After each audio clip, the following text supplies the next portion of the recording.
Hello and welcome back to the UKEL. We're here for week 6, day 2. And clearly you guys are home, didn't eat your apples because Doctor is not away. He is right here on the desk, joined by Synergy as well. How are you two doing? Well, I'll go first. Yeah, I'm doing good. Thank you very much. I know Doctor's having he needs to go see a doctor. He's not even looking at us. He's struggling a little bit. Yeah, I know. He's tired of us already, and it's not even 1 minute into the show. But yeah, we're doing good. I'm looking forward to these games. We've got a lot to get through, and I guess every game counts right now. So these teams are going to be playing their hearts out. Every game does count. We have 3 game days left. 3 chances to secure more W's or potentially more L's, depending on who you are. Doctor, obviously we're going to get into the kind of breakdown of who can make it, who can fake it. But Doctor, what are you kind of feeling from these last 3 days? Are you feeling a bit of chaos? Are you feeling a bit of upset? Or do you feel like the kind of rhythm has been set throughout the league so far?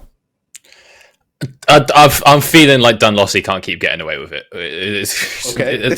At some point, this is how I've been feeling from day one. I mean, in terms of any other team in the league, I don't think it's sort of developed pretty interestingly.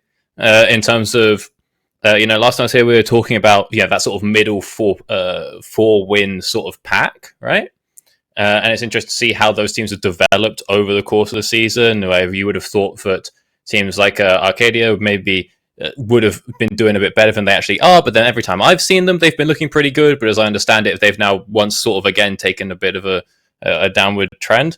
And then teams like DMG, like not really picking up over the course of the season, like coming in very strong, but then they're sort of now running out of time to have that strong finish. So yeah, I mean, look, fellas, we've got, what is it, 3 days left, 3 games left. So 3 game days left, yeah. You got today and then next week if you really want to make that playoffs cut. Yep, Doctor understanding that we play 2 times a week is good. Nice. So, Synergy, over to you now, because you're the man with the plan for the people. It's been laid out, but we're not in a LAN. Talk to us about the stat sheet that you have. Tell us who can make it, who can't make it. I mean, there's some obviously very obvious ones. I mean, I'll start with the very easy one, which is Tempest, right? So currently sat on 10 points. They can no longer make anywhere less than 2nd place. At worst, they would have a tiebreaker. There'll be 3 teams all tied. That would be them, Venomcrest, and Ruddy, and that assumes they lose all 3 games today, which I would say is unlikely. Oh, today, sorry, they're only playing 1 game today. In the rest of the match days, so they can only come 2nd. Most likely, it's about 90% of the case. I think they would place 1st.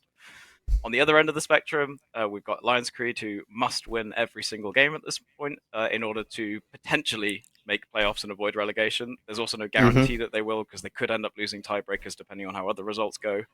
Yep. Arcadia is the interesting one to me, obviously currently sat in 7th place, but they actually have probably the easiest schedule of the last 3 match days. So they have Verzik today, they have DMG, and they have Lions Creed. All teams that either they have beaten before or have only lost to once, which is Verzik. So they would also then hold tiebreakers. They would put them in a really, even just 2 wins for them, could very much see them into that last kind of couple of spots in the playoffs there.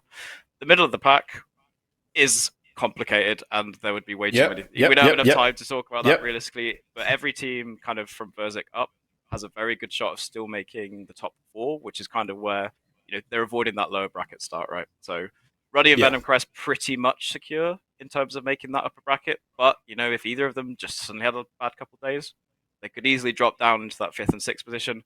I don't think it's realistic. Actually, they can't really, at this point, really make it any lower than 5th and 6th. So pretty much all the top teams are almost guaranteed playoffs at this point. Okay, indeed. And if you guys at home do not know, the top 4 will make it through to the upper bracket. The bottom 5 and 6, number 5 and 6 will make it into the playoffs, but they will be in the lower bracket starting. And if you're 7th and 8th, well, your season ends after next week. So with that being said, let's bring it back to us. Let's get the spotlight on us, because we're about to talk about a new feature of League of Legends. Nexus Blitz. We've changed the league. We're now on Nexus Blitz. We're switching up the whole agenda. No, not really. But we are on a new patch. 13.21 has hit the Rift, and we are making a bit of a shift. So, let's bring up the patch notes. Let's have a little bit of a chat about this new patch. Obviously, a few buffs, a few nerfs. Doctor's not happy about it because top laners are starting to change. And top laners, they don't love change. Especially not Xante, but we will be talking about him a little bit later. So, pause your thoughts on that one. A big one for me is Morgana, because we've already seen Dunlossie play it, right? And Doctor, you yourself said he can't keep getting away with this. Well, it feels like he could probably get away with it more now because she's been buffed. Yeah, I don't really know what it is that makes Riot keep going like, hey, you know what, Morg jungle, let's make it happen. They had this, this theory a few years ago, and they started it last patch, this patch as well. Same with Brand as well. The Brand clear level 1 now is pretty insane, and I wouldn't be too surprised if Dunlossy, maybe because admittedly they've already guaranteed second, if he wanted to lock that one in for a bit of fun, but I don't get it. I mean, I like Mage's jungle. I just sort of don't understand why Riot just go like, yeah, we'll just give someone a random, just completely out of nowhere buff to their jungle clear, I guess. Now, Mage's jungle, maybe less known than Major support. I want to talk about Seraphine as well. Received a few changes recently, a bit of an adjustment in power, more raw stats, but less scaling. Synergy, do you feel like maybe Seraphine is going to grace the Rift this evening, or do you feel like it will still kind of be kept a little bit hush-hush? I think she's an interesting one because we've kind of have moved away from obviously the old Enchanter meta where, hyper carry plus Enchanter was obviously huge for a while. We've kind of shifted away from that, from playing a lot more engaged supports. Now, Seraphine, if she is just the only Enchanter that's doing well, I think she still struggles a little bit into those. I mean, she's obviously very squishy, right? What she brings is that, kind of that safe healing if she can play back. If we're looking at compositions, and especially the likes of the junglers that are available right now, that are likely to look for dives, things like Sejuani, things like Jarvan, she's very susceptible to those kind of champions. It's very easy to force dives on her pre-level 6. Obviously, level 6 when you get the ultimate. Game-changing. You have huge team fight potential. I think there's scope for it. I'd be interested to see a lot more of these supports on Enchanters. We did get a Janna last week, but that was kind of very much into Zac. It was a good counter to Zac, right? So we are seeing them. I would be maybe a little hesitant to see if we see it tonight, especially given the patch came out today, right? So maybe not a lot of chance to practice, but maybe next week we maybe start seeing this. Yeah, now one character that I feel like is underrated, and maybe Doctor could feel the type of way about this, because I feel like it fits kind of your premise of how you play the game, right? You play Skarner. But Rammus has been nerfed. Now, look at the numbers. It's not really that big a change. I feel like we need to see some Rammus, man. He's really strong. Like, I think he's just a really strong pick all around. I think that there's places where you could kind of save him till later on and pick him. You can play him top and also jungle. I'm just saying, J-Rule kind of likes the Rammus pick. Doctor, I'll let you have your point on this one first. Joke of a company. Once again, my picks have been nerfed. You want to talk about Rammus? I just went 1-7, did the most damage in game after leading lane on a game I played just before this. I mean, the thing about Rammus is like, it doesn't actually matter what any of his numbers are, because the problem is you will never pick Rammus in a situation where he's not good. So, I mean, it's a bit rarer to pull off in comp, right? Because you're very unlikely to have a full AD comp. But yeah, like, you can slam... Rammus jungle, maybe not so much, because clear speed is kind of whack. Like, very early on, when it comes to doing, like, your red, blue, and Gromp, it's just like, yeah, this one's going to take a while, fellas. But outside of that, if you want to play, like, Rammus top versus something very auto-attack heavy, and there's also auto-attack heavy on the rest of the team, then you're kind of chilling. But at the same time, that's pretty proxy-reliant, or it can be, in certain matchups, and you have the this issue of like, oh, well, you may end up just funneling jungler, and there's always the opportunity to just lane swap, right? So say you play Rammus versus Tryndamere, they're like, okay, we'll just send the Tryndamere mid, and we'll go like Syndra top, and you just can't play the game, and you're like, oh, okay, well, So as poggers as Rammus is, it's a little bit difficult to sort of pull off in comp, I think. Maybe. Who knows? Maybe we get to see it. I do agree. I think it is quite niche. I don't think we're necessarily going to see it. Synergy wasn't happy when I brought it up in the green room, because he's like, look, I've been trying to shield my own champion. I've been trying to put Trundle out there. But Trundle, man, it's a troll pick. Literally. I mean, literally a troll. Club go whack, man. Club go whack. That's all I'm saying. Was Rammus do he rolls around? Well, Trundle's got a very big pillar. You're having a 90-mile-an-hour car crash into a pillar. I don't think that's good for anyone. So let me just double check this. I'm pretty sure Trundle has one of the lowest pick rates in the game. Yeah, this the lowest pick. Man, I'm telling you. The lowest pick champion, Corki mid. Second, Skarner jungle. Okay. Mycos. Third, Trundle top. Okay, I like that you said this. I like that you brought this up. You said low pick rate, and now let's talk about the people that play things to their own. They don't care about the pick rate. They just want to do what they want to do. Let's talk about the one tricks. A big problem that plagued the league on Monday was one tricks allowed to play their own one tricks. Let's kick it off with the first one. Let's talk about Lars on Fiora. We've got a little bit of a nice stat for you here, which is basically Lars on Fiora versus off of Fiora. Immediately the numbers, a little bit confusing to me, but let's just say this person is really good at Fiora. This is, I believe, them on Fiora, and if we can go straight away to off Fiora. So basically, they don't die, by the way. They just get kills. They don't die. They get a decent amount of gold and a decent amount of damage. If we can now move to off Fiora. Ooh, it's not as good. So Not as good. bit of a switch up there, especially in the gold. Yeah. Quite a big chunk. And the KDA as well. He went from 7-0, basically, to Yeah. 3-3. I think I remember after the first 3 Fiora games, because I was calculating the stats for this, and it literally had 1 death in 3 games, I think, and every single game was like 7 or 8 kills. I don't know, it was 7 kills or something like that. It was like every single score was basically exactly the same. Incredible amounts of damage, incredible amounts of gold. I mean, we say this every single time on the pre-show before Berserk are out to play, but like, why are teams not banning it at this point? You know, he has shown Gary potential the Gwen. He did get a great Gwen win against, I think it was Belfast Storm, and it was also again a kind of a classic kind of Lars carry performance. But we haven't, you know, as the stats kind of show, every Fiora game he's played, he's won. You know, at this point, and how's he even got it for 4 games? Well, first time, Yeah. you know, I understand. Oh, maybe people didn't quite know. Oh, he's good at Fiora, fine.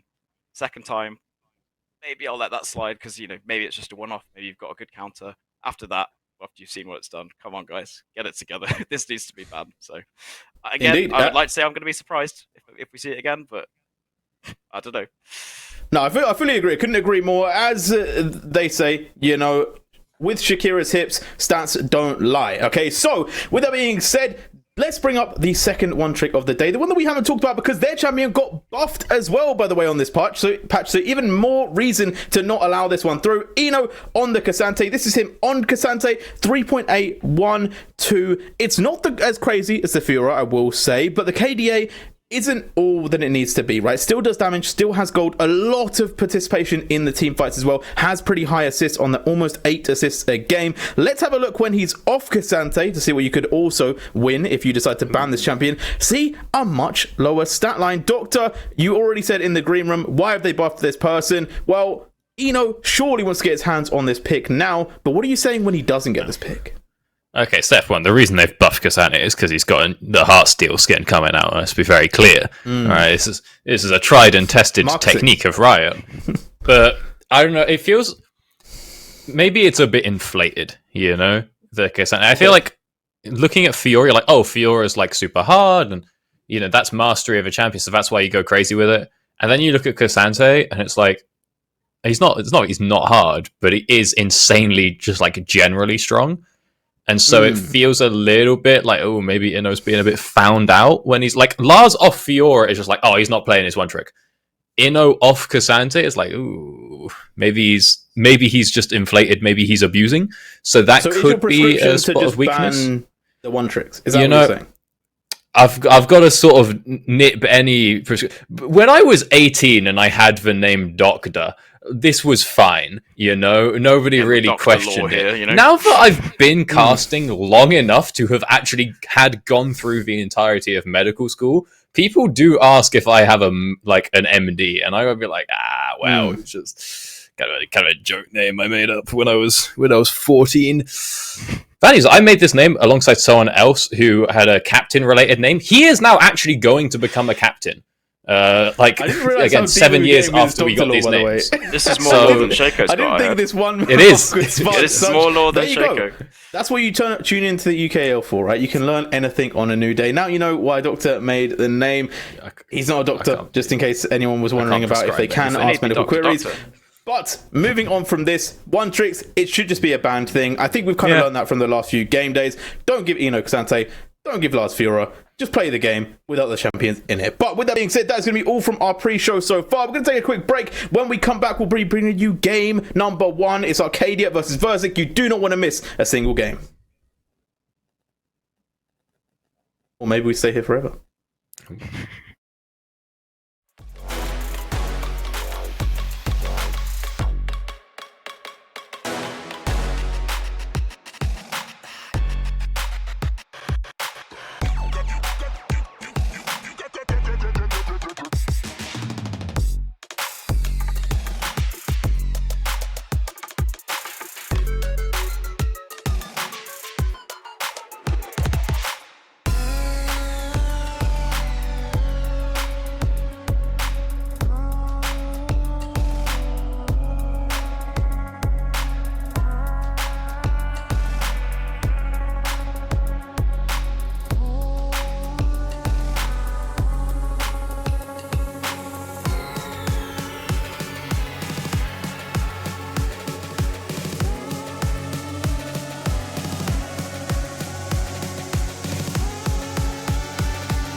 And we're back.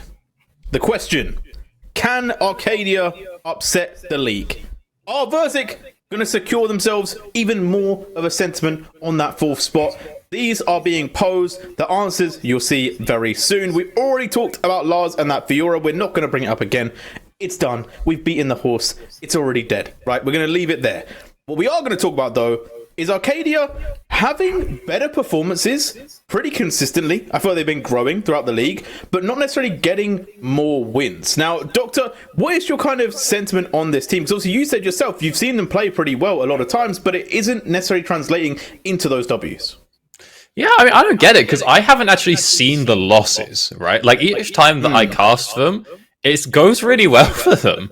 So, I've not experienced the lowest of lows that Arcadia can offer. I'm not sure which roster. I'm sure we'll find out later. They'll be playing with today. There's rumors of Tea Time is back today. He is, in fact. I can confirm that. He is, in fact. Okay, back, yeah. So we're back to kind of the main. What should be the main roster? So that would be with Synapse top. Yes. Because I think the version of the roster I saw was where Synapse went support and Monge came and played top. I think that was the one that I saw that looked like okay. The Synapse on the support angles weren't too bad, but so we got the full regular roster today, which hasn't. I mean, that was the one they ran for the first few games of the split, right? It didn't work out. Those first, I was speaking about this a lot, right? Because the first few games was when Galaxy was having a really tough time as well. Like, he had a really bad couple of first games, which was like kind of game over almost from lane kind of thing. But I think since then, I mean, they have, again, probably had the highest amount of rotation of players of any team. Yeah. You know, they actually looked, when Sheeda came in for a bit in jungle, they actually looked quite good with Sheeda as well. So I'll be interested to see, are they practiced enough with Tea Time now that he's back to kind of... Did Sheeda play multiple games? Yeah, Sheeda ended up playing, I think, both games last week, actually. I cast one Sheeda game, and it looked a bit rough. It wasn't flawless, and that was on, I think, Jarvan. And I was like, hang on, fellas, where's the namesake? Where's the Kayn insta lock? Let him go crazy with it. Because Sheeda was in my chat that day. It was like, I'm cooking. I'm coming in, boys. I'm going to cook. I mean, he lost in Jarvan. I'm like, that's not cooking. I like that you bring up Kayn, because actually Kayn is a topic of my own theory in this, because Tea Time, right, quite known for playing Lilia, if I'm not mistaken, and obviously Kayn a pretty good counter into Lilia. Do you feel like there's potentially a bit of a world where we get to see that matchup today, or do you feel like actually Lilia's not necessarily the greatest in like the 5v5 situation, and maybe they've gone more for that kind of like tank setup jungler? Where are you kind of angling in that kind of pick and ban phase? I don't think we're seeing too much Kayn. I see some crazy Charisma tweet earlier about how if you go airy on Kayn, you can get your form in like twice the speed. But again, that sounds like something that would be for solo queue kind of skirmishing. I mean, Kayn's all well and good. Lilia is pretty strong because she has insane turbo full clear, and then you can kind of just be an annoying tank. You're not actually tanky, but you get Roa and Demonic, and then you've got like 3.5k health, and that's enough to just sort of run around and be annoying. But as for the Kayn, as cool as he can be, it gets quite hard to when there's not as many fights going on. You don't really get to use your stacks the way you would like. But there is a world where if you want to go crazy with it, with the buffs to Doran's items, what you could do is you can take Futures Market, and so probably first strike, you're probably going Assassin Kayn, and then you full clear your bot side or your red side, recall, Futures Market to buy yourself a Doran's Blade, and then sprint over to the enemy jungle. And if you do that, you're cooking. And you can be insanely strong. Before 3 minutes in, you can just go force fights. You can even run that with Ignite. You can do that whole weird invade thing on Kayn, where you just take Ignite, you invade someone, 30 seconds into the game, just to ignite them, just to get the 8 gold from first strike and an eighth of a way to your form. And then you go full clear and your Ignite's back up. You could cook with a Shadow Kayn, especially on this patch, but no one's gonna do that because it's insane. Okay. But you could if you were desperate. Okay, well, we'll find out. We'll find out. But what I gotta ask before we do get into the draft, and I guess I've already made one pun on the desk, so let's make a second. Let's talk about, we're not playing Ultimate Team, but let's talk about the synergy that Verzik have been able to pick up from yourself, Mr. Man Synergy. Like, they've obviously gained a little bit more than just being a one trick with 4 other players. It is more now a team play. I think Gino has had some really exceptional games in the last couple match days as well. So are you feeling like this team has kind of become way more well-rounded, and actually Verzik are looking stronger than ever before? I think, yeah, I think this is partially. I'm going to have to reference the one trick aspect for a second to make this point, but I think when you play with someone like Lars, who is such a split pushing heavy top laner, that forces you to learn how to play a solid macro game to an extent, right? You have to learn to play off pressure and stuff like that. That's a skill that actually a lot of teams struggle with early, and especially at this kind of level, they're not very. Communication's not always quite there, but you have to be able to communicate really well if you're working with a split pusher because you're always playing either 4v5 or 4v4. You've got to kind of, do they have pressure now? Do they not? So I think that's probably why we've started to see these kind of good team performance from. I think there's a couple of weaknesses still that aren't necessarily up to scratch with some of the higher up teams in the league, for example. But they've shown moments of being really, really solid. They've clearly got an identity that they play to, which is going to be split pushing, even when Lars isn't really isn't on Fiora. We've seen it with Gwen; he does tend to often kind of sit in the side lane a lot more, and then roam his way around and kind of flank those team fights. So I think that's something that they will clearly look to exploit. It's what we've seen a lot from them. I think they have a decent ceiling. I don't think they're quite necessarily there individually compared to some other teams, but if you're matching up against Arcadia, I think that's a pretty solid matchup. And actually, Arcadia themselves have looked better in the macro game as the weeks have gone on, where in the early weeks they just weren't even able to get to the part of the game where they could play macro. Yeah, and I think this is crunch time, right? This is a massive match for both teams, both for Arcadia and Verzik. If they pick up the win here, it could potentially change their fates in locking in that top 4, 5, or 6 spots, potentially, as we mentioned a little bit earlier. So I think this is basically a must-win for both sides, which will be the case for a lot of teams today. I think pretty much only Tempest and Lions Creed are a little bit more chill. But let's get into this draft of this game, because can Arcadia mark their return? Can they play for that 6th place? Or are Verzik's going to solidify that top 4? We'll find out really shortly, as we are going to see those bans coming through pretty quickly. Fiora, the first off of the list, so everyone is now breathing a little bit of sigh of relief. Yeah, they did the thing. They did the thing. My God, they got rid of it instantaneously. Interesting, they still want to ban out the Jinx as well, though. Jinx did get that little nerf. Don't like insta, or you can't stack more than 5 times, which didn't really matter too much. For the most part, that wouldn't happen, but it would be like when you get to that end game push and you push, tier 2 inhib turret and the inhib, and you just get 3 stacks. You're like, oh, cool, our Jinx has 30 attack speed. So even though that's nerfed, we don't want to deal with it. And they are zooming. Good lord. Yeah, they are zooming. Orianna picked in really quick from Arcadia. I think it's just a very consistent pick right now. It's really, really strong on a lot of people's minds. On the other side, though, the Rel being taken quite early. Obviously, flexibility, jungle, flexibility, support. I do wonder how they're wanting to kind of play around this. I feel like they've played a little bit more Rel support than they have jungle, so I would imagine it going there. But the Syndra, very early locked in. Yeah, I mean, I think... just speak briefly on the Orianna as well. Brixton has been absolutely phenomenal on Orianna this split, but I think we've praised him. I don't even know how many times on the desk now, just hitting big shockwaves every fight, even when he's been down in his own lane, because he's actually drawn a lot of pressure. He's always relevant, so I think that's great from them. Syndra is just going to be the safe kind of. She has the pressure in the lane, right? Syndra, she's slightly stronger in that 1v1, and she's going to be strong in the early to mid. I think it's just a solid pickup, because if you leave it till kind of last picks, realistically, it's going to be one of the first bans that comes out of Arcadia in the second round. But now we've got Ezreal as well. I think, Verzik first 3 picks, they're just a very standard, I'd say safe, but in the way of, they can kind of do everything sort of thing. You've got Engage, you've got the high damage mage, and you've got Ezreal, who's a very safe AD carry. I would expect to see this Rel looking to roam around and maybe make some plays with the Syndra early.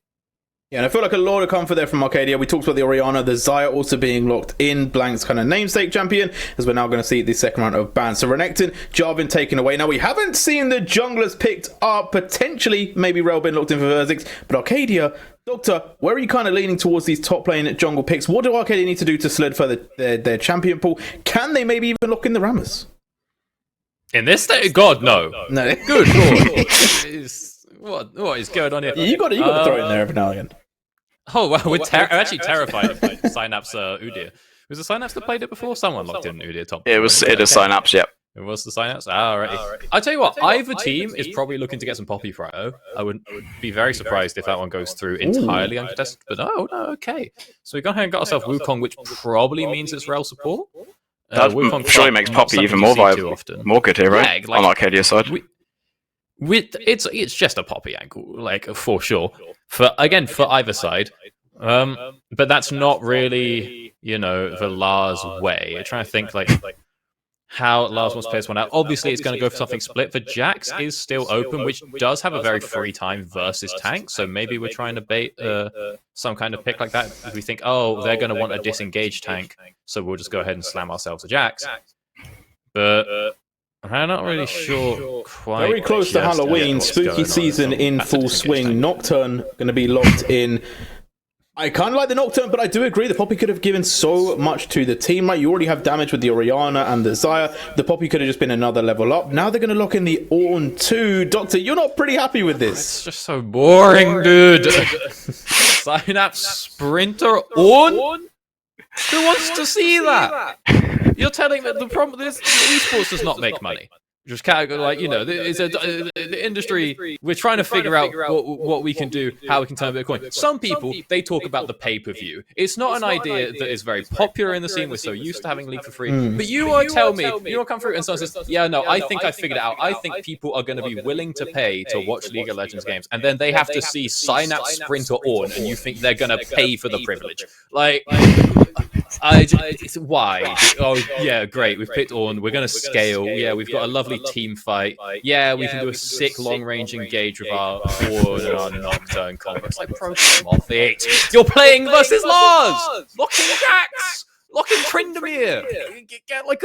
Go crazy in the 1v1. Have a little confidence! You're bottom of the table! But no, it's fine. We'll lock in Ornn. Ugh. Maybe we should make a whole segment on the UKL, just like get doctors rant like per game. Yeah, I like think so. A new rant per time. But I do agree with you. I think that you know that this person is going to pick something damage oriented. It's going to pick something that is anti-tank, right? He's going to play something that is going to carry. So Lars, I do think there is a world where, you know, Synapse Sprinter could have maybe branched out a bit, could have gone for something aggressive themselves, given themselves an opportunity to kind of play the game. But this team has that Orianna, they have that Xayah. They're clearly looking to play her on that bot side and that mid. So giving him the Ornn, it's something that scales well. If he doesn't get too caught up in the early laning phase against Lance, he is going to scale really nicely into the later stages. I think something. Well, yeah, the only concern with Arcadia is kind of an overall, I'd say, lack of damage. You know, Xayah is, you know, great consistent damage, right? But they're kind of reliant a little bit on the Nocturne getting a bit stronger early to carry them through his mid-game fights, because Orianna does not do a lot other than provide the utility. You know, if she hits a big ult, you're going to hit a big ult. But in the early stages, you know, it's not something. You're not a Syndra. You're not going to one-shot something by far. I think for Arcadia here, they absolutely make solid use of that kind of the late early game and then into the mid-game transition. Ensure that Nocturne, as soon as he hits 6, he's getting ganked off, he's getting kills, or, you know, all getting them for the Xayah. The Xayah also needs to be strong here, because the rest of the team, they all have like medium damage. You know, like Ornn does contribute damage. Yeah. Like, Orianna, of course she does, but it's going to be more relevant later in the game. They're going to need that mid-game carry threat, or they're going to need to be in a position where they can just sit back and not take the fight. However, their comp is designed to team fight. They have Rakan, they have Orianna, they have Ornn, right? So their engages need to be solid, and they need to make sure that they don't kind of overextend and be like, oh yeah, wait, we don't have the consistent damage yet that we need. But on the flip side, there is that kind of worry that, yes, okay, you guys have a good team fight, you're set very well, you have that kind of medium damage plus those high damage carries, but then on the flip side, they just have a lot of damage, right? They have the Gwen, they have the Syndra, they have the Ezreal, all can pump out quite a bit of DPS. You've also got the Wukong to set up the engages with the Rel. It is quite a scary prospect from Verzik themselves, and I do feel like Arcadia, they've kind of been going around playing that kind of old school League of Legends of like, let's play for ADC, let's play for that mid lane, and then we'll just kind of set up for them.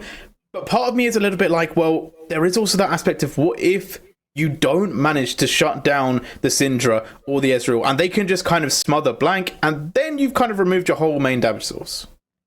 Yeah, I mean, you go, Doctor. I think the damage isn't that bad for Arcadia, because they have ways to, you can just keep everyone in one spot, and that is great for Orianna playing off the wall, and for Xayah with her feathers and stuff. I think it's fine. You can bounce us. Problem is, you're against Lars. You're never actually going to get a 5v5, right? It's just not going to happen. That guy, he's not pulling up. He is not turning up to the function. He is just splitting down a menace. So it's like, what was the point? You can go, yeah, guys, we have an amazing 5v5. Where's the 5th guy? Oh, he's on our Nexus. Oopsie whoopsie, we've lost the game. So as much as I like the, you know, the comp is cool and all, but like, I don't think the Verzik are ever going to let it happen. I'll slight disagreement in that I think it's perfectly fine for Arcadia to play 4v4. They don't need the Ornn to play the fights. They already have the engage from Rakan. You know, they have Nocturne diving into onto backline to cause that backline threat. Obviously, Ezreal's a little harder to lock down, but it's Rakan. Rakan's just going to dash at you, run around with his R up, and just knock you in the air. Then you got Nocturne ulting, Orianna Shockwave to follow. They're fine with 4v4s. Whatever they do, it needs to be just as long as it's an even numbered sided team fight. They don't necessarily mind if Gwen's in the top lane. All they need to be careful of is that Ornn doesn't get trapped in the side lane. Gwen rotates and flanks, and then boom 5v4 because Gwen will destroy that backline if she gets there. And I think there's always a world, right? Like, the split pushing isn't a perfect science, right? It's not just like 1-4 beats 5v5. There's situations, there's a lot of things that can happen in the game. It's a fluid state on the map. So, yes, okay, if they are playing 4-1, Lars going to split push a lot. Yes, there's that kind of split pressure. But if they do pull off a really good engage in that mid lane, they win that team fight, they can then start pushing themselves. They can get those objectives. And I do think there can be a little bit of a shutdown in the progress that can be made from that 4-1. And I think that Ornn almost gives them one of the best chances with that because of how long range that ultimate is, right? The Ornn Horn can hit you from downtown. Nocturne can jump in with the Paranoia. They can even Paranoia first so you can't even see where the Ornn is ulting realistically. And then Rakan swoops in and you've already got the whole team set up. And then what is the Gwen going to do? They're just going to keep pushing. Maybe they get one tower, but the game could already be over by then. Yeah, I mean, the Gwen isn't the turbo split that you would like to see from Lars. I just think that the problem might end up being that they put almost maybe even too much respect on it, right? Because the Ornn doesn't win that side, and you do need the Ornn to group because otherwise you are just going to die to like random Ezreal queues, right? You need someone to be able to actually tank those because Rakan's annoying, but he's not a tank. He can't really absorb that. And then, yeah, if they actually do just force the fight, you have the long range engage, like you said. Even if it's not onto the back line, they still have a great front to back. And the Gwen's not there, maybe there's a pretty good chance. The problem is, I think we might end up panicking and go like, oh, we have to deal with this Gwen somehow, but we're stuck with an Ornn, so we can't play a 4v4, and then it's a bit of a problem. Well, we don't have to worry anymore about how it's going to play out because we're going to find out. We're going to go to game. Let's throw this one over to Brackish Brit and Kabir. Take us through game one.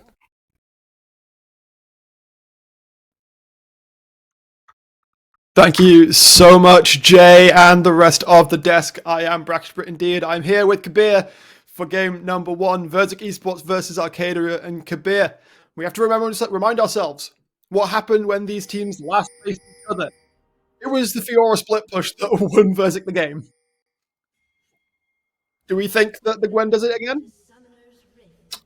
There's definitely a chance, right? Like the analyst said, like the desk mentioned that Lars isn't going to pull up to the function, right? If that's the case, Lars is going to outscale the signups, and Ornn's not going to have a very fun time. Yes, he can just go away and give the Ornn Horn, but it's definitely a race against the clock in this game. So where do you put that clock? Are you looking for tea time to get a specific amount done, on a certain clock? So when you play Nocturne, it's always crucial. The first ult is the first couple ultimates set the pace of the game. So if tea time can, around that 5.5 minute, 6 minute mark, get 6, maybe impact Hollow, get a flash out of Hollow, get a kill on Hollow, that could really open up this Orianna Nocturne combo, and then that might steer the game plan away. I think this game, the pace of this game is very much going to be tested by the first 8 minutes, because the focus is on tea time to make something happen and add some complexity, add some variability, and add some chaos. And that's what Nocturne does, right? He turns the lights off, and then he's like, oh, I'm here now. You're dead. And the one good thing is, Nocturne can kind of match the Gwen split push, because he can hover between lanes in the mid-game once he has a bit more range on his ultimate. And he can, he can bait the 4v4, and then just appear top lane, and then it's a 2v1 in the Gwen. And if Gwen doesn't have the 2 items she really needs, that could really deter the split push angle from the side of Vertic. Lars, very confident to trade into Synapse at this level 1. Did step into the jungle, was able to spot out tea time. Jolly Boy will go forwards, but it's all level 1s. We're not going to see any real damage come out just yet, but that is the level 2. Now secure. Jolly Boy flashing forwards on towards Blank. The Ignite has already gone down. There's nowhere for Blank to flash to. The flash from Gino will get him back and away, and will secure the Ezreal, the first blood as well, immaculately executed. Yeah, I mean, for those who are following Worlds, Ezreal's been kind of a cursed champion, but at this level, Ezreal just shows you what you can do, right? I'm a big Dragdar fan, and watching him just do the exact same thing, get level 2 and then go all in your face. It's just so cool that the champion that everyone thinks is just stand back, sit, and just queue the wave. Can be played in this way. This is a thing I see a lot of people wrongly say about the Ezreal, as you just brought up. It's like, oh yeah, no, he just gets tier, waits until 25 minutes to have Muramana before he does damage. No, if you can get Rising Spell Force stacked up just a little bit in the lane, especially considering the PTA build that we're seeing Gino going for, then you can absolutely be down to Clown, especially against other lanes that are looking to scale up just that little bit, as we saw Blank takes that early death. Yeah, like, I'm an autofill ADC player, and Ezreal's my go-to, and I definitely did the whole, I'm just gonna press Q a bunch, not interact in the wave. My support can go. I don't have to see my support ever again, and I'll be fine. But yeah, just seeing when you master the limits of the champion, you can just put out so much damage early, and it just lets you snowball. We already have a Sheen 3 minutes in, and now every Q that you get hit by is just gonna hit like a ton of bricks. And right now, Verzik doing a good job of spotting out tea time, looking to get maybe a little bit proactive after the first clear. Not going to be able to manage it, however, of course, but not really a problem. We're mostly expecting him to go for that hyper farm, get to level 6 as soon as possible. Meanwhile, well, this tells me the story that I expected to see at the top lane. What I didn't expect to see is Synapse built himself a cult. I don't think that's too uncommon. A lot of Ornn matchups are kind of just, I just want to farm it through. The only real Ornn matchups where you have like massive kill threat is even maybe like things like the Nectin. But even then, Ornns can go cult. It's definitely a niche buy, but it just tells Lars that, hey, I'm just going to farm. I'm just going to hit the Q. I'm going to push the wave back into you. And then I'll see you at the end game. And I just hope my team blows up the Nexus before you blow up mine. That's about it, really. It's not too wacky of a purchase. Yeah, you probably better just getting that Ruby Crystal, getting closer to Barney's, and getting faster onto your Mythic. But the extra gold per minion and then the cash in when the call finishes kind of brings that power curve back to you, or that gold curve back to you, rather. The early advantage trade for Brixton, we did see Hollow return to base, but comes back with the Lost Chapter, but is immediately forced to flash as Tea Time shows up after stealing away Goldie's chickens. Now looking towards top lane himself. I don't know if he's going to really be able to find anything onto Synapse. I feel like a dive would be a little bit too gung-ho this early.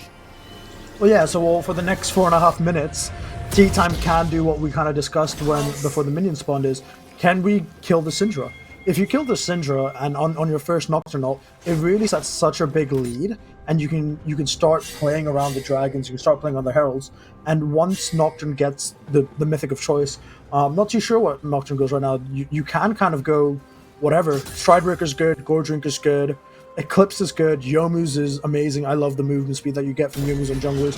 It just means you're at places before you should be, and it really catches people off guard. So let's see what build Tea Time opts into.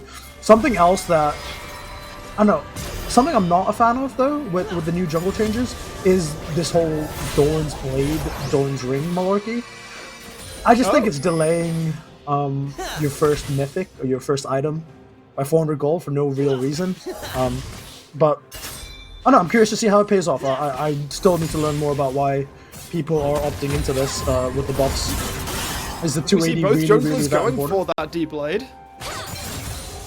Just help out with their clears, I guess. Stay even healthier, perhaps. Yeah, but you can do the same, right? If a D-Blade's 400, you can just get 2 longswords and a pink. You're helping your vision. You're gonna do the clear pretty much the same speed. It's really only for those skirmishing, because the Omnivamp you get from it is reduced on many champions. So. Unclear, unsure, but not the end of the world, right? It's greater sample size required. Yeah, more data needed before conclusion can be drawn, exactly. You can tell you're a coach. Yeah, but yeah, it's pretty standard so far. Both junglers, probably a camp or 2 away from 6. Dragon going over to Verzik. So let's see, Wukong, great level 6 ultimate. Nocturne, great level 6 ultimate as well. And has a very There is level 6 for Tea Time. He immediately goes top and gets Lars, saving Synapse from a potentially very embarrassing death. And that's fantastic. That's exactly what you want for the first ultimate out of a Nocturne. Yeah. It looks like Stridebreaker or Goredrinker. That pickaxe is probably going to go into an Iron Spike Wisp. and we'll see. But this is what I mean, right? T-Time can play the exact same way in the mid game. Once that Gwen just wants to split push, you can still do the same thing. You can hover between two, and then you get to decide where the go button goes. Because the Orianna Rakan, they can do the combo without T-Time. You still have a good ball delivery system. You maybe lack a bit of damage, a bit of burst, and it's a bit hard to get into onto the Ezreal. But it's still perfectly fine. One or two more autos would have done the trick. I'm not sure if Synapse was actually going to go down there, so maybe a little bit of a cheeky steal That's out of cold T-Time. right there. Perhaps. But aside from that, they also did turn it into some fantastic pressure on towards that first Rift Herald, securing that one. Blank and Galaxy now move towards the top line. Goldie, however, is looking to give Brixton a bad time. Jolly Boy misses the Shattering Strike. I think Brixton should die anyway, but he's able to trade it back onto Goldie. And that Shattering Strike miss really costing Verzik. That's really well played from Brixton there. Being able to get the ult on the W Rel to make sure she buys a bit more time on the Orianna, and then trading 1-for-1. And the kill goes over to Rel with the Hello. advance. You don't want to be there, my friend. Call of the Forge God coming out. He's still waiting on his flash cooldown. Synapse might just be able to bolo this one out. He's running, but the Bellows Breath will secure it. The exhaust from Gino is not going to matter even slightly. Jolly Boy going to try and look in towards Synapse here, but a Searing Charge will find him all the way back to his tier 1 turret. And Hollow not quite looking at his screen there as Lars now looking to go forward, trying to find Blank. But again, T-Time is present, doesn't need an ult this time. He's going to come on up to that top lane, and this may well be just a first pick secured. Are we watching Verzik or are we watching Mad Lions in international competition? What is going on? Ooh. Why are we fighting? Wow! Okay. I came from a place of great pain. We don't utter It came that from a name place here. of great pain. I woke up today, I was like, you know what? We might be able to beat Weibo. EU might not go out. Niski's 7-0 like 20 minutes. And then they just lose. Right? And I'm not sure what Verzik's doing here. There's no real reason to fight. Hollow getting caught out, but we're just taking too many fights on too many fronts. When they do technically have scaling on their side, given that Gwen will just slowly be a big menace in that 25-minute plus window. Let's see if they can still bring it back. The goal, not too big, but obviously Ornn having Abyssal kind of finished already.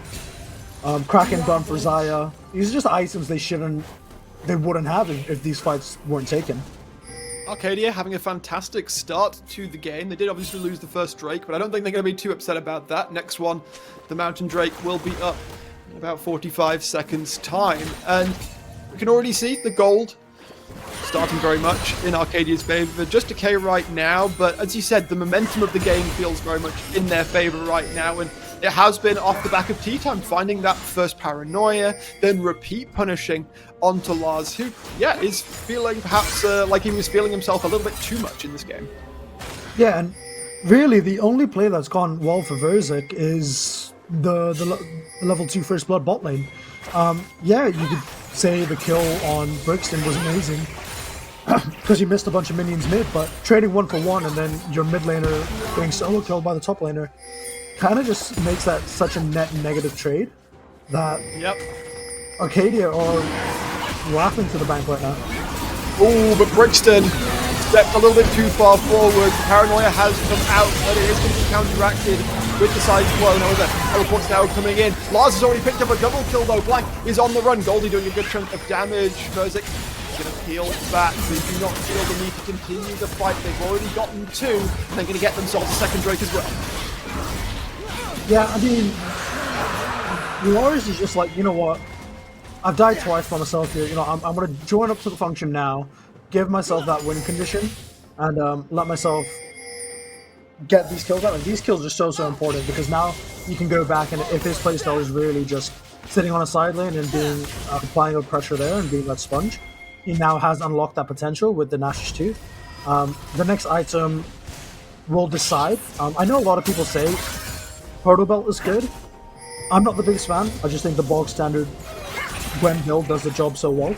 There's no point changing it. If it ain't broke, don't fix it. It ain't broke. Yeah, exactly. curious. So I'm assuming Divine Sundra on Wukong. Not sure why more Wukong players don't go Gore. I understand the Sheen and the building into the tank is really good, but just the state of Divine has just felt really lackluster recently. I do think there's a curious case to present Gore Drinker or Stridebreaker for the champion. Would you I ever guess consider personal preference. going Iceborne on Wukong, or does that lower his damage too much? I think Iceborne is really good if you're playing top. I just think in the jungle is not really worth it unless if you. I mean, there's a case for doing it this game because you do have a very good damage dealer in the top lane. But most cases, you just want to really be able to one-shot people with that EQ Cyclone. Closing up towards the 14-minute mark right now. Verzik, after that Drake team fight, have managed to even it back up. The two Drakes in their pocket. Lars feeling a lot better about his position in the game, as Zed has already completed. As Gino gets caught out, the exhaust going to get put onto Blank. Flash, exhaust, and Arcane Shift are required to be burned, but he does survive. All for the True Shot Mirage to win the wave as well, make sure that no dive can come through, and Jolly Boy will also be there just to give him a pat on the head. It's like, you're okay, buddy. You're okay. Yeah, but this is, again, so crucial, right? Every time you lose a flash, and you're playing into Nocturne, regardless of the slippery champion, you just feel a bit more scared, right? T-Time can just decide to turn off the lights at any point, and you just have to just run. Just run as fast as you can, and hopefully he's not looking at you. So definitely a big win for the side of Arcadia. They just get a lot of pressure. Ezreal Flash will still be down when the next dragon comes up. There's definitely an angle. Oh no, Galaxy has been forced to go golden, and T-Time is paranoiaing in to try and save his bot lane. It is not gonna do a damn thing. Gino picks up one, Lars picks up a second in the mid lane. Now, they can apply full pressure. Yes, Arcadia did get the second Rift Herald, but tempo seems to be moving away from them, so they might struggle to make good use of it. Yeah, and I feel a bit lied to from the analyst. Loris, I was expecting the Loris just Hull Breaker. Brixton gets the shockwave, finds the pull back, and Goldie will drop. Gino, I think, is smart enough to know that he cannot stay here. The TP, however, or the movement from Synapse rather, looking to chase in onto this Ezreal. I don't think there's going to be a hope for Gino. He tries to get the damage onto Brixton, but the shields will be enough to keep the Orianna up. In the meantime, though, Hollow was left alone on the bot lane, will pick up that tier 1 turret, the burst for Verdik. Yeah, the game's dead even, actually. I was about to say just about even, it's pretty much dead even. So I guess the name of the game now just becomes who can make less mistakes. There have been good plays from both teams, there have been average plays from both teams.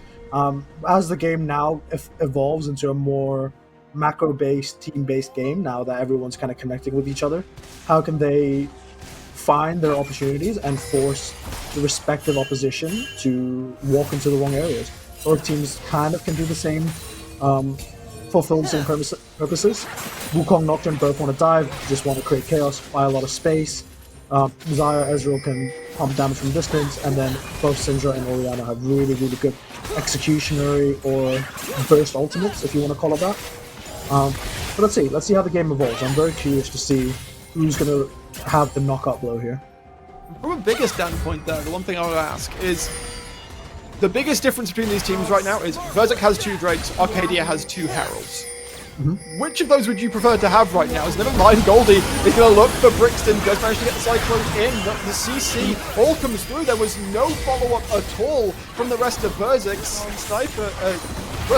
Synapse Sprinter will TP in, Lars did as well. However, there's now, of course, a 5v4 towards the mid-side of the map. Shirley has been summoned, and it will mean the death of the tier 1 turret. And it does feel like Verzik are going to really struggle to step up into this situation, although Lars feeling himself, looking to go forwards. The paranoia has been used, the needle work as well goes forward. T-Time now trying to find his own angle on to Lars, will be able to pick up that kill. Hollow that picks that one up. The chase down from Arcadia is still here. Double kill for Blank as Gino will get caught as well. He jumps forward with the arcane shift, knows he won't be able to survive. He's able to trade back for Blank. It's a triple kill for the Xayah, and Goldie is now left alone beneath his tier 2 turret. Arcadia relent. They're going to fall back for now. It looks like they're just going to try and deny Goldie from getting near the Drake. Obviously, T-Time did die in that trade, so they have to wait for a little bit just to pick that one up safely. Yeah, and I think this shows why, or I guess this wraps nicely back into the question you were about to ask. 2 Heralds or 2 Drakes? I personally am a big Herald enjoyer. I just think the way that you could just destroy a tower without spending extra time on it can unlock maps and unlock game states for you better. And also, I don't think the side of Arcadia really need that many dragons. They get so many free stats. They get some of the stat bonuses that some of the dragons might afford you just by having the Ornn upgrade, the Ornn presence. That sometimes Drake is just not worth it. Meanwhile, we are finding ourselves into a fight over the Drake. Goldie trying to knock this one down. They will be able to secure it, but can Berserk get out unscathed? Unscathed, absolutely not, as 2, 3 have already gone down. 2 picked up by Blind. Others going across piecemeal. Arcadia wreck Berserk to shreds, but however, they have picked up Soul Point, and Baron is not yet on the Rift. Yeah, I mean, Ocean Soul seems good. In theory, amazing. But are the fights really going to last long enough for it to make any difference? Orianna, Zion, Nocturne, high DPS, high burst champions? Don't really think it's going to matter much, except for maybe Lars if he's in the side lane and just be able to give him extra seconds to draw another member out. Just with how Arcadia has been fighting and how the last 2 fights have panned out, it doesn't seem like any of these champions are going to live long enough for Ocean to really kick in. And of course, while the Drakes have been picked up by Berserk thus far, the other objectives have been very Arcadia focused. We see here Brixton taking down that last tier 1 turret. They are up 4 turrets to 1 right now in this game. The mid tier 2 being gone as well. Pretty big in terms of map pressure. But now, Baron looking to come up, of course. Arcadia would love to try and sneak one away. That would really help them really push down the gas pedal on this game. Then again, they're already 5.5k up. Do they even need it? I mean, it would just mean, like, if they, like, Baron is kind of a weird objective when you think about it. It's a massive gold injection into your team, but its maximum value comes from how much can you use that Baron buff minions to break down structures, break down towers, and Goldie isn't here, by the way.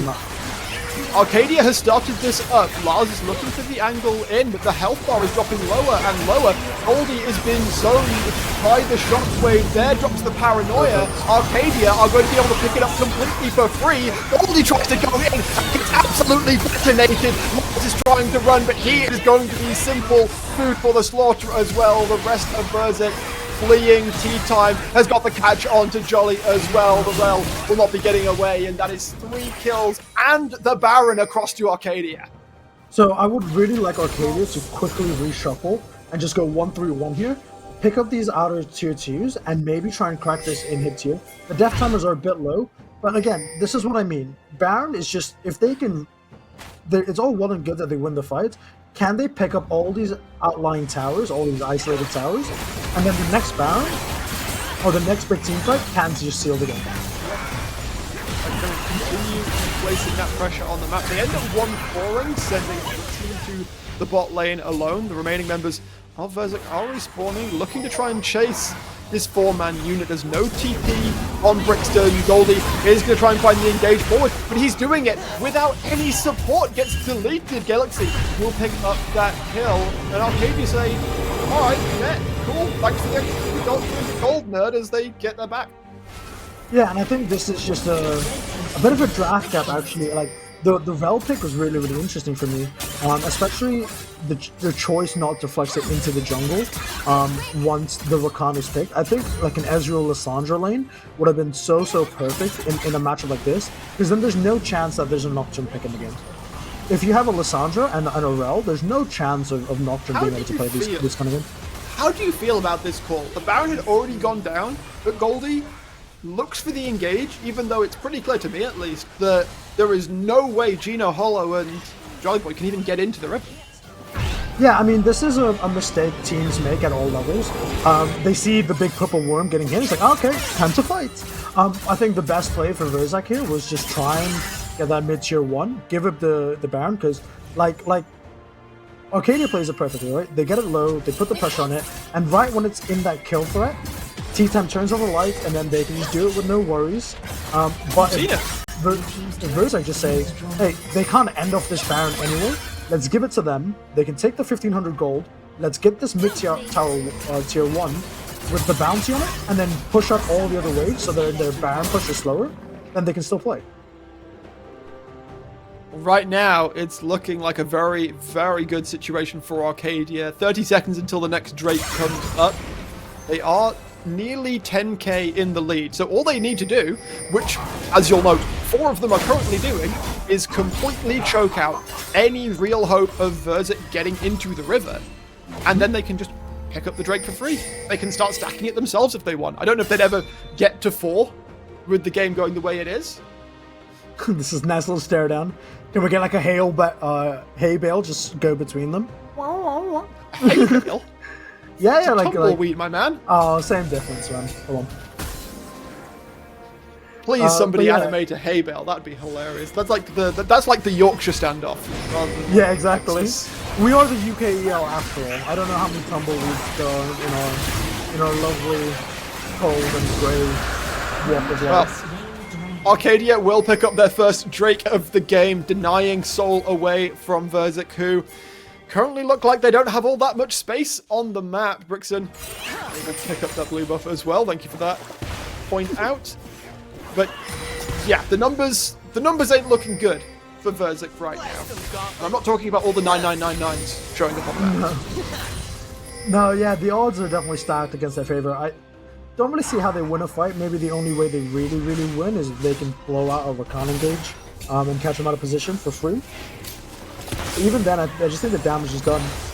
It's now, can Arcadia close this game out in a disciplined fashion? And can they just keep it clean without extending the game?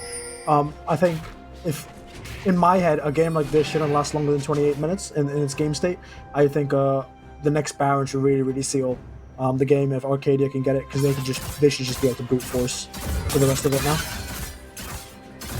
If there's any chance of us having a look at the individual gold right now, we might be able to see if there are any big items that are near completion. But I mean, looking at the items, yeah, the gold only major amount that's currently being sat on is Lars, who turns that into a needlessly, which not going to stack up all that well when you're seeing a Rabadon's already completed on Brixton, 5-1 and 10.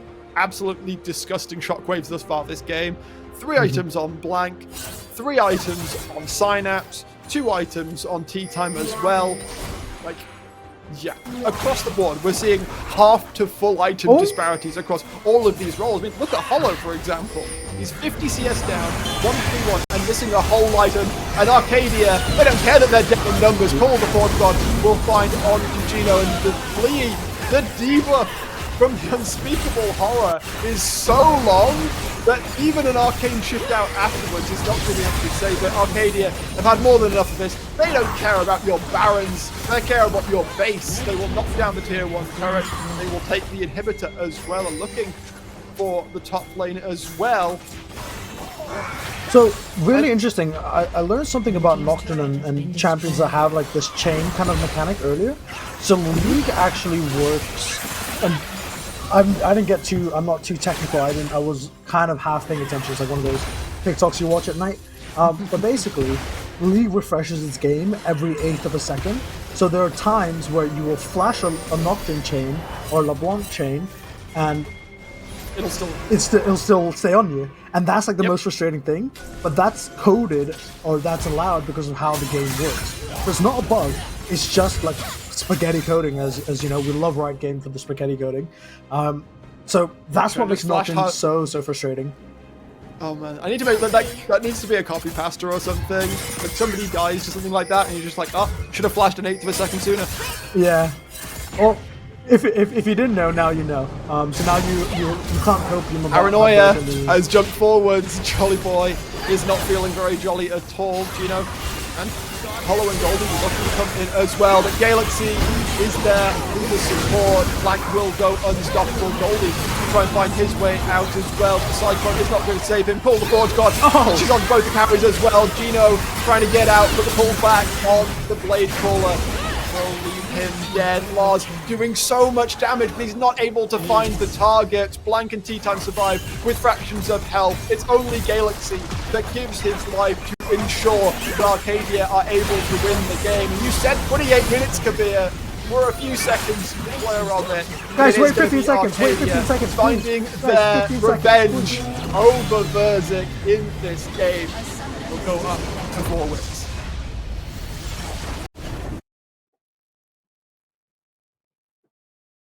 But yeah, what a game. I think Nocturne doing Nocturne things, right? Getting a really good first Oh, ult yeah. on the Not a Gwen, doubt. saving the Ornn. And then from there, he can just do whatever. Getting the early flash level 4 on a Syndra. Just being able to be that really good facilitator. And once a Nocturne gets ahead, once the light goes off, you're standing there be like, please God, please not me. Please just Not not me. Yeah. And, GG well played on the side of Arcadia. Verzik, not having the best time. There's a glimmer of hope, but I think it's just a comp difference at that point. So, Verzik, if you're listening, go to your coach, and this is the one time I give you that permission that you can blame your coach for the draft. Well, one draft token to be redeemed. There you go from Kabir. We're going to throw it to a break before our analysts break down that game, of course, ahead of game number 2 as well. Plenty more action to come your way. Don't miss it.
Yeah.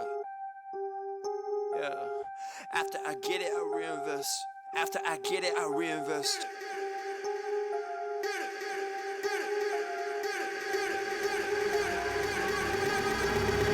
People wanna talk that talk in reality. You have not seen me in action. You think the come up comes overnight. You ain't behind the scenes. Trust me, these things don't just happen. No shade to Gerald, but G's don't come easy when you tryna eat out producing and rapping. I read that contract you sent me to sign, but excuse me, I can't help myself, I'm just laughing. Hey, you tryna cut out a piece of my pie, and I asked you politely, what's it that you offer me? Yeah, I produce all my own beats, and I have no intention of losing my publisher. Yeah, independent individual, boy, I've been eating off passive residuals. Yeah, let's be professional. Thanks for your time, but I had to decline at that principle. I've been scheming up a plan, hey. I've been saving all I can, hey. You can call me David Ramsey. The way I handle these bands, hey. We ain't messing with the old model. You wear a new kid, we full throttle.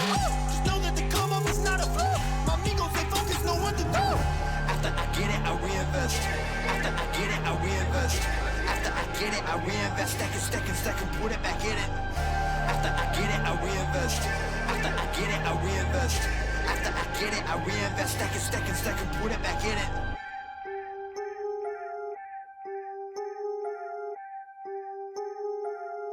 Yo, look, I ain't saying that I'm rich, cause if I'm honest, I've never been. But when I look at all these other kids, I feel just a little bit ahead of them. You should know the business is competitive. There's a lot of people that I'm better than. Even veterans ain't got the knowledge I do. I've been reinvesting all I ever spent. Stop pretending like you poppin'. Who been out here making profit? Told my mama that I got this. I wonder if she noticed what my job is. I don't know how I'ma make it, but I know no matter what, I'm finna find a way. All my homies homies finna eat and I ain't letting no one on my team look at an empty plate. Yeah. Went from a boy to a man. Ay, every day been making plans. Ay, they don't really understand. Ay, gotta look out for the family. I won't fall for any scam. Yeah, only worried about the fans. Yeah, I won't compromise the brand. Yeah, I've been saving up the bands. Whoa. After I get it, I reinvest. After I get it, I reinvest. After I get it, I reinvest. Stack and put it back in it. After I get it, I reinvest. After I get it, I reinvest. After I get it, I reinvest. Stack and put it back in it.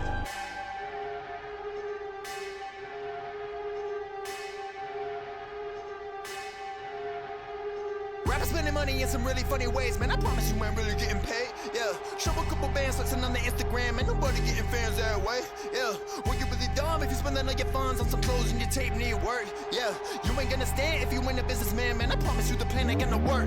Yeah, rappers spending money in some really funny ways, man. I promise you ain't really getting paid. Yeah, show a couple bands flexing on the Instagram, and nobody getting fans that way. Yeah, well you really dumb if you spending all your funds on some clothes and your tape need work. Yeah, you ain't gonna stand if you ain't a businessman, man. I promise you the plan ain't gonna work. Yeah.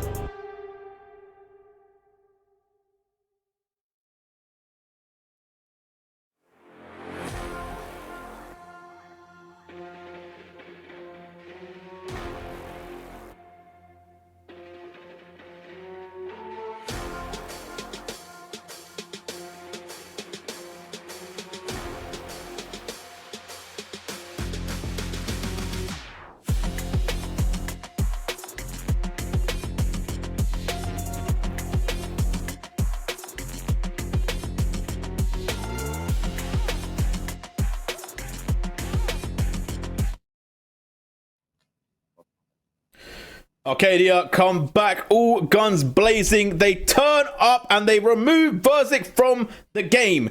A pretty clean one in status. Doctor, maybe you are their lucky charm. Maybe I'm Lions Creed's kind of glistening hope and you are Arcadia's. Maybe this is just a situation.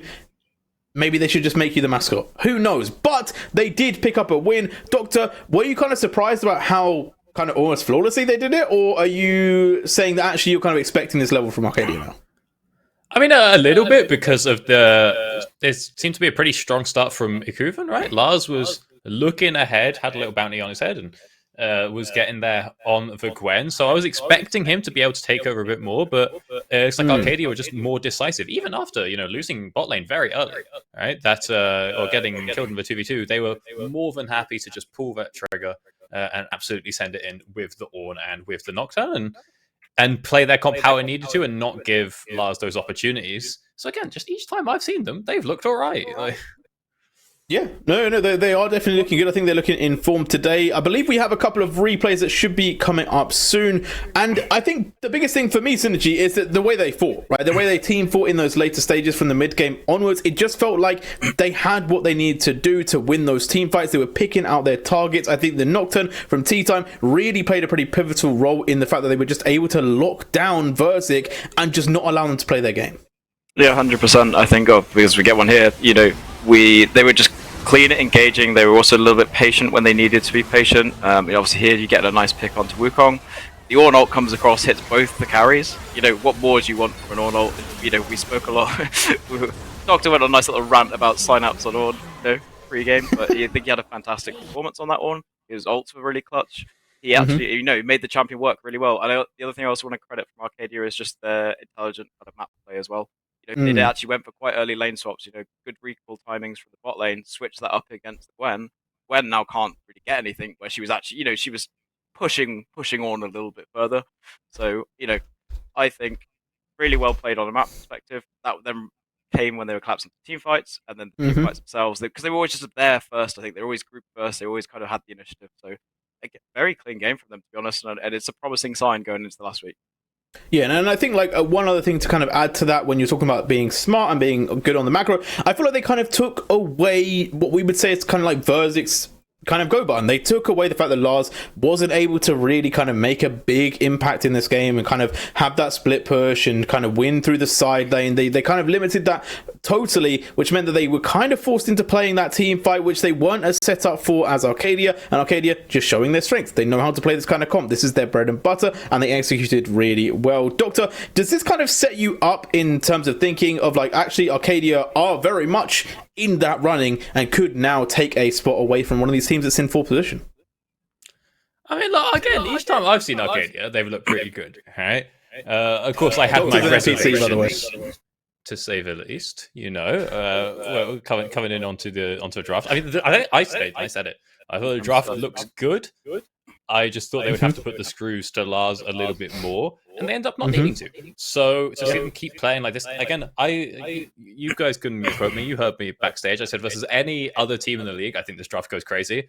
I think it's a little bit worrying versus Lars, and end up not even be worrying versus Lars. So if they can keep pulling this off and keep executing the same way, then yeah, I think they can have a pretty good chance of contesting those teams like Belfast Storm and the other middle of the pack squads. Yeah, and shout out to the Ban on Fiora, absolute top tier. But let's get into one pick that really changed the game. Let's talk about tea time. Let's bring up some statistics from this game, because this Nocturne, in my opinion, really made a massive difference. And I feel like tea time coming back into the league was a very good showing. Synergy, obviously, we've had a bit of a switch up in terms of who has been playing for Arcadia. Do you feel like kind of now that they've got their original roster back, they're at their strongest form? Yeah, I would say so. I mean, from what we saw today, it was just clean from start to finish. Maybe that's the opponent. It's not obviously kind of sample size of one after the break, so it's hard to make a complete decision. But I really liked what I saw from them today. I think Tea Time was doing his job perfectly. I think today everyone just fulfilled their role really well, and you don't need to be a super flashy team or anything. If you're doing everything your team comp wants to do well and you're playing to your win conditions, you're making your life very easy for yourself. And I think that's kind of why they actually didn't have to put so much pressure onto Lars, because they just avoided him by, we're just going to rotate bot lane top. Now we don't need to really worry about him because he's not going to beat 2 people. So if you do it that way, it's a good way of avoiding those kind of 1v1 mismatches that might well happen. So actually, as we do get some stats for Tea Time here, good gold for how quick the game was, farmed well, decent amount of damage. Nocturne isn't going to be the highest damage champ in the game just because he's most likely only get on his backline with ult. But, can't really fault the KDA at all, right? High participation, high kills, only died once. Really, really solid game from him. Fair play. That's how it is. Any final words from either of you about the match that we just watched before we get into the next one? Yeah, I got no clue how the Rakan worked. You know what? I saw a lot of hot debate about it in the chat, and I was on the same boat. I was like, look, You've slammed Rakan when Rel's already been picked. This is surely Jova. And it wasn't. So shout out to Galaxy and Blank. I don't know how they pulled that one off, because that should not have been particularly playable. Well, we'll leave the controversy of Rakan to the chat. We're going to move on to game number 2 of the day. Let's bring in a team that has been very kind of up and down, in my opinion. Let's talk about Ruddy. Right, if we can bring up the players, let's get to know Ruddy, just in case you don't know, if you're new to the show. But Synergy, talk to me about this team. They have weird picks, weird play style, up and down weeks, but they are overall second in the league. Yeah, I think the thing we've highlighted a lot in the other pre-shows is that they had a great start the first week, I think it was, and maybe first 2 weeks. Then they kind of had a dip in form, which we're like, maybe they're not quite as kind of complete as we were expecting.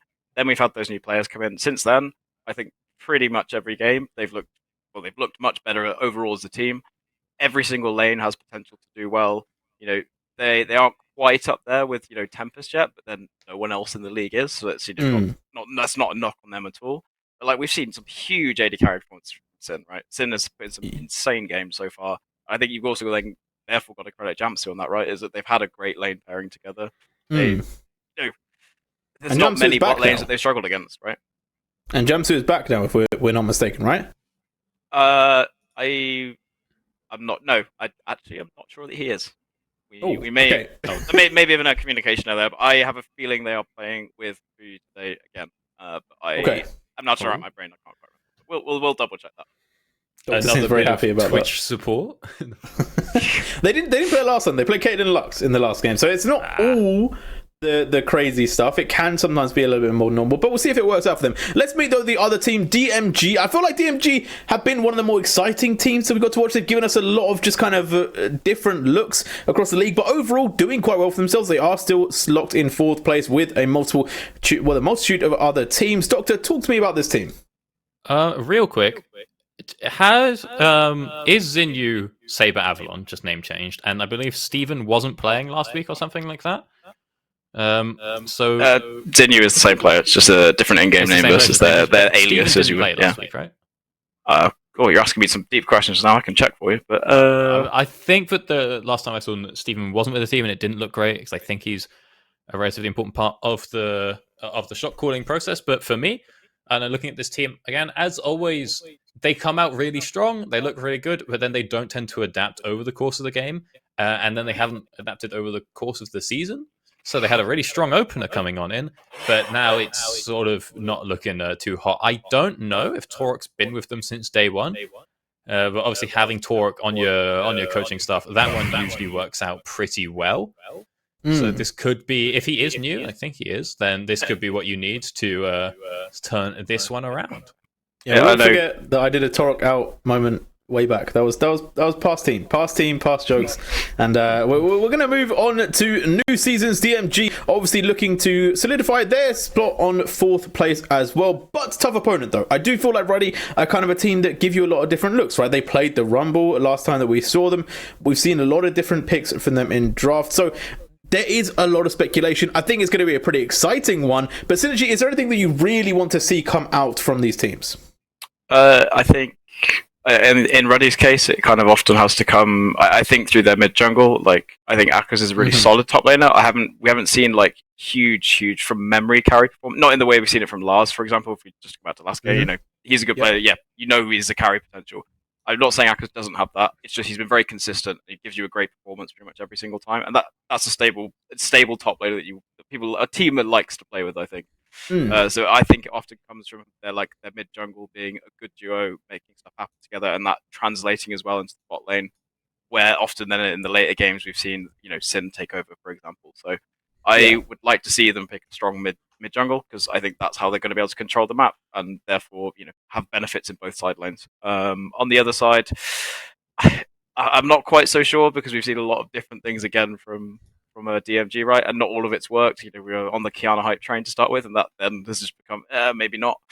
I think we just want to see more fighting from them. That was something that in the early weeks worked really well for them. They were just better at team fighting than a lot of the teams. Maybe other teams are caught up now, but also Ruddy, great team fighter. So maybe not a good matchup stylistically.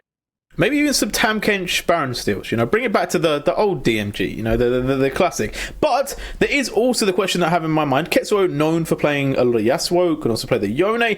Doctor, Zac was a very big pick in the last game day. Do we maybe see a bit of Zac Yasuo action, or do you feel like it's kind of going to be banned away?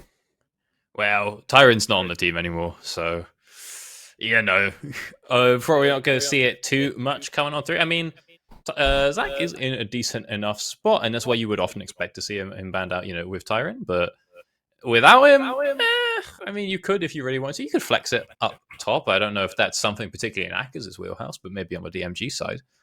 You could send him on up there. I don't know. I mean, as much as I like the champ, as fun as he is, I don't think he has quite enough to be slammed in comp quite just yet. Interesting you say that. We'll find out. We'll find out shortly. I think that if a team is going to do it, I feel like Ruddy might. Obviously, it was played twice last game day, which was on Monday, and it looked pretty good. At least in one of the games, it looked really good. One of the games, it was decent, But I think there is definitely a little bit of room for that one to come through as well. But I'm just excited about this game, because I feel like these are two teams where really anything could happen, and because of that, it makes it very volatile. And it means that we might get a little bit of an upset. Is DMG going to be able to take a game off Ruddy? Are they going to be able to put themselves that 1 point higher? Will they then move past Verzex and claim that 4th spot and put that little bit of pressure onto Belfast Storm? We'll have to find out. But let's get into the draft. Let's find out what the picks are going to be and what champions we will see. Let's find on out. Oh god, people have changed names again. Good Yeah, lord. so but everyone on maybe it's DMG's good got time to different just names. highlight the roster stuff because I just should have realised. I had a quick check. No, we have a sub laner in top already. Akaz is now on support, so I'm interested to see Akaz at support, and we got Wait. Fuyu at AD carry. So For real? this is a revamped roster because Jamsu is definitely still away, and I also think Sid is away this week. So, And they brought in Adam Wodo. yes, That is a name an I old, haven't seen in a throwback while. name. Some people may remember from the Well, UKLC and Adam Wodo the used to play, UKL. that rings a bell. Like Ruddy is literally just like basically old school. Like when I started casting in like UK in-houses, and I feel like Ruddy is just the collection of all of them. Like, And the other thing I think to highlight as well is He used to DMG play playing with Fidel. a sub top laner. Obliviate is Steven, just to clarify. So, Okay, but the top yeah, laner, they're not missing the usual. Pighead. It is the And- sub top with DMG. And then that is still Saber Avalon, just under a third name in mid lane. Oh, What well, a I'm not so time to sure. be alive. Anyway, Okay. they're trying to We'll escape. find They're out. trying We to got- we escape, got Doctor. some They don't bands want you to coming through know. here. They don't want you to know the real identity. They're good lord. switching it up. You know. They're I keeping guess we themselves should- hidden. The important note then is, as I said though, so Akaz, aka Erling Narland, which is insane because he has this account called Akaz, which he could just use for the tournament. For some reason, it's not his main, it's his ADC only account. So he plays ADC only on the Akaz account. Their support is away, so they've brought in a substitute support who's an AD main, who is now playing AD because their AD has left. He's away, which means that their top laner, who's an AD main, is playing support. Their support sub is playing AD, and they've got a third sub swap in with Admawodo to come and play top. I think you would be Ruddy, amazing to play Cluedo with. I think you would be a lot of I'm fun afraid, to yeah. play Cluedo with. And You really Crisis sussed did it it all with out the there. You candlestick. had it all lined up. It was nicely patented. Now let's get into what is being picked, right? Rel, Cassante, and Kiana being to be banned away from Ruddy by Ruddy. Maokai, Rakan, and the Yone also taken away. Now Ruddy looking in that Orianna early. The answer was the Xayah Ari, a pretty standard bot lane and mid pick. And then we get the Nautilus and the Renekton very early on. Yeah, I think, well, we've seen a lot of Renekton in the split just from every team, and we're seeing a lot of Worlds as well, right? I think Mhm. it's just a New great, Worlds can solid... Yeah, of course, yeah. No, can't discount that being a major factor in the pick here. I would likely think they're picking it more because it's a stronger top, a decent blind pick. It does well into a lot of matchups. But I love the skin angle. I think that's a great shout. Wait, is that- maybe more of these teams are drafting off skins. We don't know. The Taric is locked, by the way. Ooh, I haven't love seen the some idea. Tarek. I love Tarek. So we've seen, But where Taric though? Because Taric jungle has happened. Okay. Taric top has Tech. happened. Yeah. Taric support has happened. Like where are you expecting it? Look, we've seen Steven bust out Wardens already. He's played Brawman and Kench. Obviously, Kench was that Elder Steel, so you would assume it's Tarek support. If we have any Addy fans, then it could be the old the Tarek jungle. And Tarek top is not in a terrible top- spot either. Versus yeah. Renekton as well. I think it's actually like reasonable. Frozen Fist, spam those So, heals. Tear of the Goddess. Well, we're getting a lot of bans from Ruddy, so they don't think it's top. They've taken away the Darius, they've taken away the Jax. On the flip side, though, 2 jungle bans, the Jhin, the Wukong also removed. Mundo being hovered. Shout out to Mundo. I wish it was old Mundo, though. I won't lie. That's my least favorite rework. But anyway, moving on. They're going to hover off that one. They're going to Doctor's favorite champion that he would pay to watch. It was the Ornn, but now they're going to a different one. It's Malphite. It's looking like a tank is going to be locked in here. Good lord. Oh, this is going to be kind of criminal because No, you're now they playing... griefed. No, DMG's no. griefed. DMG's griefed. No, throw in the towel. They've griefed. How This they is picked a Malphite and lovely not Silas banned angle. Silas. Yeah, No, this is they the most actually Silas griefed. angle I think I've ever seen. Fun fact for you is we may have all seen the Twitter No. thread this week. Yeah. Of the 4 worst matchups in the game, according to a rioter, 3 of them are Silas versus Malphite. It's Silas versus Malphite top, Silas versus Malphite mid, and then Silas versus Malphite jungle. And fun fact, the 4th worst matchup in the game is Rammus versus Mordekaiser top, which I have played, and I understand why it would be given that sort of rank. There's no shot that we're not actually going to lock for Silas, lads. There's no... we're having a bit of a goof Well, and a gap. we have 2 solo laners in now, right? Oh, but you don't even want Silas with Malphite and Tarek ult available? And Ari ult available? That's crazy. Udyr though. This is, I mean, the only other Udyr we've seen so far Silas in support. UKL has been Synapse and it's been top. So this is first jungle Udyr of the split. This is We should have done Nautilus jungle, Silas support, and then we could have cooked. Let's put Silas jungle. What's wrong with that? Just if your first clear is what's wrong with it. Yeah, it is terrible. Man, I feel like you First could, bro. I think you could have even locked in Silas support at this point, man. Like the Silas potential that could have been had there. I feel like that was the easiest lock. That was the layup. Silas Kingdom the Taric as well, because Taric's getting all his free armor, and you're like, cool, don't care, didn't ask, and you use his ult pretty well as well. Oh, what a missed opportunity for Akers to go crazy with it. We would have to play with Jungle Nautilus, but that'd be fine. We'll figure it out. It used to work. I think that'd be fine. It used to. It's still, actually, it's not as bad as you think. I mean, it's rough, but it's not as bad as you think. But either way, we have the locks now. So we have the Renekton, the Udyr, the Orianna, the Kai'Sa, the Nautilus, right? So not the craziest comp coming out of Ruddy. I think the Udyr obviously a little bit new to us, so maybe a little bit of speculation onto that pick and how well that one's going to work. But it does do pretty well in solo queue, so I imagine it is going to go pretty well here. Obviously, going back to the Kai'Sa has probably been the most picked ADC in the league, I believe. I'd have to fact check that because I would be pretty close. But I think overall it is pretty strong. On the other side, though, DMG, a little bit of a different strategy here, right? New Taric, we've got the Malphite, also playing up on the Graves, so a little bit more of an aggressive one from Shroudi Rowdy to complement that with the Ahri and the Xayah. Are there any kind of worries that you guys have about either of these teams? I like the DMG lineup, right? Because Xayah needs people that hold on in frontline. Taric works exceptionally with that, locking people down so that you can hit all of your daggers. Malphite doing something similar, and Graves you can play as that sort of frontline. Right now on this patch we're probably going for more lethality build, but you could, if you wanted to, just be a wall, and effective use of the smoke screen as well makes it very hard for people to push any further forward. And with a Xayah comp, you want people to not move. If they come into you, that's fine. You don't want them to leave, though. You want to just hold them in one space so that you can set up all of your feathers and then call it a day. I mean, the slight concern of it all for me, the Udyr could kind of go crazy because he does the exact same thing, except you've got this massive anti-armor comp or anti-AD comp, right? With Taric and Taric and Malphite as your two big frontliners, and you just turn up with Udyr. He turns up to function with a fully maxed ult and demonic, and he just claps, puts out bad things like, cool, our entire frontline has lost half of their health. Unlucky. So there's a world it doesn't go too swimmingly, but I think for the most part, DMG have a great comp set up for just clashing two front lines together.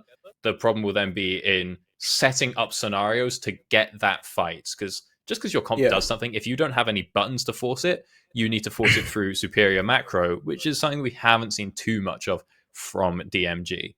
But I do like the duality of, like, one of the biggest issues with Cosmic Radiance, right, the Taric Ultimate, is that you press the button and then you need to go, right? You got 2.5 seconds where it loads in, and then 2.5 seconds of invulnerability. And if you can't really use the invulnerability, well, then it's just a bit of a waste, right? And it's the biggest issue with playing Taric.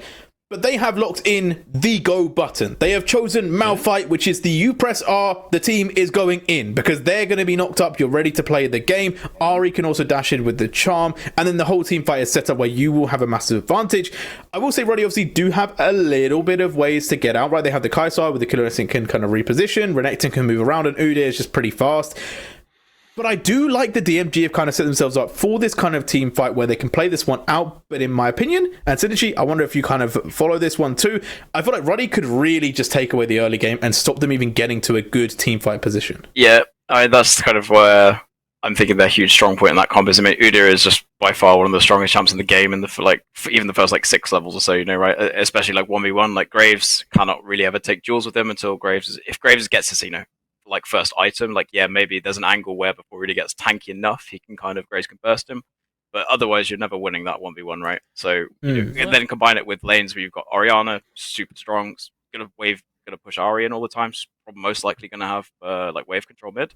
Combine that with top lane as well, it's a Renekton. It's not like he's gonna smash Malphite, because, well, it's Malphite, he doesn't really lose horribly, but he's not gonna get much lane pressure either. He can't push out. You've got 2 top and mid, you've got 2 pushing waves, basically. Udyr has free control. I actually wouldn't be surprised if we see Crisis go for a little bit of a split map-ish and just constantly invade that top side with pushing lanes, keep Graves' farm down, and just power farm that way. And then whenever there's a gank on, I'm just going to run in from behind tower, dive, kill the Ahri before she's 6, or try and dive Malphite once you've got level 6 on the Renekton and such. It's very possible. We've got so many options here. If that could easily snowball out of control, I think, and that's something DMG have to really be considerate of, especially given that their comp really come online till a little bit later in the game. All right, well, either way, you might be a Batman fan, but I think I'm going to take something from the Joker. Let's play a game. Right, let's have a little bit of a game. But I want your prediction, and I want the time in which the game ends. I'm going to kick this one off so you don't feel like left in the dark. I'm going to say Ruddy, and I'm saying 28 minutes, 30 seconds. I was going to say Ruddy, 27 minutes and 10 seconds. Okay, Doctor? DMG. Well, Ruddy's down, by the way, so CJ can tell us who was closest on the post. Yeah, DMG 3220. Oh, okay. With that being said, I believe it is time for the game to begin. Do correct me if I'm wrong, production, but I am going to be handing this one over. It is time. Brackish Brit, Kabir, take us into game 2.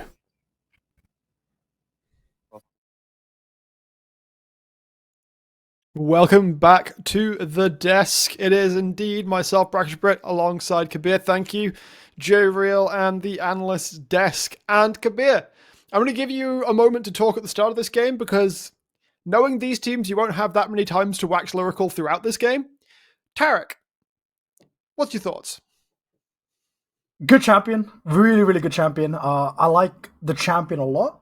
Don't really see it much in competitive. But now you have Malphite, right? This is going to be a very interesting combo. Hey, buddy. I want to give a quick shout out to my boy Twisted Vision because we heard the Sylas shouts come in, and there's a very creative way we could have got Sylas into this draft, and I'm sure not many people will know Twisted, but he's a Orianna support one trick that's always sitting around Master GM. And he would have been screaming for Orianna support to come out here because there's no better angle to have the Orianna support. You could have put Nautilus in the mid or in the jungle and then put Sylas in the other lane. And that would have felt such a good way to play this game, especially if you could have got that Sylas angle in. And also shout out to J-Real for putting some game timers on. That is maximum cooking, though. That is a bold strategy. As we saw, both teams stack up as 5 players. Step into the opposing jungle. We've got wards placed on both blue buffs. You can see Shreddy Rowdy looking to start towards his red. I think we will see Crisis spotted out at his own blue. So fairly standard. We've got both junglers starting at red and pathing bot. Yeah, so this is going to be a very clear. It's going to be a boring game until it's not.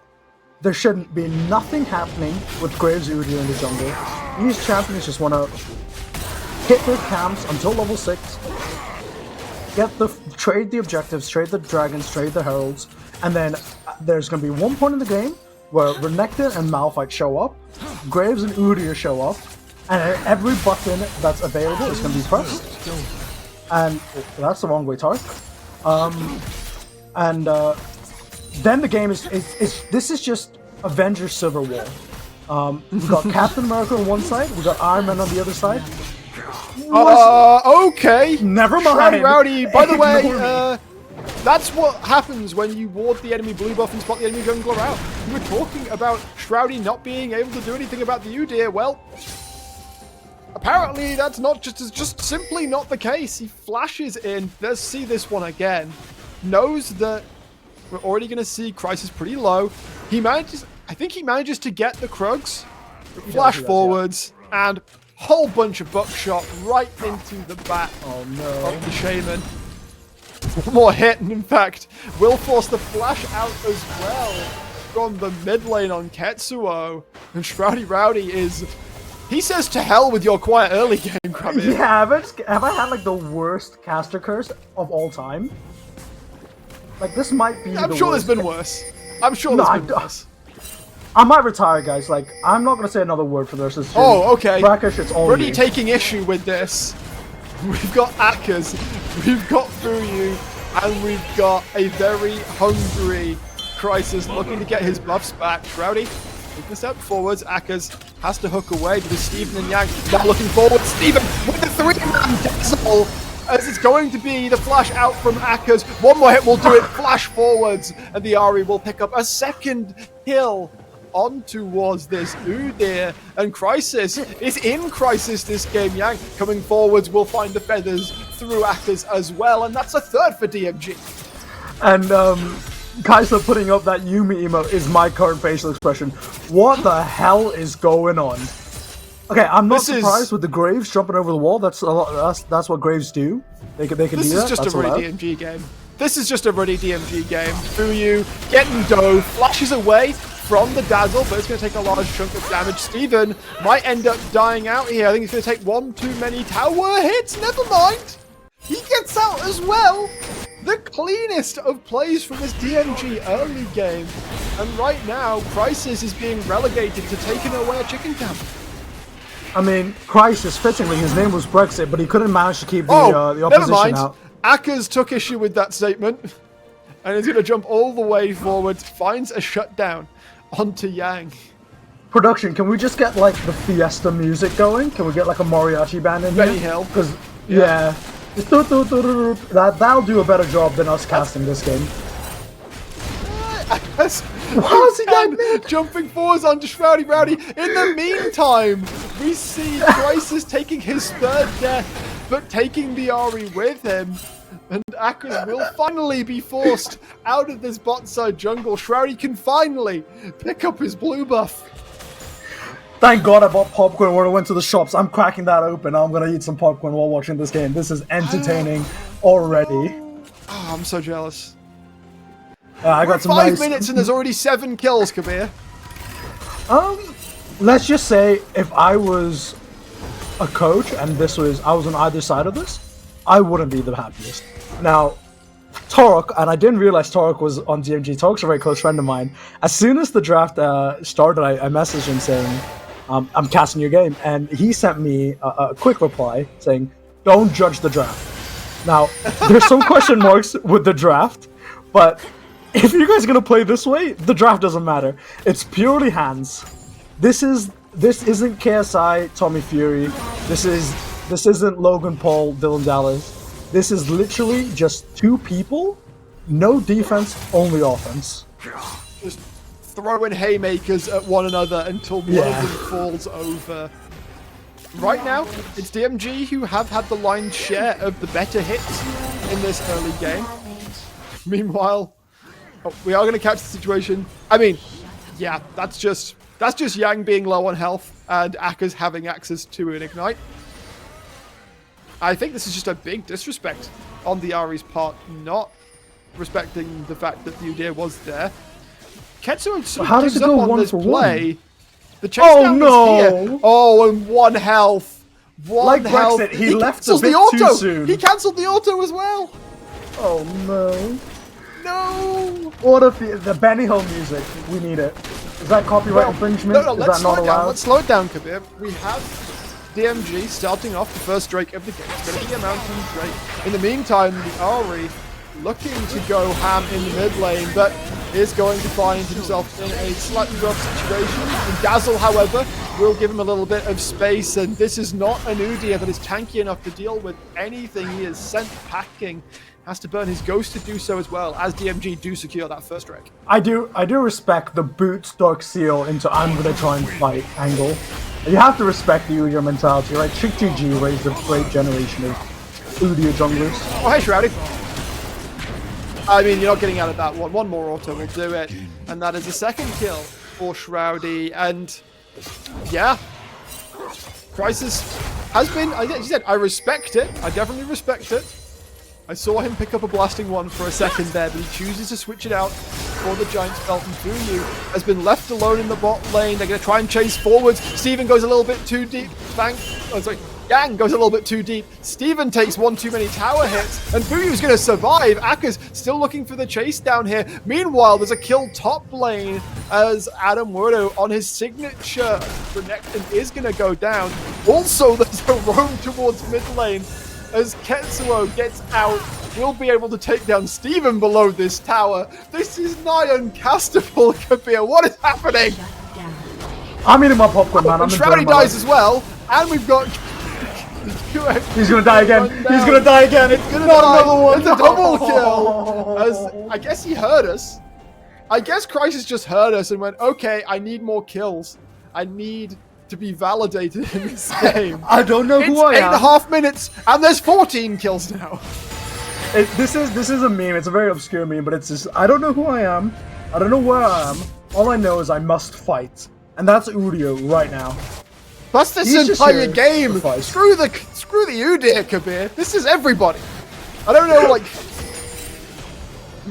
There was some kind of gentleman's agreement before this game started that macro doesn't matter and we go No. full Fiesta mode. This is like what we who get to sit into scrims.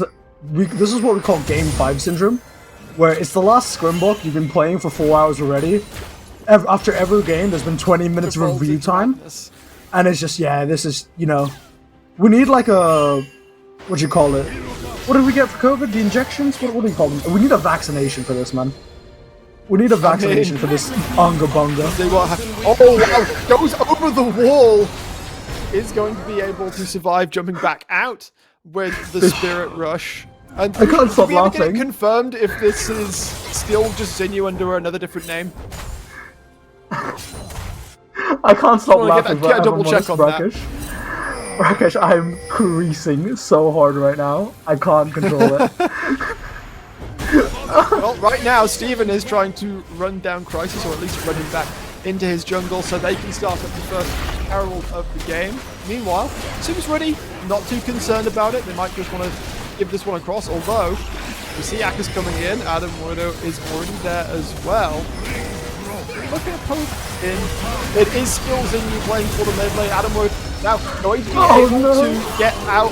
Takes a lot of damage, eventually goes down, but that does mean DMG is now going to struggle to get in, and it's going to be Crisis that picks up the Herald off of that play. So, a kill for the pickup on Shelly. Is that worth?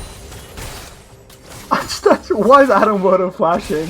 This is just take the death, man. Just die peacefully. No, I can outhands this man. Meanwhile, Steven trying to go forwards in Fuyu on an absolute pixel manages to get out. Yang is the That's one that twice now. flashes to get the feathers. The response flash from Fuyu, fantastic to get out of that one. And I'm going to be more than happy to, shout out a play that doesn't result in a kill for once. Yeah, I mean, Kaisa making out alive twice now. When on a sliver of HP and a sneeze away from death. Definitely tilting Xayah if I'm the Xayah there. But okay, Zinyu, that's just in rude. this, let's get the base off. Let's get some downtime, please. Gonna cancel the back at all? Okay, thank God. Okay, let's talk about the game. Yes. So, Great 600 gold ahead for DMG, but DMG definitely have the better comp in this kind of chaotic game state. The Udyr, although with the Demonics, Ooh, Aka's trying to find the damage in on towards Zinyu with the Spirit Rush should be all that she wrote. Meanwhile, the catch, the shockwave onto Zinyu is going to result in his death, and now Shroudi stood in the flames of the Udyr. I'm not going to call it an ultimate because it technically isn't.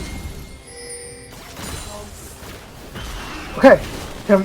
Can I just message Torok and tell his team to just slow it down? Is that competitive integrity?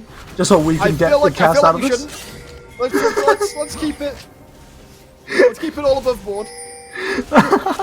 No. Yet more madness continues to unfold. Let the madness DMG continue. giving up potentially this break, however, though, as now, with the Demonic Embrace completed, it seems that Crisis has gotten to the point in the game where he is comfortable enough to step forward on these plays, and that means that Drakes will indeed be even at 1-1, and we're onto a Hex Rift. Yeah, I think Ruddy have the pieces they need to salvage this game, but they do need to slow down the pace a little bit. Zinyu still so aggressive, looking for the roots, looking for the charms, but Nopon this time takes a big chunk for his trouble. Renekton caught between a hard and a... Nope, no, man, he's not. Nope, rock solid, guys. This game Caught between is... a croc and a hard place. Yeah, well, I guess he's the rock, right? So, what happens then? This catch-22 doesn't really work anymore. There's that catch. Akka's going to be able to find that one. Rowdy not tanky enough right now to survive. Spirit Rush from Zinyu is going to try and find the damage. Is able to pick up the kill. Not respecting the fact that the Orianna's there though, and the hook from Akka's will secure that one as well. And the plays, they seem to keep being initiated by DMG, but more and more it's looking like Woody are getting the better of it. Yeah, well, ultimately, this Orianna, she's being left unchecked, and she's going to become a huge problem on the side of DMG. Graves is massively ahead. And when that Collector, I believe that's what he's building, Collector, once that's finished off, there's going to be a huge burst potential onto the Orianna, onto the Kai'Sa, and he'll be able to kite Renekton around quite easily as well in the later stages of the game. Malphite got the Iceborne, Renekton damage is just not going to matter anymore, so how does he pivot into dealing with that hybrid damage from both Udyr and Kai'Sa, and then the AP damage from Orianna? For a second, I was very worried for Yang's safety until I realized that one of those three people coming bot was Steven. Right now, I mean, we look at the bot lane, it's also an advantage for Yang right now, but that's not to say that Fuyu is in a bad spot by any means. Has completed the Kraken Slayer and is well on the way towards the second item as well. Who are you favoring as we get towards these later fights, though? Obviously, you know, Xayah is usually said as favored because of the extra safety. I just think DMG have more ways to win the long drawn-out fight than Ruddy do. So Ruddy needs to find that one pick, that isolated pick, and really one-shot either the Xayah or the Ori, and then it's really, really favorable. The Graves not really matter. Something that I am a bit curious upon, and I guess I can ask later, is with the early kind of lead that the Graves got, why was there no real decision to opt into the Umbral Glaive? A very low econ item, can keep the map really dark to allow him to continuously invade the Udyr, and would have just helped the utility. Looking for Shroudy, they're going to try and get that angle in. They are able to get a good chunk of damage. The Cosmic Radiance now coming down. The TPs are coming in, but I don't know if it is going to mean all that much. Crisis taking a large bit of damage, the stuns are coming through. He is able to survive, however, as Adamoto comes in, will slice through Steven. The flash is required to be used by Ziggy to get out of that one. And they even get the drive-by on the first turret. Yang, however, seems to not be done here. Going to continue to put the feathers into Adamoto. Doesn't seem like it's going to be enough really threaten right now. In fact, it's Ketsuo who's in trouble. Yang looking to chase this one down. The flash from QXD as well. Still trying to make this happen. The shutdown is there. Adamoto finds himself on Yang after he completely floods the Featherstorm. Doesn't seem to matter though, as one more Thunderclap will take down Adamoto, and that's quite a bit of gold going onto the rock. Hey, he's gone from the pebble to the rock. We love it. We love that for him. A little glow up. And like, perfect. Pivoting into that Anathemas, or the Abyssal Master. I haven't touched League in a bit, and when I do touch League, I'm playing K'Sante Jungle. The itemization is just out the window. You just build whatever on K'Sante nowadays, and you're fine. Ooh. Auric having a bit of fun Trying there. to deny the Herald pickup there, but they end up playing a little bit too defensively in that point. Rowdy, you said he had the big advantage in this jungle matchup, but he is down a level now to Crisis on this Udyr, who is well on the way towards what I can only assume to be a drag show. Yeah, and this is what really, really confuses me, because I feel the same when I play jungle. I just invade, get a bunch of kills, and then if the opposition jungler is just left alone for a couple minutes, he just swings back like a slingshot. And I'm like, well, that's my hard work useless. Yeah, Udyr just gets to clear waves, clear camps so effectively. And I guess the one benefit of Udyr just kind of soft Big printing catch on towards mid lane though. Ketsuo is going to get dropped, and before he can use the shockwave with that death, Shelly gets put down towards the bot side of the map, so that will give Ruddy a little bit of extra pressure. But not enough pressure to actually start off the Drake here. It's Rowdy and Steven who are currently looking to set that one up. But they are managing to deny further people from making it into the river. Although, considering right now what we see, looks like Ruddy's just going to give this one over. Thank God. Thank God Ruddy don't opt for a fight, because they need a breather. They need to just collect their thoughts. And this is a good trade, right? Give up that second dragon, or the third dragon rather, to the side of MG, and then just take that tier 1 top, keep the gold kind of net neutral, trade objective for objective, and now Renekton can shove that wave in a bit deeper, meaning that someone has to respond, and he doesn't necessarily have to blow TPs to make it to the next fight. So, at 18.5 minutes, we're still looking at 27 kills. But the tempo of the game has slowed down a little bit from the absolute blistering pace of the early game. I think that's controversial to say. And No, definitely not. where are we looking for now then? Obviously, the Drake has just gone down. It's been a long, long time before that's back up.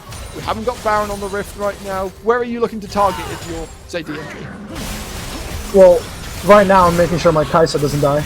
Even apparently the one who's getting targeted actually get absolutely deleted. In fact, Jinyu, however, is going to show up towards the bot side as well. Fuyu is a little bit too far trying to get onto Yang and will give that one across to Jinyu.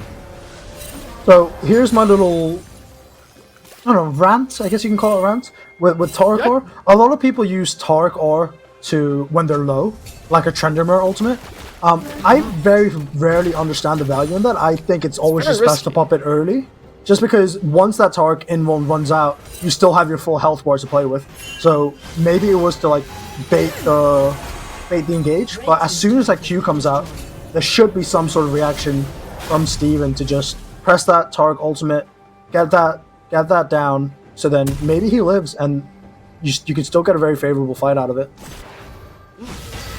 Elsewhere on the map, we did see Ketsuo picking up the final of the outer turrets of DMG, and despite being up in kills, very close in gold, DMG have yet to take a tower in this game. Talking about Shroudy getting towards that collector, he has now got it, so that Graves is going to be that little bit more threatening, but they really need to convert it into something on the map.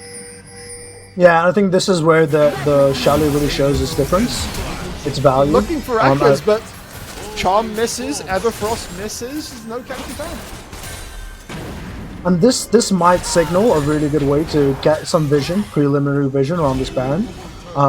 Because now the aim of the game is whoever gets this purple worm, given how fist-fighty this game has been, this Baron will either have a lot of value or throw the game for whichever team decides to approach it and decides to dance around it.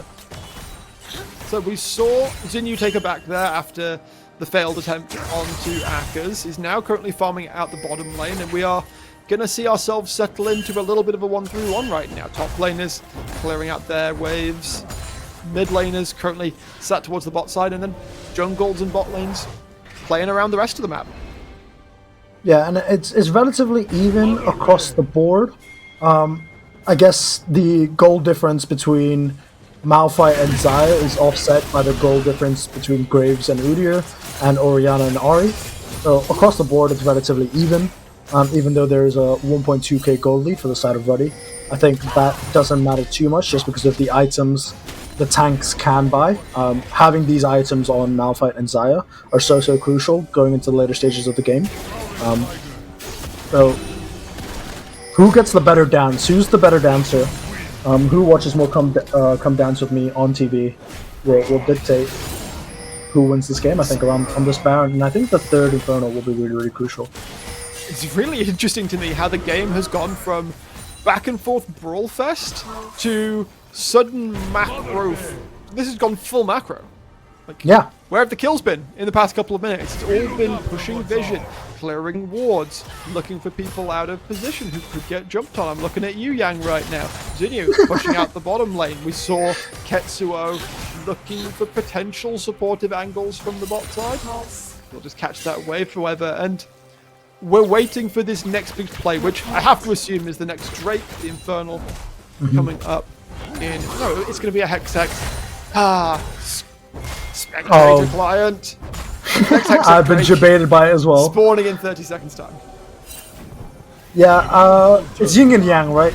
And I guarantee you there's one person in each team, guys, like, stop fighting, guys, please stop fighting, guys. And it's probably both the top laners. Just saying, guys, relax. We can play the game normally. We can play League of Legends as it was meant to be played. Now let's see if Malphite can clear this wave and leg it down here. Root gets found onto Akers here, but Zinyu not finding the priority targets, perhaps. TP's available for both of these top laners. Look at that control wall behind. There is Admiroda coming in, as will the Malphite. Looks like it's going to be the damage jumping straight on QXD initially. Meanwhile, the hook lands, it finds onto Steven, the Cosmic Radiance comes down, but does not complete in time. The peel back is solid, but Yang is dropping incredibly low. He will fall as it's a double kill for Crisis. It's a triple kill for Crisis. Animo still looking for the chase down, and the shutdown will be secured by the Renekton, and the eventual ace picked up by the side of Ruddy. However, that is still a soul point secured for DMG. Good fight from Ruddy though. I think really clean. I think Is this Baron? what's shown here. Ruddy certainly thinks so. Yeah, I think it's definitely not illegal to go here. Udyr can still shut through it even with his build. Orianna does a good chunk of damage. They definitely have the death timers to support this decision. And it's only really tired. So unless Steven is feeling really spicy, I think it's gonna be okay. If it happens, it happens, but I'm thinking it's rather unlikely. We've got TP coming in from Xinyu, looking to potentially punish the low health members as they come out from the play. There is the root, and Xinyu steals it!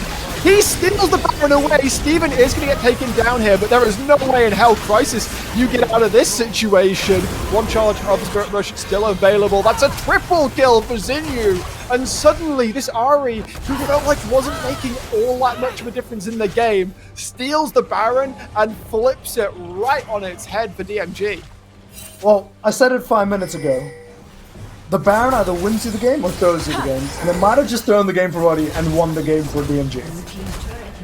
I mean, who predicts the Ahri getting that one? That was out of nowhere and fantastically done by Xinyu. The towers are now starting to fall for the side of DMG. 4 already dead. The fourth one just picked up in the mid lane, rather. Let's try and take down this tier 2 top as well. You and Shroudy do need to be careful though. Akers was waiting for it. Not quite going to be able to punish as they get on out, and the gold is bang on to even commit.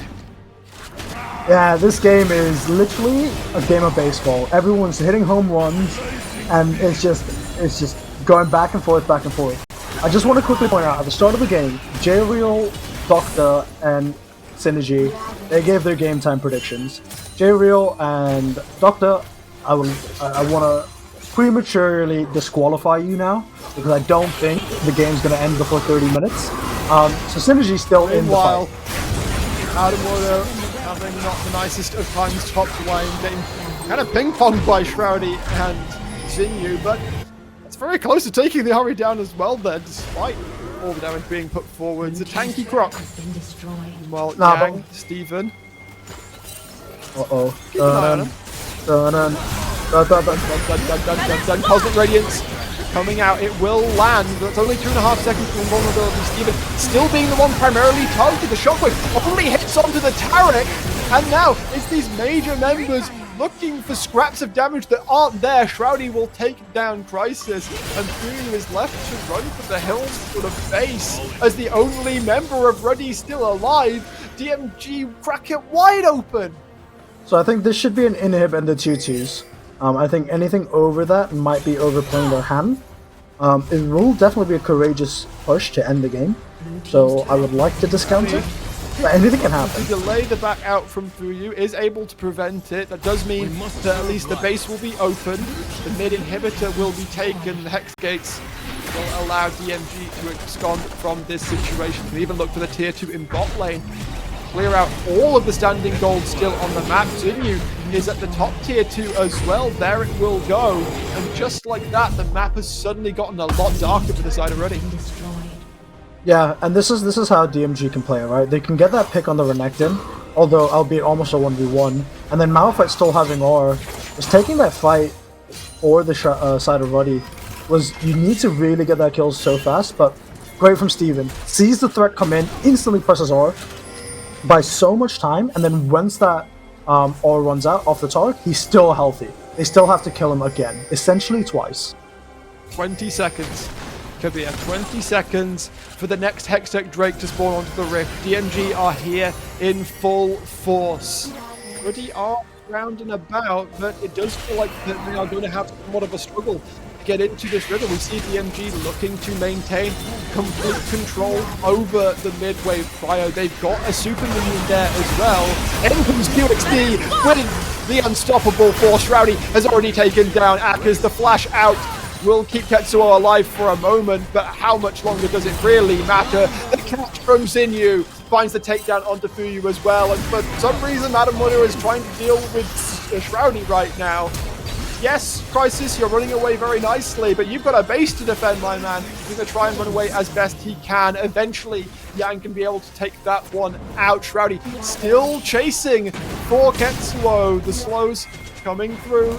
Not going to matter all that much, though, if the base goes down. There is the kill for Shroudy. Adamuda able to get back to try and defend, but there are lots and lots of DMG members coming on into the base. He goes golden for a second to try and survive. Akers is up, but it's going to be the two of them standing and watching as for 5 members, as Shroudy joins them to take down the Nexus, and DMG will pick up the win.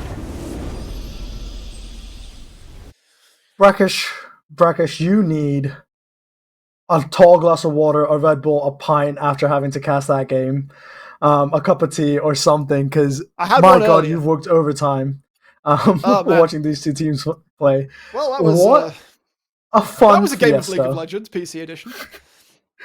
Yeah, but that's what we call freak season right there. That's the definition of freak season. We went from utter madness in the very early game to suddenly the most meticulous macro play for about 2 minutes, 3 minutes, and then back to madness again. And in that moment, it felt like, at that moment of calm, DMG seemed to be able to collect themselves. And when Ruddy made that call for Baron, if that Baron had gone Ruddy's way, I cannot think how the game would have gone from there. I mean, you imagine they would be heavily, heavily favored. But Zinyu comes over the wall on the Ahri, steals the Baron away, picks up the kills, and suddenly the flip is scripted. The script is flipped, and suddenly it's DMG with all the cards in their hand. Yeah, and I think that's the second time in 24 hours I've seen an Ahri steal. I think, if I remember correctly, if my memory serves me right, Xiaohu stole Baron on Ahri against Mad Lions earlier today. So that's not... I haven't seen that game, actually, but...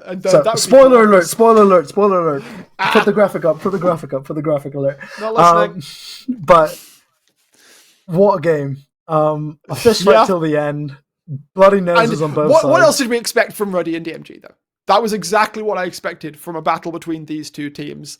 It was fantastic to watch, even if it was a little bit of a little bit rough on the throat. That is going to do it for us for now. However, we are going to send it across to another break, of course, but then the analyst desk will break it down. 2 more games to go, though, so plenty more action still on the plate.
pull up in that Lambo with the 10 on it. Everything on flip 14 got a rims on it.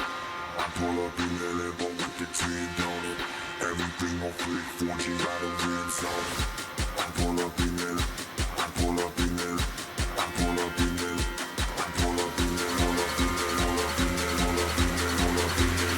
Pull up in that. Pull up Lambo with the 10 got it.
Yeah.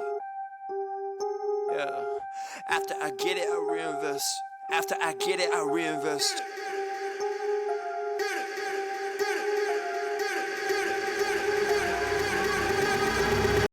People want to talk that talk.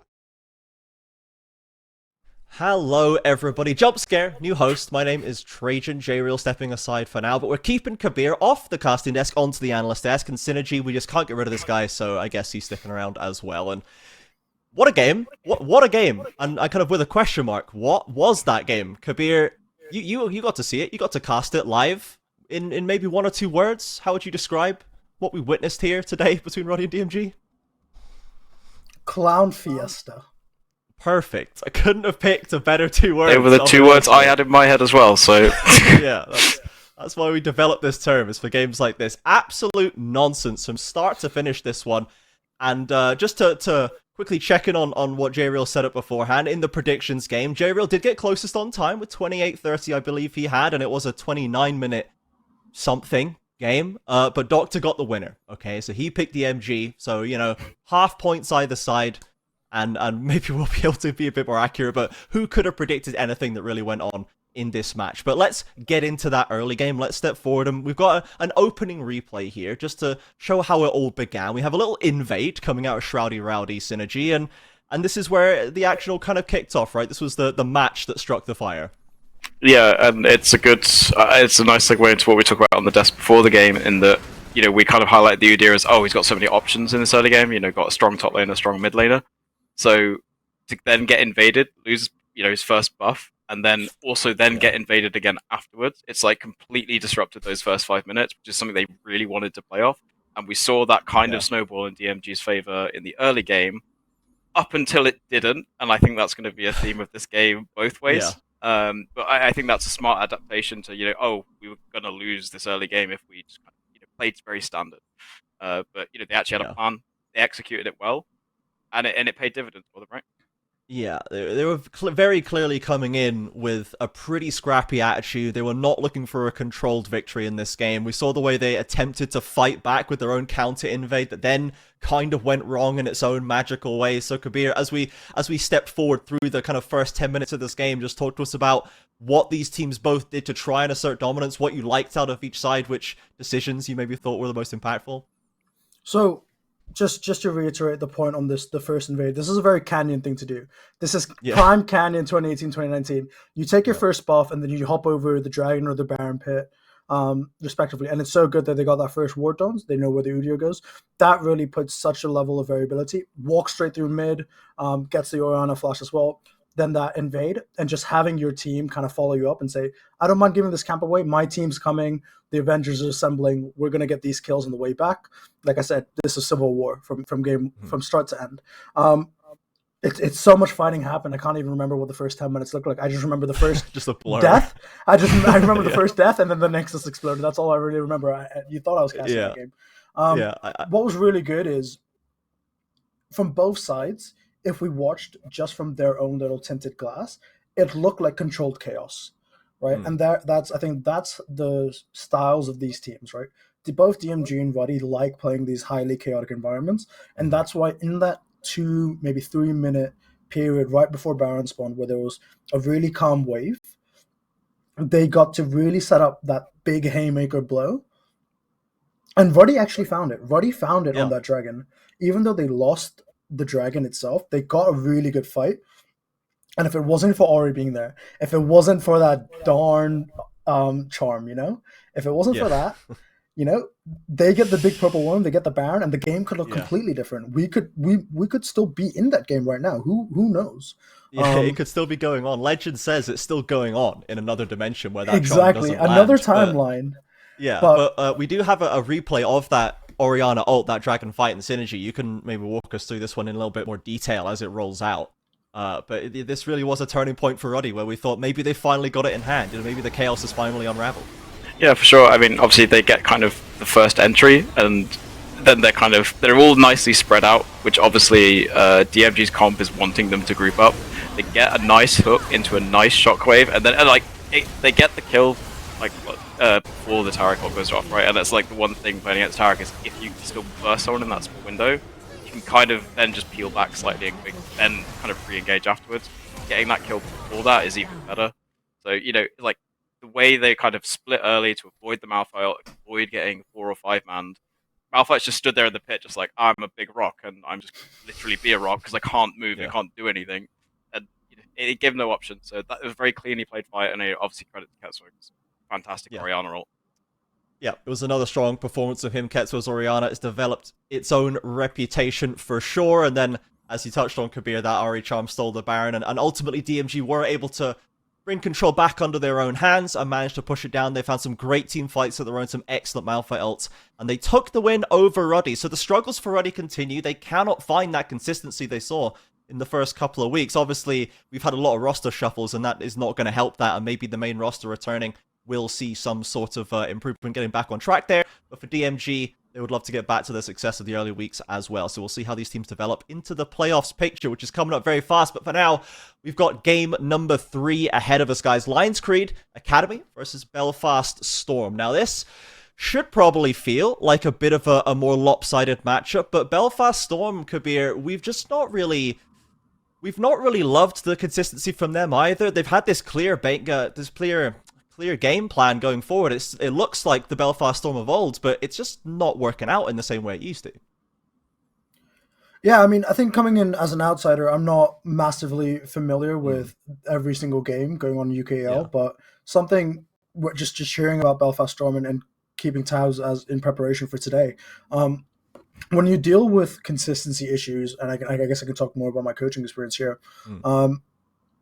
What matters is, can you find it 1 or 2 games before playoffs get locked? Because if they can unlock that key, if they have had that time to experiment in their training before coming into today's game, and it works out, it puts them in this really good headspace, saying into playoffs, we're very clear on how we identify ourselves, how we believe is and what works for us.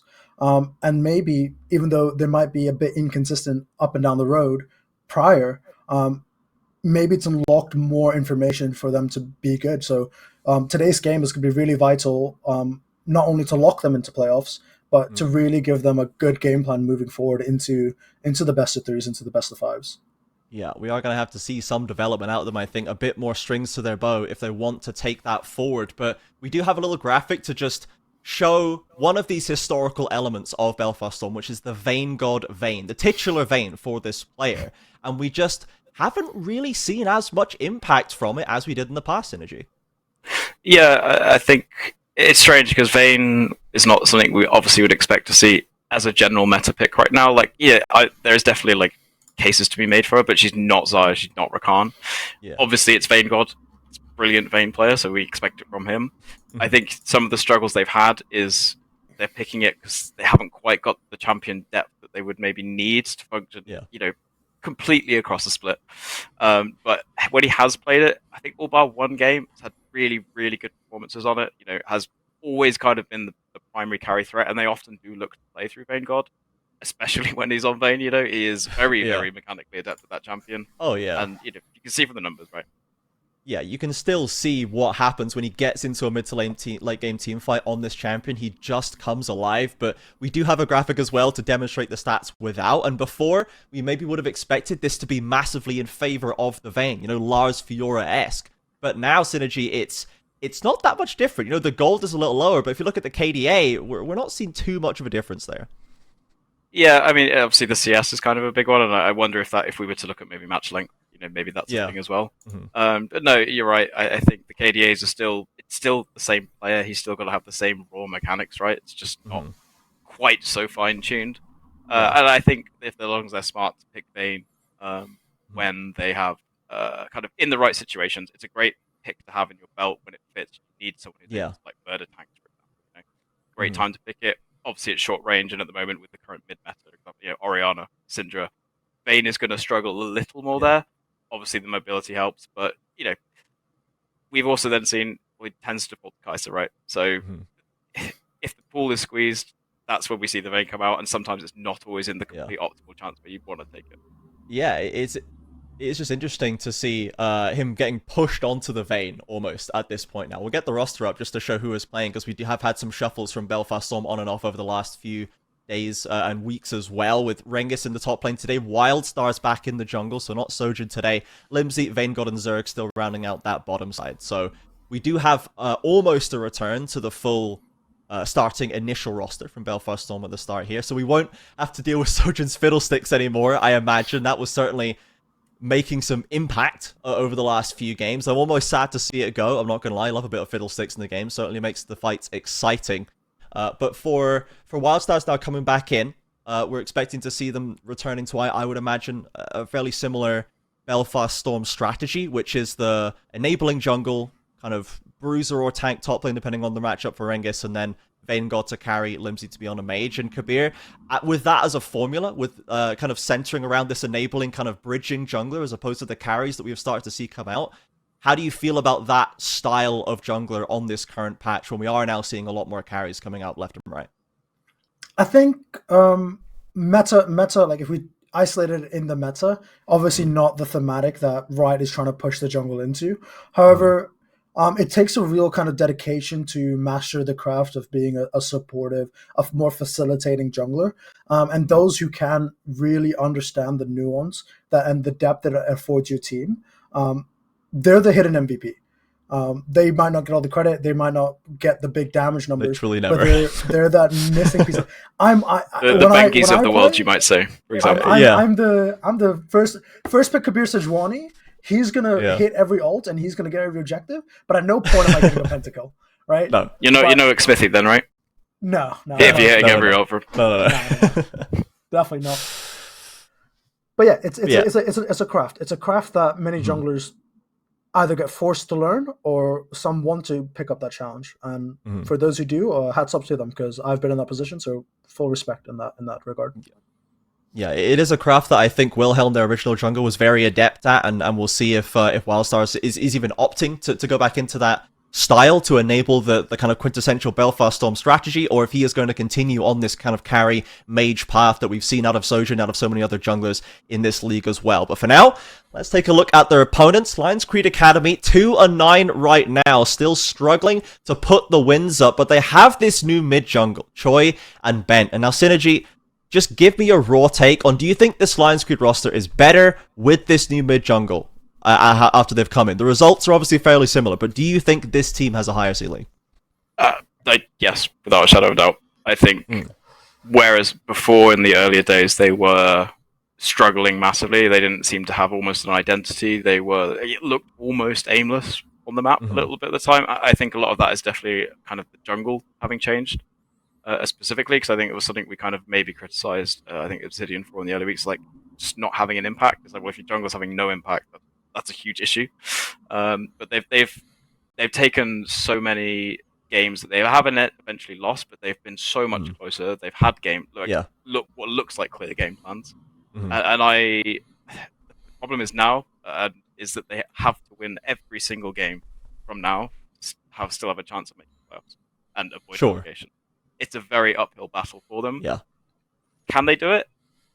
I think it's possible, absolutely. Yeah. I mean, they are playing, however, Venom Crest, for example, next week. They have a tough schedule in that regard. I was just checking the schedule. Is it likely? I don't know. Is it going to be enough? I don't think it matters, because if you are going to end up in relegation, you just want your teams to be cohesive at that point. You want to have a flat strategy, and want to play to it and play it well. I think they're starting to show that, and I think these last couple of weeks are going to be like really vital practice if that's where they end up. They are going to have to face the best teams from Division 2. Yeah, for sure. Especially against Belfast, right? Belfast is certainly a bit of a yardstick team. Like, if you're not at a certain level in that mid-late game, doesn't matter how ahead you are, doesn't matter how good your laning was, if you're not good enough around the objectives, Belfast Storm will just take it away. We are going to be stepping forward to the draft in just a moment. But for Lions Creed Academy, I kind of on the subject of the draft while we approach there, last time these two teams played, that was the debut of the Kumikumi Ziggs. It was a massive impact in that game, and it was the main reason they held on so long against them was the Kumikumi Ziggs. We've seen it once since then, I believe, and generally it has looked like a very impactful pick. But for now, we'll have to see if they're allowed to get it again. Maybe if Belfast want to deny it away from them, or if they will have a chance to offer that counter pick again. As Lions Creed are still down to ban the Vayne, it seems. They are not willing to sacrifice that ban. They're still scared enough of it. But there is the Ziggs ban for Belfast Storm. They also know there is a bit of a pocket pick waiting for them. So going through these early stages of the draft right here, Kabir, from what we've seen today, is there anything you're expecting that's just really impactful on this patch that you're really wanting to see taken away, if it's not kind of putting the comfort picks to a side? I think Orianna has just been a staple in the past couple of iterations of the meta, right? Oh, yeah. We're definitely going to see an Orianna B1 if it makes it through. If it's not an Orianna B1, it's either going to be a hyper comfort pick that they don't want banned in second stage, or the only other alternatives are kind of Maokai or Rel. You can B1 Poppy if you do have that flexibility playing at top and support. But ultimately we're going to see, so we see the Orianna getting taken off, so maybe K'Sante, given its new buffs. The champion that didn't need to be buffed has in fact received some buffs, and therefore we've got a first pick of it. It's actually something we spoke about on the pre-show a little bit with J Real and Doctor. But I think K'Sante's just like, he's buffed. He was already really good, so we were all surprised about the buffs a little bit. Solid champ, doesn't really have many struggles in lane, right? Not many awful matchups. Necessarily, or probably not any really awful matchups. Worse, they're just not great for him. But good first pick, and then instantly we'll give him the excuse me, I can't get my words out today. Given the squeezed mid lane pool, I think Azir for Limsey is actually, personally for him is a good shout. He's been great on that champion so far. Yeah, just an excellent blind pick for him for sure. The Jinx as well, I love for Vanguard. It's still very strong right now. So it's interesting they're opting to go for this over the Kai'Sa, where previously it would be Vayne banned, okay, I Kai'Sa in all situations. But now Vanguard has stepped away from that one by choice. We do have the return of the Bent Naafiri, which is pretty sick. Last time we saw this Taliyah Naafiri combination, so you still have your even damage profile. Obviously the jungle was a bit of an issue in that game. I don't think it was entirely the Taliyah pick's fault that jungle went so wrong, so I like to see they've brought it back and are sticking with their guns here. I'm honestly surprised that they go for the support for Zerg. I thought they might do a Rengus Renekton to try and take control of that Cassante matchup. It's something he's been happy to go into blind before. He's been very good at it, and it might still be that as the draft rolls back slightly. So we'll find out what he's actually picked right there, and we might have a quick reset. We'll see what production has to say about that. But generally speaking, I like that Lions Creed Academy are sticking to their guns with their own personal strategy with this new mid-jungle duo Kabir. And how do you feel about this Taliyah Naafiri strategy that they have rolled out twice now?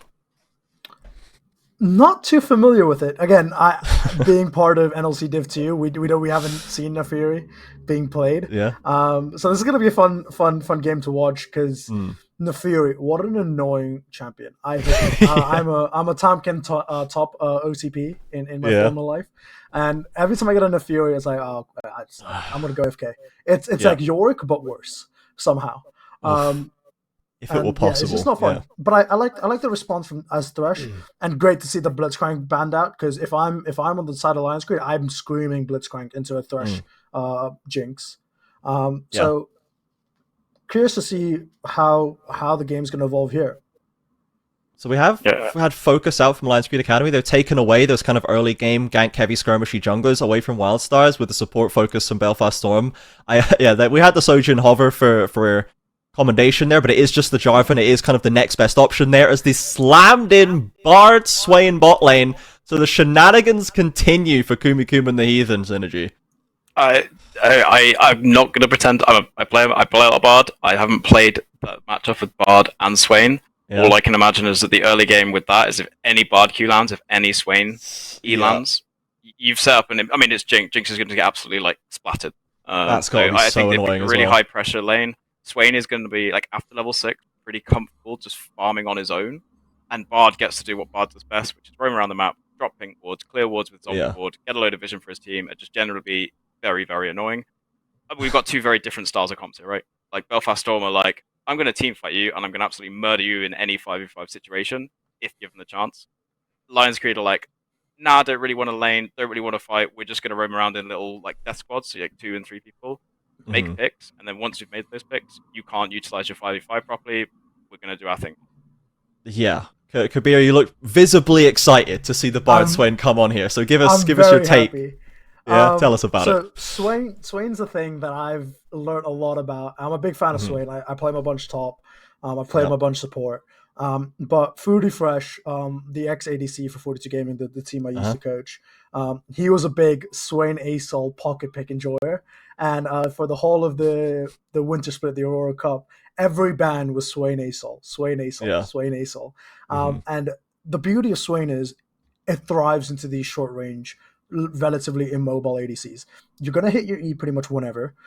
You're going to be a drain tank come level 6. The Jinx is never going to deal with you. It's not a Kai'Sa. It's not a Vayne. It's not like really even a Zeri. And Zeri even then struggles. Thresh is always going to be in a position where he can get hit by these E's. And how Swain changes the dynamic here is Cassante and Swain are just going to be these big beefy boys that are still going to be able to kill you. And then now you have Naafiri and Taliyah who can give you this one-shot burst potential. And now you really have this really nice compact ball of death that you can group around for Lions Creed Academy. And if they play their cards right, this Swain can walk out of lane like he's just walked off the set of Macklemore Thrift Shot. Nice new furry coat on, strutting his step, you know? Yeah. Maybe showing my age with that reference a little bit there, given that. That's a banger. I'm with you on that one. But yeah, this is gonna be a fun game. I love watching Swain. I've seen it so many times in our scrims behind the scenes. It's good to see it always on stage. It's always nice to see players go get creative in the draft. I think it's interesting that Kumikuma is the one playing it as well, right? Given the Ziggs history as well, obviously banned away. Yeah. Actually, the adaptations. Oh, okay, fine. You banned one mage. Yeah, fine. It was an annoying wave clear one. We're going to now opt for the more brawlery, skirmishy mage. It's kind of, I don't even really want to call Swain quite a mage. I think it's more of a battle mage, I guess you want to call it that. But yeah, it's an interesting that they are opting more for that, and it's something we're not actually seeing much at the moment. We have seen a lot of Jinx, a lot of Kai'Sa, and a lot of Xayah, for example. Like those kind of almost the holy trinity at this point. So to see a mage, I'm very excited. The Naafiri as well. Also, I remembered I had this when I still Bard meet that I got it Insomnia recently. So I'm a big fan of Bard. I think Lions Creed have a lot of potential to make the game really fun, but also just roam around a lot, make picks. Just imagine getting Bard ulted and then suddenly you've got Cassante on top of you, you've got Swain ulting ready to pull you in. there's so many big possible opportunities. They actually have a pretty nice team comp fight in general anyway. Yeah. It's just not quite what Belfast Storms are, which is we're going to cannon ult you a 0, the very classic, almost Curse the Sad Bullet-esque style comp. I love the vision from Lions Creed. It's not the first time where I've gone, I really like this draft. I like this interesting way they've taken the pick ban. And then they get on the Rift, and it's done by 10 minutes, We need to see the lane survive. We need them to... You don't even have to win. You don't even have to win the lane. You have to survive the lane, okay? Get out of lane, 5-10 minutes, get half an item on deck for Nefiri, get a Serrated Dirk, your full build, just go and start killing people, okay? We need to see this used at the right point. We need to see it used in these kind of early scrappy fights and not just fall apart, not fall too far behind in the individual plays, and then you're going up against Jinx, Azir, Thresh, with Jarvan to engage by 25 minutes against Belfast Storm of all teams. Okay, so there seems to be a very clear Belfast Storm is going to get there. If you've not done enough, Belfast Storm will hit 25 minutes, they will team fight, and they will probably win because they're Belfast Storm. So we need Lions Creed to be active, but not fall apart. That's what we want. So with that, we're going to pass it over to our casters, our wonderful casters, Ejun and Rail, picking up for game number 3. Take it away, guys. Lions Creed Academy versus Belfast Storm.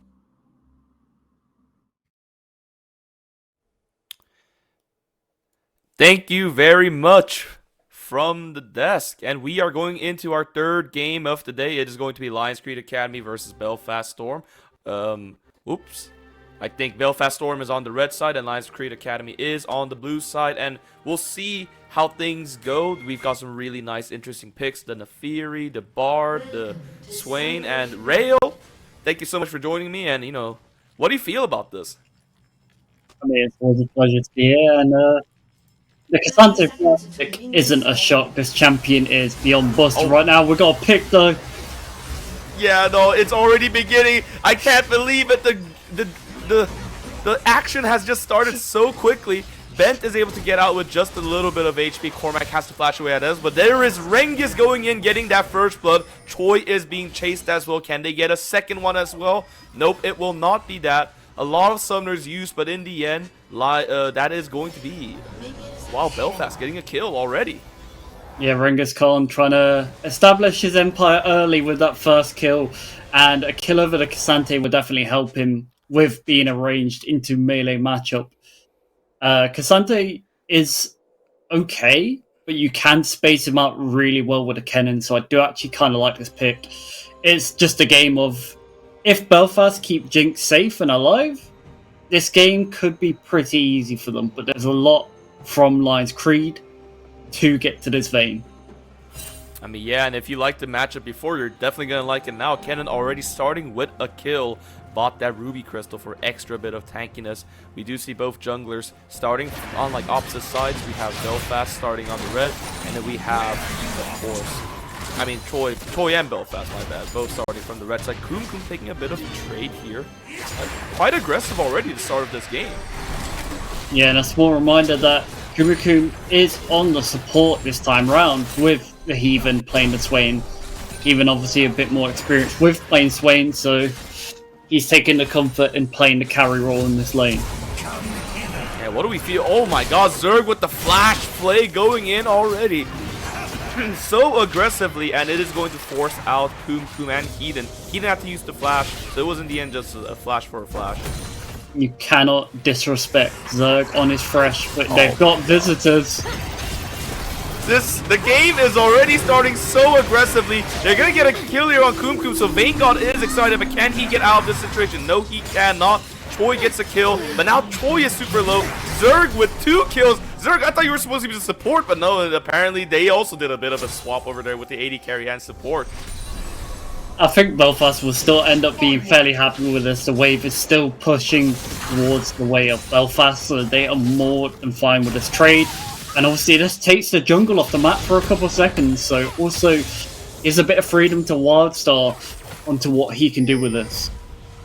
I mean, yeah, Rail, I know, I'll be honest, I do love Fiestas, of course, but this is way too much even for me. I mean, it's barely been 3 minutes, and we see so much action already, and we might see even more right now with Zergs going in on Heathen and Kum. Gets the play, gets the stun, and that is going to be Heathen just knocked down. Yes, it is. Vanguard gets the kill. They are going in on Kum as well. Wildstar with a slow. The slow coming out from Jinx's W as well. And Kum cannot run away from this. That's a kill on Wildstar. 3 minutes in, 6 kills already, Rail. What the heck's going on? It's going to be a big uphill battle for Lions Creed from here. This is not a game where you want Jinx having this much freedom in the early game. This is where she should be punished, and it's 4 minutes in. She's got a kill and 4 assists. She's going to be more than happy with this game state, and the wave is pushed in towards her. Man, and that's just such a momentum loss for Lions Creed too. I mean, just so early into the game, and it's really going to put a lot of pressure to the rest of their teammates. If you look at the replay here, of course, like, yeah, just once again, that nice play hook into Kum gets Vanguard, or gets Zerg that kill, and just Zerg dealing just so much damage with that red buff as well, so gets the double kill as well there. Well played from him. And here's another part. Oh, never mind. More action! I'm so sorry, Rail. I don't want to be talking for like 10 minutes in a row, but they're just not letting me pass on the mic at all. Nope.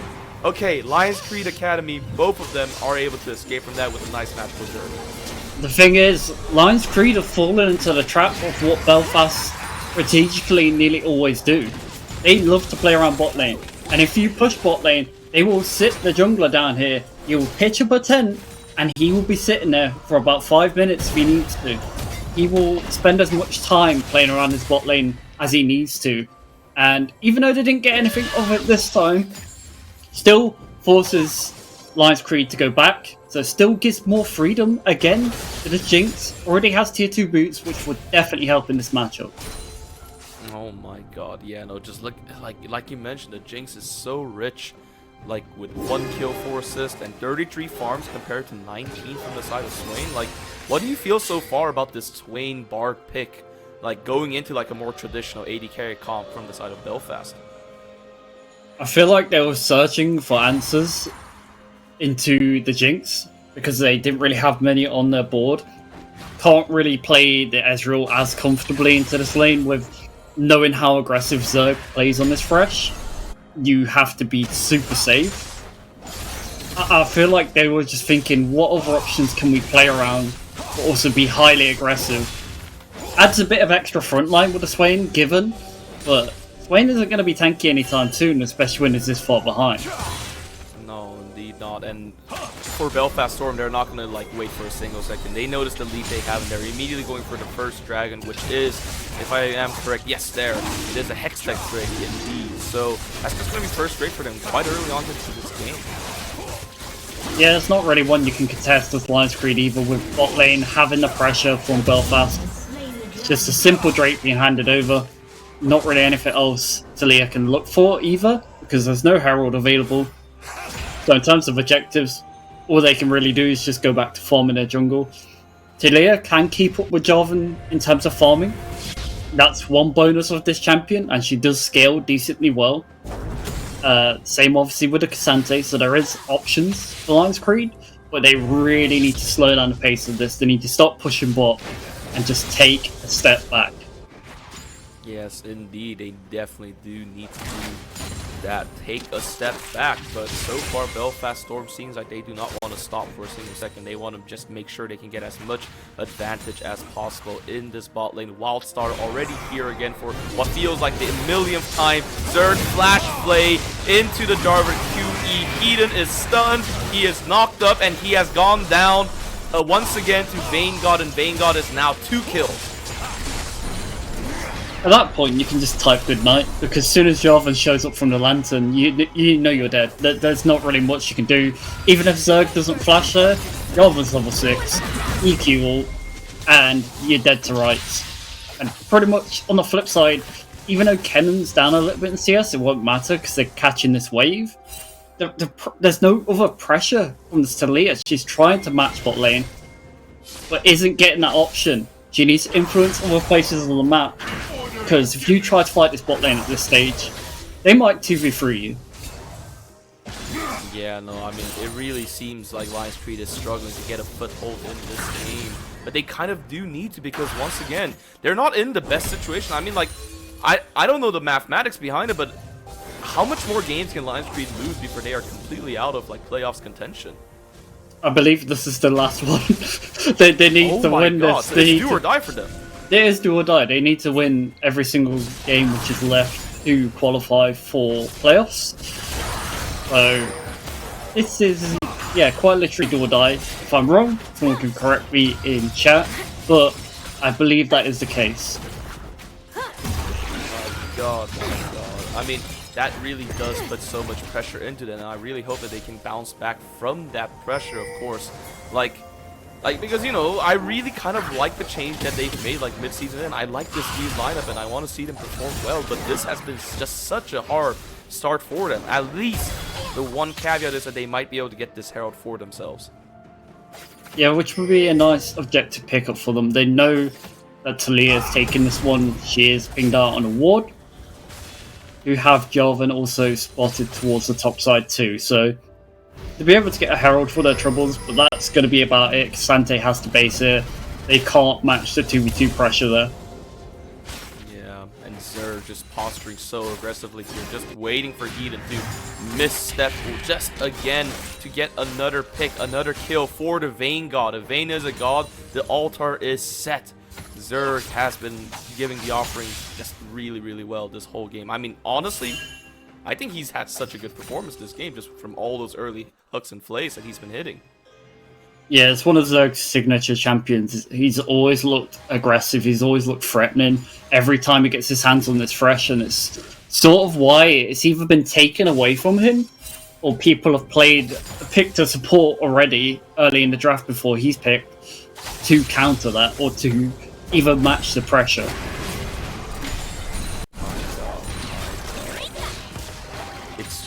Yeah, it's just so much oppression here in the bot side. Vayne God and Zerg now completely, like, fine on their own. They've got the items, they've got the levels, they've got the gold. I mean, they're just doing super fine. So in that case, like, you know, slowing down the game, but what could be some other, what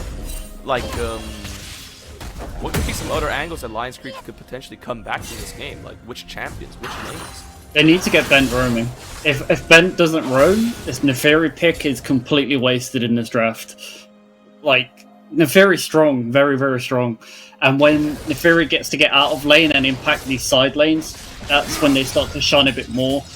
In a team fight against this team, it's going to be very difficult for Neferi to assassinate.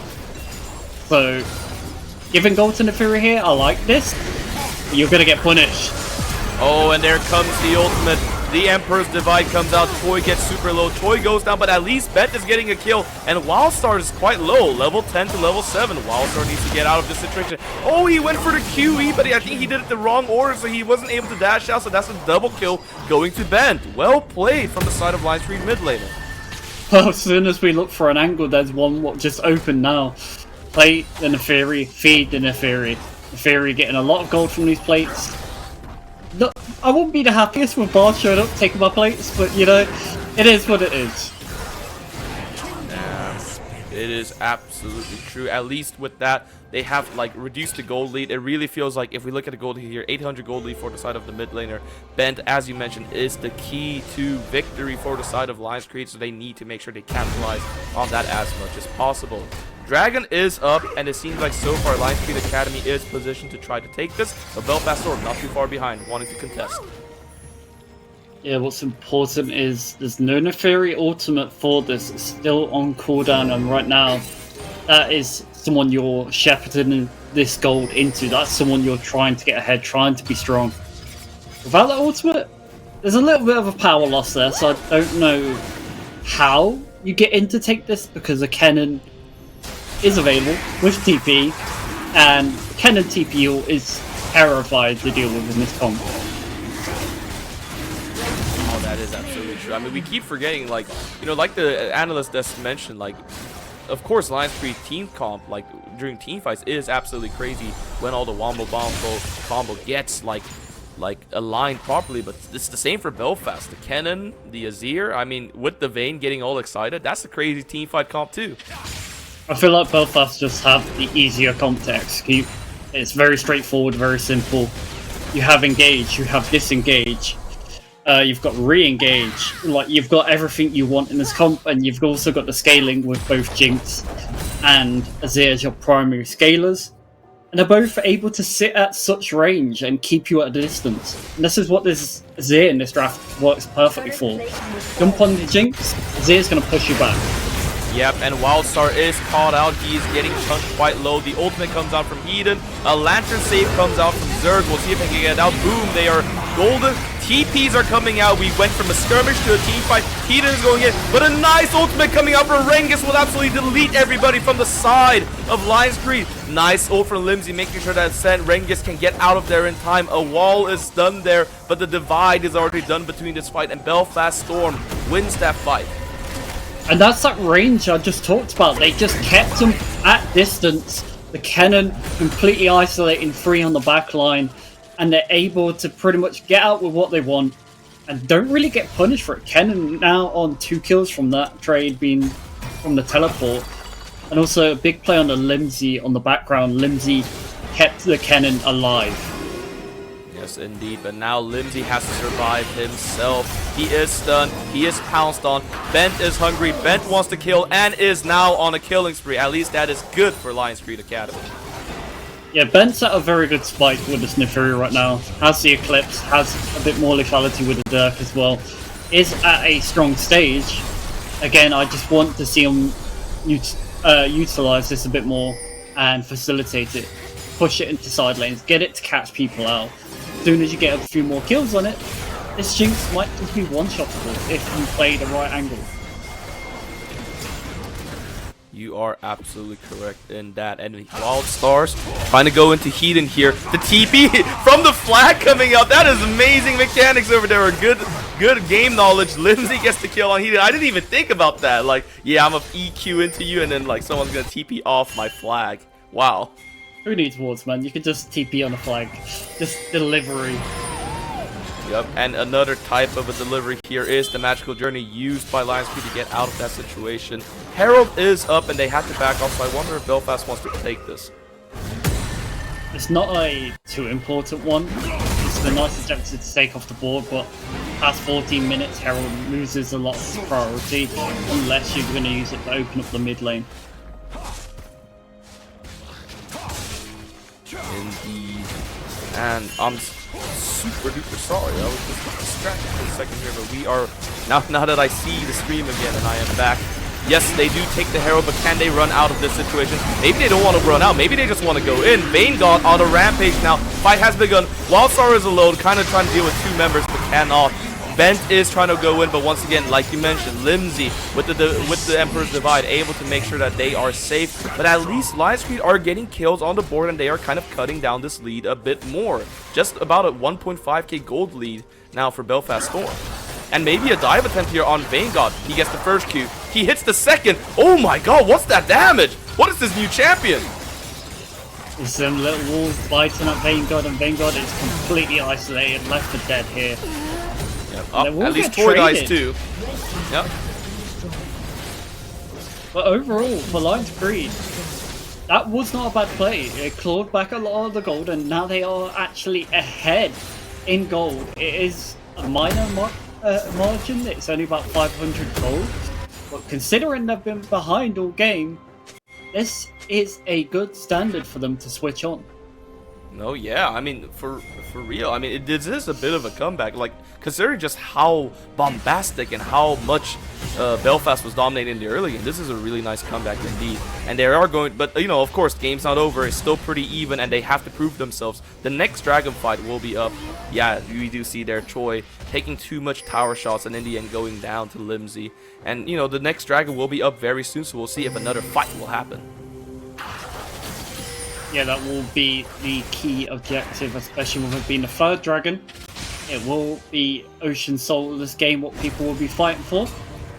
Is a decent one to pick up, especially with a fair bit of poke coming out from both sides.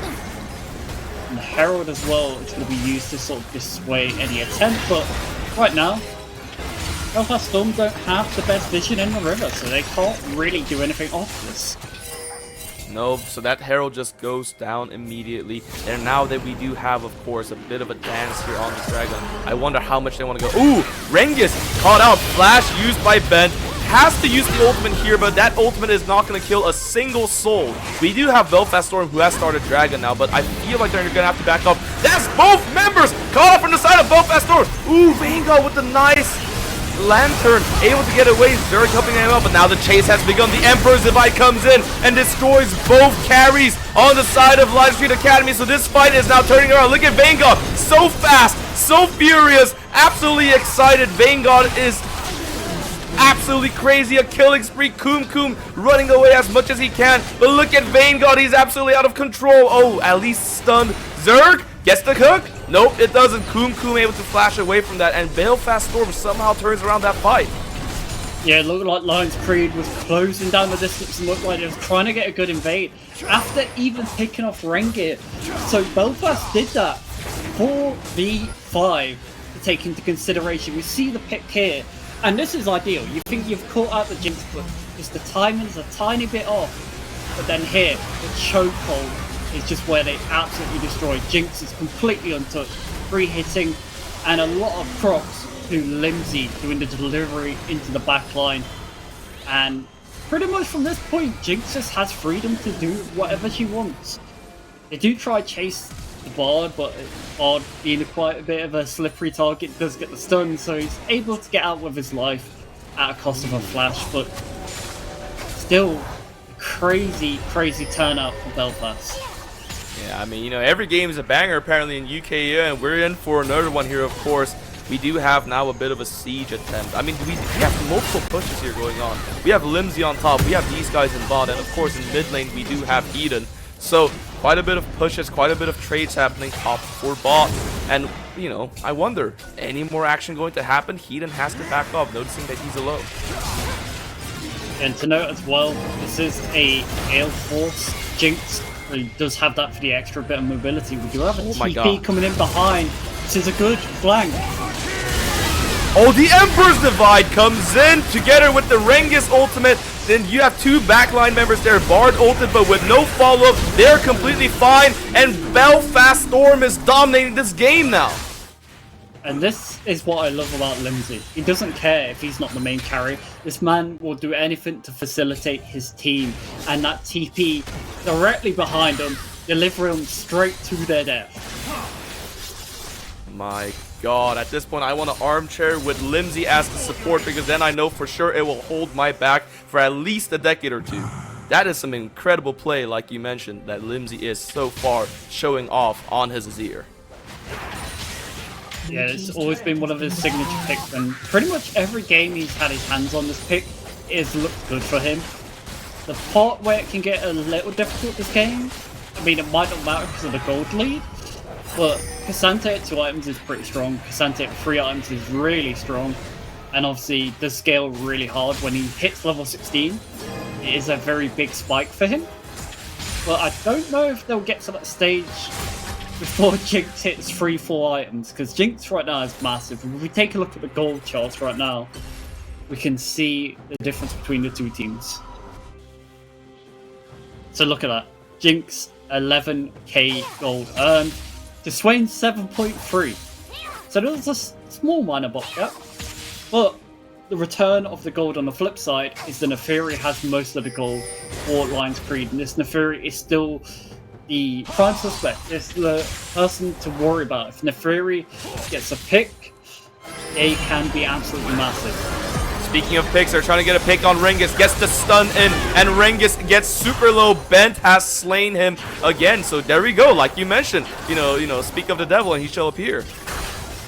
Yeah, and you just see how quick that burst comes out as well. There's no Zhonya's, so there's nothing Rengit can really do. They can't even survive the base burst damage. They're going Shadow Flame second as well, which is quite normal. Oh my God, another pick potentially here. Zerg stun, taken to about 3rd HP, but is he able to get out? It seems like at least he will be able to. They didn't have enough follow-up there. Yeah, not enough damage between the two to take down Zerg, so Zerg gets to live with his life, just a cost of his ultimate. On the bot side, Cormac got himself a tower, got himself a bit of CS. He is level 14 right now, just hit that, so 2 levels from the level 16 mark, where he can be an absolute menace. But again, Jinx already has Lord Dominix. She's going to melt whoever she hits. No, yeah, that's just... Yeah, no, if this is my solo queue game, this is where I start to put, like, FF. It's like, I don't think I can do it, guys, you know. Try to go next, but of course, these being pro players, there is no such thing as FF, and there is only try or die, and Lions Creed Academy are trying their best. They are down 3 Drakes, so Belfast Storm has a potential soul point with Dragon up in 40 seconds, so, you know, hopefully we see another fight very soon. Yeah, it'll be a battle between either Baron or Dragon.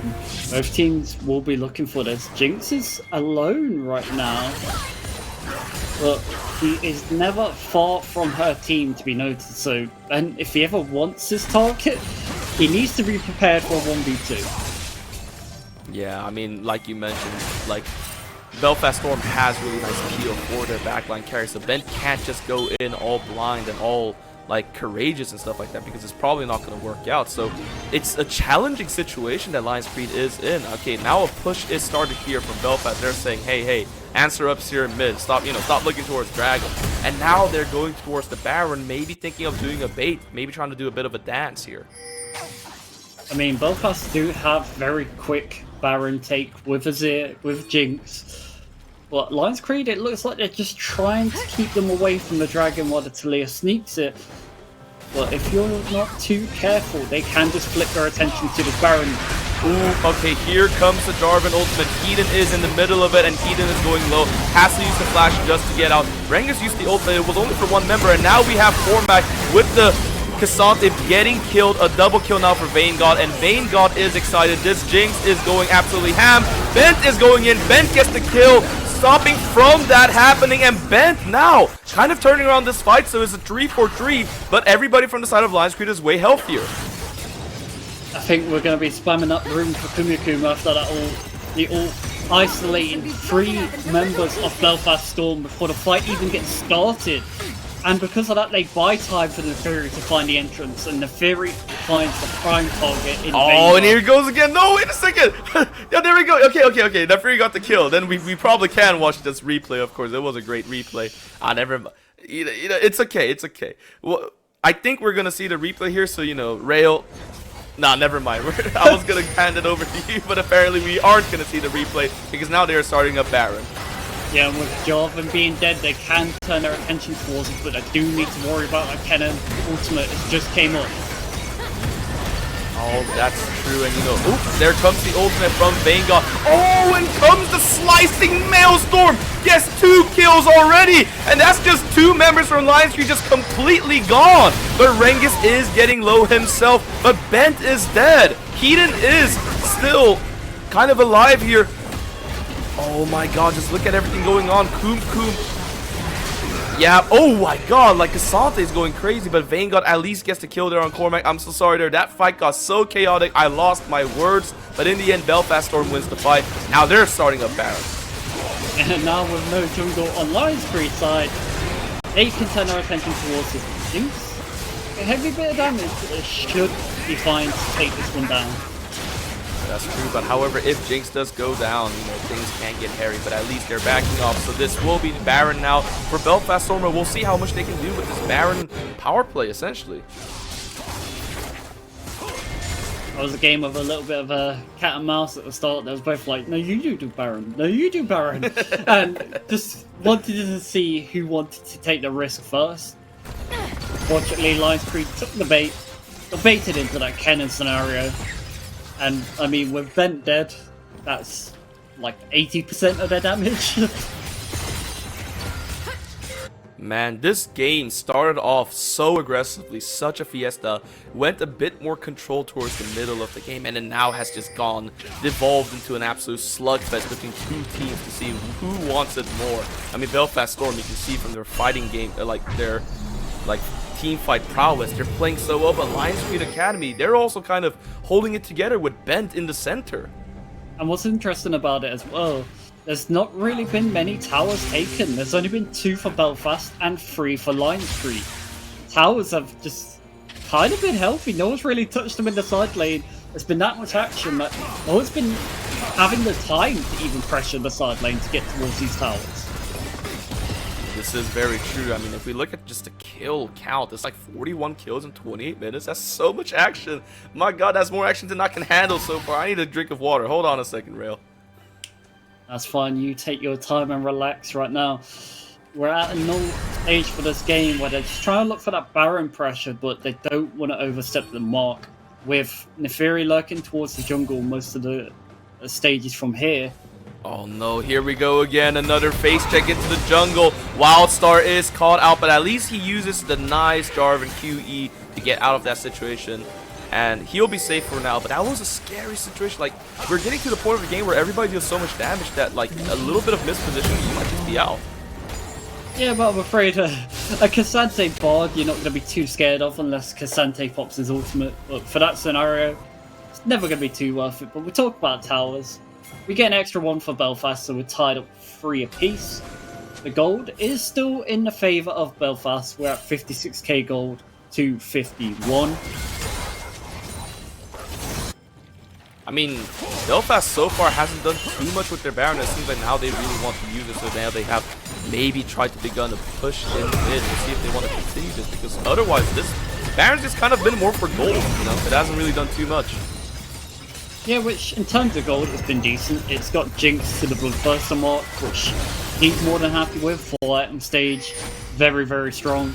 And also Azir, he's got a very safe build with the crown. So he's very safe to any like first jumping on him. Oh, Zerg! Caught out, gets low, lots of shield coming out, and boom comes the support item over there. I forgot the name of it for a second, but at least saves him. Yeah, Redemption, my bad, yeah. That's okay. It's what I'm here for, you, June. I got you. The dragon thank you so much, Rick. is up in 20 seconds. So with Zerg forced back, they need to make a swift turn here. Vanguard? Are you caught out? Oh, he is slowed, but look at Bent going in. Absolutely no mercy. Vanguard gets slowed, but Vanguard isn't going down. Vanguard finally goes down, and look at Lions Creed Academy all together, just slicing and dicing their way into the team. The heart of Belfast Storm and Vanguard. It started with him getting caught out, and that's going to cost him quite a bit. At least this dragon, so that prevents Soul for another dragon. Yeah, Kumakum having another redemption moment. His laning phase wasn't strong this game, but his picks have been massive. Catching out Vanguard there, setting up Ben for success. And Ben getting a refresh on his ultimate with, I might have blank. What's it called? The Axiom Arc. Ah, yes, there we go. It's good that you have you as well, Rail.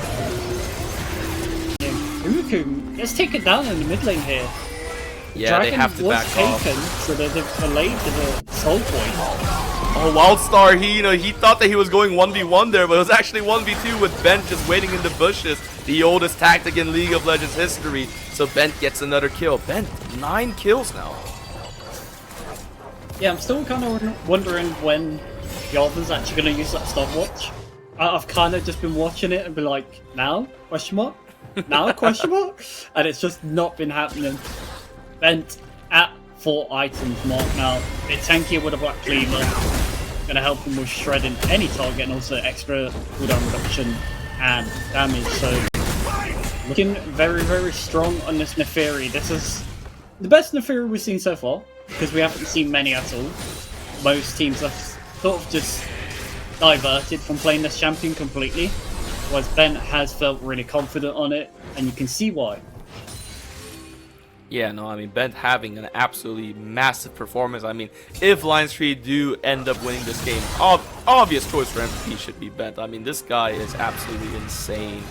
But on the meantime, on Belfast Storm, we do, of course, have Vanguard, as usual, playing a stellar game on the Jinx. But that last fight, we did see Jinx get caught out, and it kind of makes me question, like, or not really question, but it kind of makes me think about that one point you talked about, which of course I was going to get into, but now we have a fight started. Rengus went down so fast.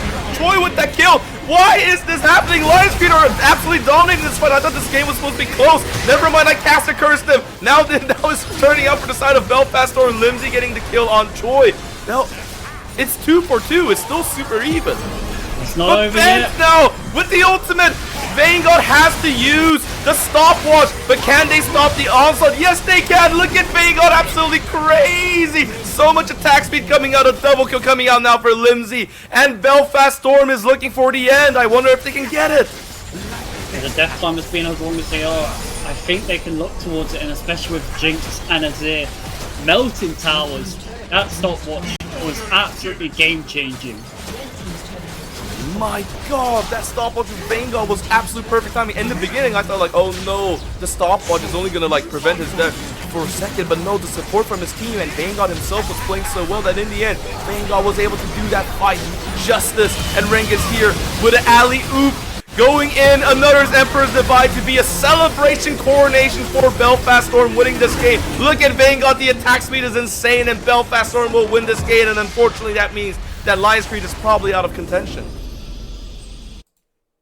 Now, if I was to ask you the question of who you'd give MVP to in that game, there's a couple of targets, and I want to know your opinion of who you're going for.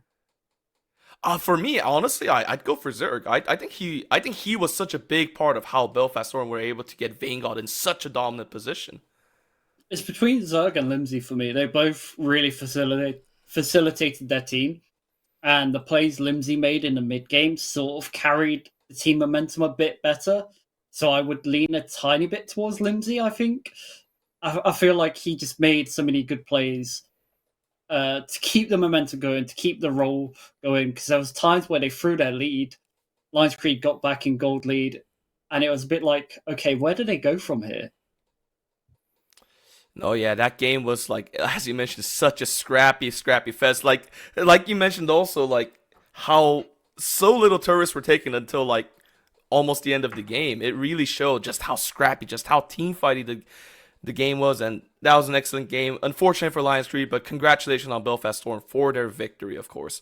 And I think we're going to go to a break, and we're going to do our last game of the game, which I forgot the two teams that are playing in the last game, but we'll be back after a break, and we'll hand it over to the desk then.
pull up in that Lambo with the 10 on it. Everything on fleek, 14 got a rims on it. I pull up in that Lambo with the 10 on it. Everything on fleek, 14 got a rims on it. I pull up in that, I pull up in that, I pull up in that, I pull up in that, pull up in that, pull up in that, pull up in that, pull up in that, pull up Lambo with the 10 got it.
I don't know what's going on, man. I leave you guys alone for like a week and a half, and all the games have turned into absolute nonsense. What's going on here, guys? This is crazy. Another blowout from both sides. Lions Creed and Belfast Storm again delivering, going the distance. A long, drawn-out victory for Belfast, taking the 2-0 over Lions Creed in this season.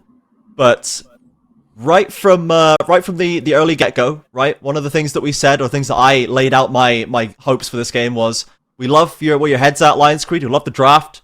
We think you can do it, okay? You've got to keep that early game in check. And Synergy, what happened? What happened in the early game? It was not in check.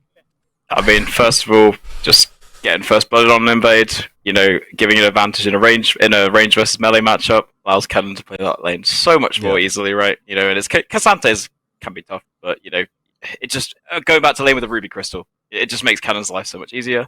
Yeah. And then there's the bot lane skirmish, just get the early gank from Choi, and it just goes. I mean, both kills went onto Zerg. That was the only kind of saving grace, but that's not what you wanted when you needed your Swain to be so strong. And he never. Kind of later in the game, yes, he was at a point where it was all right, but not getting say 2 kills there onto Swain, he would have been huge, and he'd have carried through that mid game, but we just never quite got there.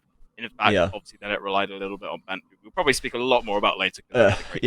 We'll get to Bent, but Kabir, I remember you mentioning in the Groomer specifically when you came back to see what had happened in bot lane, going, okay, I forgot to mention the one thing you need to do as this Swain Bard matchup is not lose at level 2, and there we go, you know? I mean, that's what happens, right? And when you got a Jarvan on your team, that champion can do so many different things to just say, hey, you guys have a game plan? Yeah, no. Hey, you're my game now, right? For good or bad. And we see that. I can't remember the exact pathing because I was still swapping over and catching up with you guys. But all I know is Jarvan appeared earlier than people expected, and people always forget that everyone's so used to, you know, the jungle is just going to fall clear. It's just la-di-dee, la-di-da. We saw that in game 2, right? Even I fall into this pit. The Graves is going to fall clear. Death on Grom. Yeah. Jarvan, Lions Creed is thinking Jarvan's going to fall clear, even though Jarvan gets no value between level 3 and level 4. And he's down their bot lane. He kills that one lane that looks really volatile. And then the game just feels plain sailing. Yeah, kills him and kills him again and kills him again. And then we ended up getting to this mid game where we thought, all right, well, early game's gone to pot again. Lion's Greed unfortunately couldn't hold out in the lane, so it's not going to matter. But we got into this mid game, and a certain dog in the mid laner started to really make their presence known. We have a replay of one of these fights around that mid lane where we saw the pick potential coming out of the Lion's Creed comp, and we also saw the disengage synergy from Belfast. Yeah, exactly. I mean, here this is obviously a great bard ult to initiate. However, it's almost like feeling like this might be overchase, you know? Lion's Creed just going a little bit too far forward. Crucially here, Vanguard is just left completely unflanked, basically. And despite, you know, decent Zhonya's there from Choi, at this point, you know, I think that's 2-3 kills for Vanguard. They don't end up chasing. Did they get the, I can't remember if they got the bard at the end of that. However, you know, the problem is Vanguard on that Jinx picking up too many kills early, and then it was like, well, it's Jinx you ideally want the Jinx to push, push her scaling backwards, and actually it's brought forwards, and then if you can't get on top of her with Swain, for example, who again kind of felt the opposite end of this, who was too much behind, there wasn't the effective front line to actually get onto the Jinx, really make her any threat aside from the Naafiri, which I think, you know, later in the game we did see a little bit more. Yeah, I mean, we saw such a quintessential Belfast Storm team fight where 3 of them are alive, yes, but they've got about 500 HP between them, and they've just clutched their way through it by managing the 5v5 just a little bit better. And then we did end up stepping forward, and we thought, okay, well, Belfast, they're ahead at 25 minutes. This is the formula for success. They've done it. They're just going to walk it in. But this was not to be that easy, and Kabir, we have our next replay of around 25 minutes in the mid lane, where we really started to see that Naafiri popping off, and we saw the counter engages coming through from Lion's Greed. Yeah, I think something that's really important to highlight here is Cormac's kind of positioning. Just getting a really good, buying so much space from that cannon ult. The Swain goes down, pulling the Vayne, the Jinx back as well, really lets the fight go on 2 fronts when Belfast want to just play singular in like a straight line, and then Naafiri can just really get all the dogs out. It's like, who let the dogs out? Coming in with the boomer references once again. But yeah, good from Cormac there to buy that space, to let this team fight become really chaotic, and then Naafiri can do what Naafiri does. No one's there to body block the W onto the Jinx, and once that gap is closed, it's going to be a rough time. Yeah, the KDA might not show it, but it's important for us to give credit for Cormac for honestly one of his best played games in this split. The K'Sante was doing exactly what K'Sante is supposed to be doing. Great disruptions from that W, as you pointed out there, Kabir, holding the cannon ult at bay, separating individual low health targets, really wasting a lot of the enemy's time in these fights, doing exactly what K'Sante should do. And we need to give praise for Cormac, especially after his lane opponent had first blood at level 1, you know, and he was still, even in CS, still up in plates. He was doing, honestly, a fantastic job given the circumstances, so credit there. But we are going to now just take a little bit of a closer look at the stats from Bent's Naafiri. This is a quintessential pick from him. It's the second time we've seen it, and Synergy, this is where we really got to see it come to life. Yeah, I mean, Bent was towards those mid to late game stages. The only reason they were really still in that game, he found so many crucial picks onto Vanguard, you know, onto Limsey as well, which, like, once you removed one of the threats, it was then easier to contain the rest, whether it be with Bard or with K'Sante, for example. And also, he was just patient at the right time as well, like, just waiting for the good opportunity to go in. There's no way that game would have gone on anywhere, probably almost like 10 minutes shorter, potentially, had he not done quite so well. It'll be interesting to see if he gets it again, because, you know, he did also have the potential to solo carry the game. I think it was one fight in the jungle where, like, Vanguard was so close to dying, and he doesn't quite get it. And actually, if he gets it, maybe, you know, even if he got it earlier or whatever, could have completely changed the game. So yeah, got to credit Ben here. You know, kept Lion's Creed in it, and actually it bodes very well for them, you know, going forwards. Because unfortunately, after that game, they are now 2-10. They physically can't climb out of the relegation slot. So at best, they can now match Arcadia. And yeah, they're going to need to start prepping for those relegation matches, unfortunately. Yeah, they'll have to deal with the Div 2s coming up to try and nab their spot, but certainly it will be not an easy task going into Bent and Choi for sure, and we are starting to see a little bit more cohesion coming out of them, a little bit of a better performance in the lane sometimes across the board, so still slow improvements for Lion's Creed, and sadly, as you say, Synergy, it's not enough to get them in a shot at playoffs, but they will certainly not be the easiest opponent in relegations, that's for sure. So let's look forward a little bit to the next game, because I imagine the next draft will be coming up before too long. Let's just talk a little bit more about our final matchup, and this is one that I'm very glad to be on cast with. And I've seen two messy, ridiculous, nonsense UK League of Legends games, and now I'm in for some quality. All right, I'm here for some quality League of Legends, and we've got Tempest Gaming, the king of quality League of Legends in the UKL, 10-1 right now. They threw one game for giggles, but now they're back on form. One game from locking first in the season already, and that's against Venom Crest Serpents. I always forget which kind of snake they are. Serpents, who, for my money, are now looking like the next challenger to step up here. Synergy, we've seen DMG rise up and fall down to Tempest. We saw Ruddy rise up and fall down to Tempest. But now Venom Crest is ready. They're the next challenger. What do you think about their chances against Tempest here, from what you've seen over the last few weeks, and especially against Tempest still on fine form? Yeah, I mean, actually, the first stat I guess I'll throw out there just on top of that is that they are, after Ruddy losing earlier, they are the only team that can potentially take first from Tempest. This match, obviously, Venom Crest have to win everything. Tempest would have to lose everything from now. So this decides Tempest win this, they're first place. Done. So this really is the first place match right now, which makes this even more exciting. I don't feel I've necessarily seen enough from Venom Crest to say that this is, are they really 50-50 on this, or even 55-40? It's definitely still very weighted towards Tempest. We haven't really seen any flaws in Tempest when they're playing with their normal roster. The one loss they had, there was a little lane swap going on. It didn't work out. That happens. We had a bit of fun. And as we come back to every single desk, it's like no one has found a way to beat Kusai. No one is able to really effectively beat Bear Tree properly. Inno has come closest, because I believe Inno has solo killed Bear Tree once or twice so far. It's happened. But again, it's never and Scream as well. Every player on that team, and Buzzy, they're all just really, really solid. Yeah, there's they're no uncrackable particular player that has a weakness. Yeah, we'll get the roster up here just to remind you all here, and we have seen, I think, just such consistency across the board here from Bear Tree, Dunlosi, Kusai, Scream, and do we actually have the sub in here today? Do we have the Bum Clean sub? Because this is huge. This is gigantic news, okay? For any of my Scottish League of Legends fans in the chat who are here, this is massive. Bumclean is one of our best AD carry players from Scotland. He has been all up and down the Scottish Esports League, and if it's not Buzzy, then we might not have the same level of support there. We'll get confirmation from someone.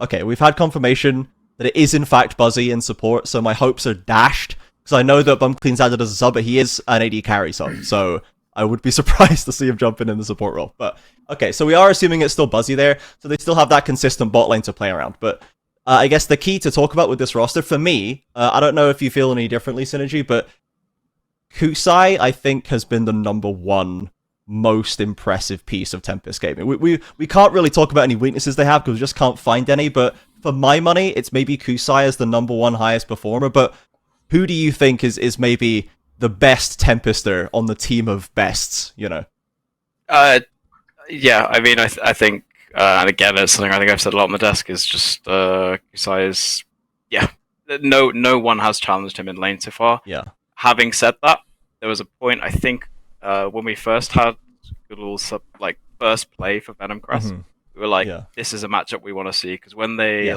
couple of years ago, when we played the last iteration of UKL, they were kind of both of them together the two best, and there wasn't a massive amount of difference. So I'm curious. Kusai is clearly playing very good League of Legends right now. Is Galul up to that challenge? Because they were kind of going a bit more neck and neck before. If anyone's going to do it, I'm going to say it's Galul. We haven't seen anyone else do it so far. This is the matchup. I think if there's anything that's going to happen, it's now. Yeah, as Rail had said in previous desks, I think it's a classic matchup, Galul versus Kusai from the old days of the UKL. Classico for sure, right? Yeah, and we'll see if he has the gumption to take it here today. But let's take a look at the other roster. Let's take a look at the Venom Crest Serpents to see who they're serving up for us today. Inno in the top lane, Bartoldi jungle, Galul in mid, KZ and Fastlegged in the bot side. Now, I have been really impressed specifically with KZ and Fastlegged recently. I think they had not the fastest start. They had that little pants sub in for the first week, and KZ was reliable. He could get those late game clutch factor wins, but not as dominant as some others. But recently, I think they've been really, really stepping up, as has Inno, who solved his Cassante issue, and it became now something of a one-trick pick for him, honestly, is you can't give him Cassante. So the glow-up from Venom Crest has been massive over the course of this split. They've been building this hero arc, all building up to this potential match for Tempest Gaming, for the potential first slot, and I think that the difference that they have with the ability to play tanks and bruisers in top side, with Galul playing Yone and things in the mid lane, and then the fast side engage has really showed up well for them, and we'll see if they're able to bring it to Tempest Gaming here today. We'll be getting to the drop before too long. But Kabir, from what you have seen, I guess, of the UKL, I know we haven't we kind of pulled you in the last minute here today from UKL Div 2. You're coming up. When it comes to Tempest Gaming, they're 10-1. They are looking incredibly dominant. All right. What do you think is a good way to try and crack a 10-1? Probably should be 11-0, let's be honest. As a coach, you see an indomitable foe across the rift from you. What do you think is a good strategy to try and break that in? Are you trying to break their comp? Are you trying to find your own special answer to it? It's interesting because we were in a similar situation in the summer split when we were against Venom Crest, their main team, who ended up going 18-0 and just being that big Goliath. Something that's really important is just play to your strengths. No one knows you better than you know yourself. At least that's how it should be. And with Tempest, we do have to just go blow for blow, and hopefully you just got to trust yourself, trust the people around you, and trust in your preparation. So let's see what the draft looks like. Let's see how they go. And with your guys' history and expertise of this scene, you guys can let me know which draft is coming out stronger. But this seems to be a fun matchup coming last. Yeah, let's move forward into the draft. Let's get it up here and let's see what's going to be taken. Some picks that I think we're looking out for, specifically things like Dunlosi's Xin Zhao. I'm looking out for Galul's Yone, because that was just very impactful on that first day. You know, the Kusai Akali, the Kusai Syndra, that mid lane matchup particularly, I want to see how they're going to prioritize it. If they are going to look for a super high priority kind of first pick, we already see the Orianna ban coming out, or if they are going to leave it and maybe try and give the counter to either Kusai or to Galul to try and just really get the upper hand there. Kabir, in terms of the mid lane, if in terms of leaving it to an R5 counter, how much value is there in doing that these days? We see a lot of top lane R5 countering. We even see some jungle and support sometimes, like going that deep into the draft. But in mid lane, do you think it is worth leaving a pick that late to try and get a counter? If the scene has been set that these mid laners are very highly mechanical, then yes. I think in order of giving counter pick, it kind of goes top lane is usually prioritized, because it's like you're already in the worst feeling role to play in the game. So we'll give you the counters, at least you're not horrendous when the jungle doesn't come top. Yeah. We'll give you something, you know. At least you got to play League of Legends today. But then it kind of goes support and mid lane together, and then jungle ADC counters don't really matter much, because they're the most team dependent roles and how they can influence a team. So if the case is that both the mid laners on the respective teams are highly mechanical, then I think a mid lane counter pick is really important. And if Kusei is, like you said, the best of the best, maybe he doesn't really need it. But there's still ways, being on red side, where you can still get a really, really favorable matchup. Yeah, I like the choice for Venom Crest to deny some just super high priority, very kind of S tier picks across the board. And then we have the two top lane bans for Inno, the Cassante and the Renekton. And I'm devastated to see that we have gone to the first pick Ornn. This is not the matchup into Bear Tree I wanted to see. I would have loved something like a Camille or something to see Inno go toe-to-toe with Bear Tree. But if you're not going to get the counter, if they're planning to maybe give it to Galul or someone else, then you don't want to be blind picking a Bruiser into Bear Tree and leaving him to potentially Alawi into that one, right? So maybe they're just like, okay, we have to sacrifice someone. Sorry, I know it's your day. Here's your Ornn. Enjoy it. Have fun. And if they don't pick Alawi by rotation 2, maybe they can ban it for him. That would be nice. That would be kind of the Venom Crest coach, I think, to do that for him. As we are going to get back into the bans here, we just had a quick reset, so we're going to be shooting through that one once again. So we have the Ornn first pick, okay. Are we now, Synergy, are we just slamming Bear Tree's counter now? Are we going, right, it's Alawi, it's set, or whatever he's going to pick, right? We're just going to go, right, take that in now, or do you think we can maybe leave that a little later? Do you think they can risk even pushing it second rotation? I'm just curious actually here whether it was an Ornn, because we did get a remake of the draft actually, so I wonder if there was an issue there. If it is Ornn, it's like I don't feel there's any reason not to take Right. I think 1 and 2, you probably, if you've got high prior stuff, you get them now while you want them. And that third pick or like second rotation on red side is when, grab whatever counter to on. Obviously, it's not now. First pick Xayah, which, I think. Fine for KZ, yeah. Fine. KZ, great Down with Xayah that. player, and Xayah just very, very strong and dependable right now, right? It leaves a lot of options open for Tempest, but they're going to opt into Maokai and Jace, which I'll probably let Kabir talk about because he's going to be able to give a lot more useful insight than I will. I saw your face when the Maokai locked in. A bit of confusion, a bit of disapproval, perhaps even, Kabir. Like, we're just back into Maokai Sejuani, aren't we? Like, what? I'm so bored of this, guys. Can we? Right. You change the jungle, but you don't change the champions that go in the jungle. Like, can we do something better? Can we be better, guys? Come on. Yeah. But in all seriousness, the Xayah is a good first pick to take. It's a very high impact ADC. Scales really well. Has really good skirmishing in the lane. Curious to not see the Rakan being picked up straight away. But this is the perfect pick, right? The Ziggs should just put a bot lane. Xayah's too immobile, too short range. Can't really match the Ziggs. Yep. And now what you have is this really strong poke comp, because I expect the Maokai to go first strike, still get the sapling, still be really annoying. Jace Maokai, really good matchup. Jace Ziggs Maokai, an even stronger matchup. And now the only thing Tempest need are just 2 frontline tanks to support these really pokey boys. And then Maokai, even though he can go full AP, will still heal a bunch when he decides his passive wants to go off. And we have this Jace still flexible, I would wager. Beartree with plenty of mid and top experience in his time, and Jace obviously flexible between these two. They're focusing out now in these top bans. They got the Jinx off the field, and now the Camille has been added to the ban list, which makes me a little bit sad, but is understandable. Now the Blitzcrank takeaway for Fastlane, I guess, into Ziggs, if you want to try and just sit forward and outrange, be walking into those Blitzcrank hooks. So this is a draft that Venom Crest, they have blind picked, I think, all 3 of those matchups, except for the jungle, right? But jungle, as you say, Sejuani, Maokai, who cares who's picking first in this matchup? So they're actually not offering too much of a counter. They didn't counter mid lane, they didn't counter bot lane, so we're assuming now that Inno is going to get the honor of getting to counter into Beartree when he has had 4 bans total, assuming that GP potentially targets him as well, but Beartree having that option denied. So there are the supports locked in, and now I'm wondering what the top lane matchup is going to be, because we need to see... Oh no, he doesn't get it. He doesn't have last pick. It's still Ornn. After all this. After all... Yeah. Is this not a lovely... Welcome to me, Trahan. Welcome to me. Oh, maybe not. I'm not 100% sure on this matchup. Like, is Sylas into Ornn a good matchup? Because the ults on Venom Crest are a lovely Sylas one, but I have a feeling, I wasn't sure that matchup was super good, like, individually, right? It's just the Alawi. It's just the Alawi. We just pushed it to the last picks instead of the first 2.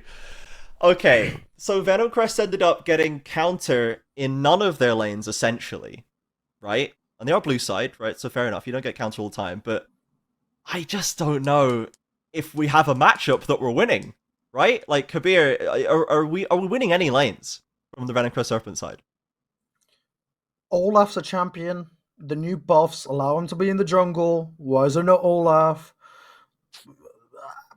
If I speak, I'm in big trouble. So let's just break down what we got. Tempest Gaming, they got really good comp that allow them to play in a numerous amount of ways. They've got good siege. Ziggs W can just bomb the towers, right? That's not going to be a fun experience. Good poke with both of them, especially against the short range and mobile carries in Syndra and Xayah. Sejuani is a bit of a non-factor. Doesn't really have any melee champions that can stack that brittle. Well, not the brittle, but the Sejuani passive. Ornn doesn't do amazing into Alawi. Alawi is that one champion. You just get them on the tower, and you just go, Mamma mia, you're not going to have a good time. You're not going to play the game today. Not good. It should be a very clean-cut game for Tempest. So, Tempest, 10-1. The name of the game for them is, can they be disciplined? Can they stick to their standards? As long as they don't drop it, there should be a very cut and dry, clean game, won from the first pick of the draft. Yeah, I don't know if I'm kind of on that same level, Synergy. I agree with Kabir here. I think that Tempest Gaming have drafted themselves a situation where they can just be better for the first 15 minutes, and then that's all they needed to do, and then they can just win. Yeah, right? And when you're the team that has proven consistently that you are better than everyone else in the league, then they've got themselves a great draft here. It's not like Venom Crest have no options. Like, they do have options to fight, and if the early game doesn't go horrendously for them, there's a chance and there's a possibility. We're not. I've forgotten the team says. Like, we're not T1, we're not Gen G. Yeah. Flawless games aren't necessarily going to be happening here. However, yeah, I completely agree with the general idea. Like, best team in the league so far. Given the great draft and great matchups in every lane. Well, Yeah. What more do you want from a draft? That's exactly what you want. We get to 5v5 at 30 minutes and the gold's even. I'm loving Venom Crest draft then. Yeah, for sure. Syndra, Xayah, Sejuani, engage for days, disengage for days, scaling carries all over the place, a little CC to peel. I love that, right? I just don't have much faith we're going to get there. I don't have much faith we're going to reach that point. And I want someone to show us something against Tempest. I set up Venom Crest as the next challenger in line. This is the last chance for anyone to knock Tempest off first place. If anyone's going to do it, it has to be Venom Crest Serpents right now. And maybe when they win, it will make it all the sweeter because we had no faith from the draft phase, And maybe that's just the way to do it. It's gonna be like those classic CLG fans. Should have kept the faith, Exactly. Have you screaming down the microphone, I had the faith, I did. Truly Venom Crest logic. I got my Venom Crest jersey on under all my clothes already. I'm ready to rip it off. I'm the classic K-Drill with the G2. It's under my sweater, but I'm totally wearing one. You can't see it though. It is there. Trust me. Trust. I'm doing the classic K-Drill, wearing the GC jersey until Weibo starts winning, rip it off, and then that meme is aged really well. I got the sweater, then the Venom Crest jersey, then the Tempest jersey, then the Lions Creed jersey under that, and then we just keep stacking them all the way. And then I got the UKEL tattoo. Yes, right under there. That's Synergy. Synergy's the one with the UKEL tattoo. We know that's. I'm gonna need to see something special for that to happen. Yeah. Okay, we're gonna get a Maokai Pentacle, and if we get a Maokai Pentacle, we're gonna tweet at Synergy. Little UKEL tattoo for the Maokai Penta. For a Maokai Penta. Well, we've got the owner on live on stream. I've said I'll do that. Flippable. There we go. Okay. Maokai Penta for Dunlosi for the UKL tattoo. All right, we either get new challenger for first if Venom Crest win, or we need to get the Maokai Penta. All right, that's the task for today. So Dunlosi, I hope you're watching, and everyone in chat be ready to clip it and ship it. Yeah, he is in game right now. Yeah, he should probably be focusing, I guess, on his clear. I don't know. Do you have to focus on your clear as Maokai? Is it that hard, really? No. I don't think so. He's got it minimized, probably. He's just letting it do it. The Yumi of jungle clears, for sure, coming through. But we are going to get to the game before too long. Production will jump in my ear when we're ready to go in. But I guess as our last I think we might be ready. Day, we might be ready. Oh, we are going to game. My word, production jumps straight in. Okay, well, that's it. Let's get into game. Back to the casters. Ejun and Rail. Venom Crest versus Tempest Gaming. Last game of the day. Battle for first. Let's get it.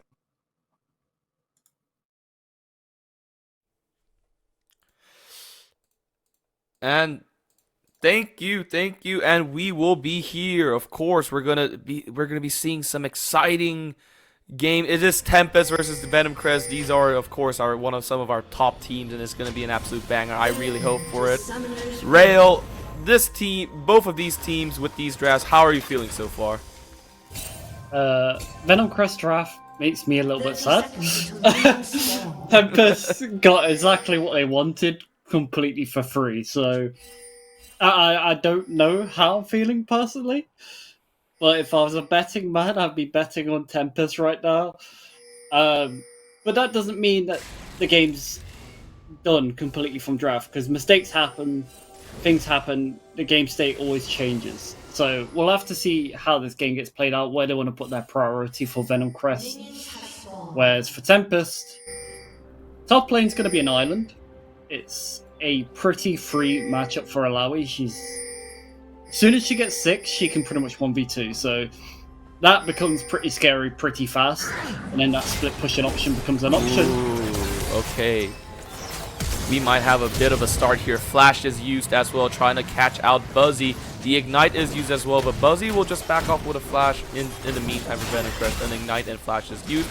They're immediately trying to go for the invade on the blue buff. Yeah, and from doing that, Ornn instantly went toward his blue buff, just so they have information of when Maokai crosses over. So they will have that info when Maokai moves over to it. And I do like that they're forcing the vertical jungle here, sort of trying to isolate Kusai and the bot lane a little bit. And the pings are coming out, so they do have the information. So, off the back of that, I have a game for chat. And for chat, you have to draft a team, but you're only allowed to pick one player from each roster. and post in chat what your teams are going to be, and we'll see what people think. How many do you think we'll just pick? Like, oh, just the Tempest lineup. But you can't. You have to pick Oh, yeah, one from only each one team. per team. Ooh, okay, interesting, spicy. So you just have to pick the best team that you think, or like the best player you think from like Tempest, for example. Probably Kusei in that case, right? Oh yeah, you're undisputably picking Kusei. He has been the strongest mid laner by a margin.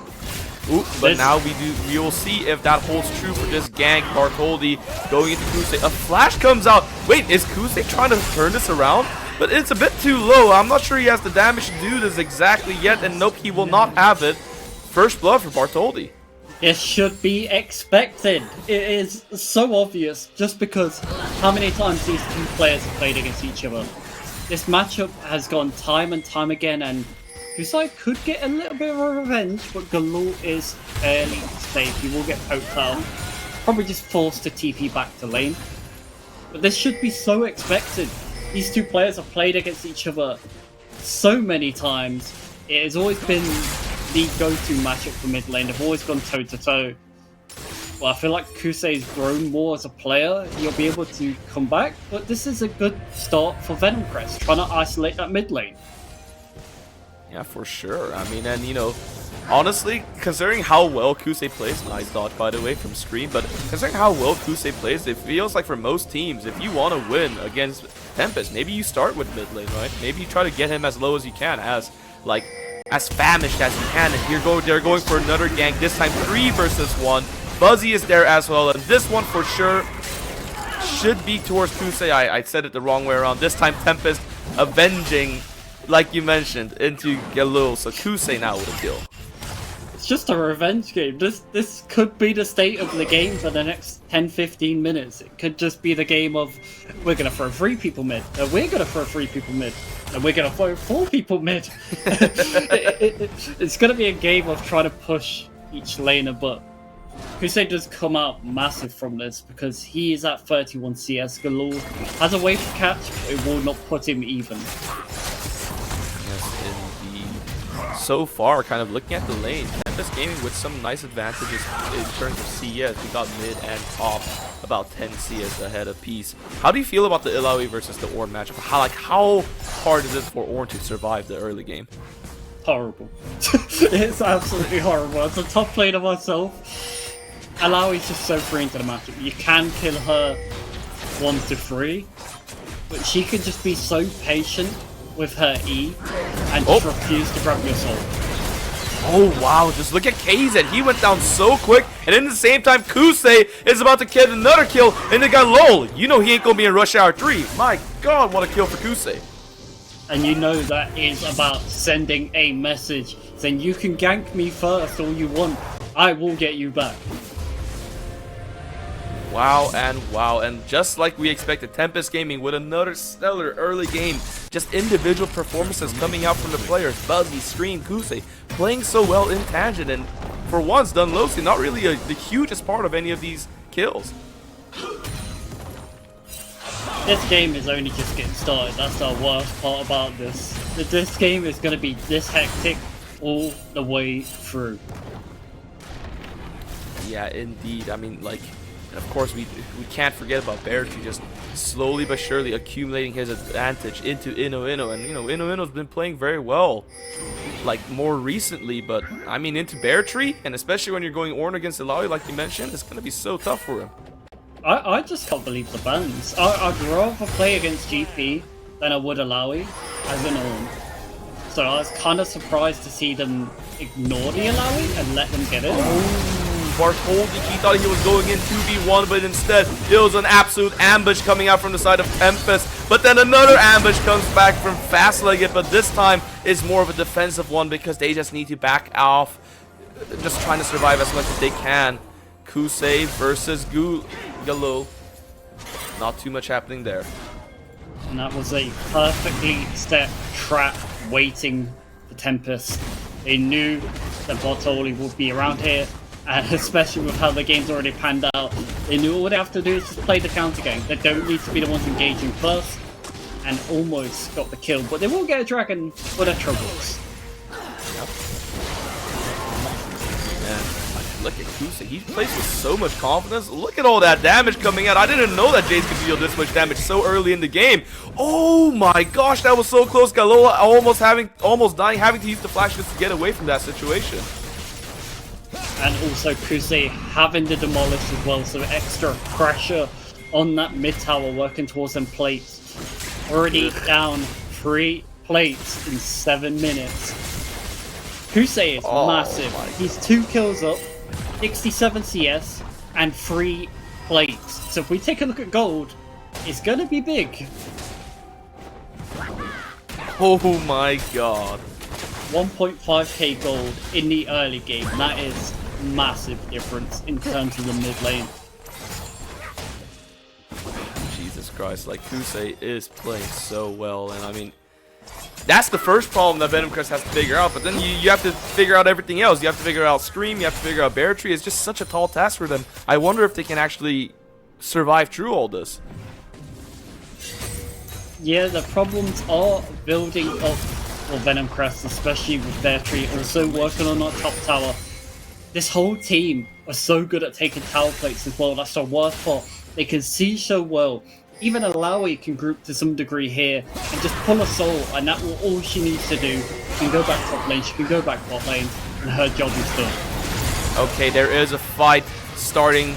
You do have the Maokai ult that comes out so that Kusei is able to get out of there, no problem. Kusei tried to go in, but you know, Galol this time was able to stop him from advancing any further. We do have Buzzy here on the side as well. Potentially an angle. Galol flashed, knocked up, and Galol is just gonna go down there. Kusei has a killing spree. Dunlosi on the side having a little bit of a duel against Bartoli, but that's just gonna be another kill for Tempest Gaming's mid laner. I'm loving seeing Buzzy on something a bit more aggressive. He's been stuck on these Braum picks, the Janna picks. He's been sat on these more very supportive sit-back hyper champions. This is the first game I've seen where he's been allowed to play somewhat a bit more aggressive like the Alistar, and every roam has sort of paid off for him. Yeah, and I mean, oh my god, he's here again.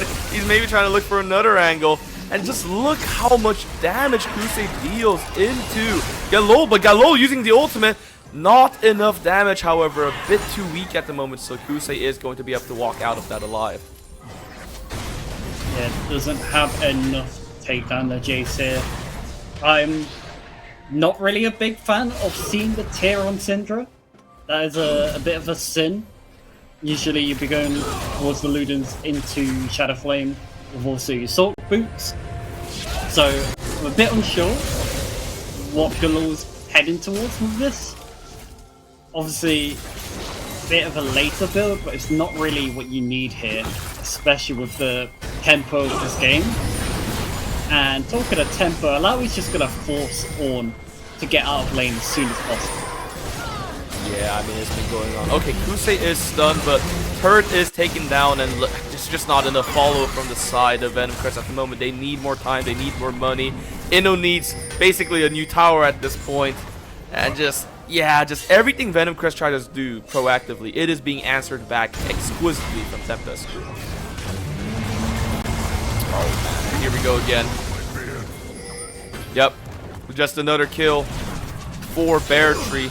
Or, my bad, this is his first kill, so he will just go ahead and start pounding down this tower. And all this is for Bear Tree. It's just another day in top lane for him. He's chilling.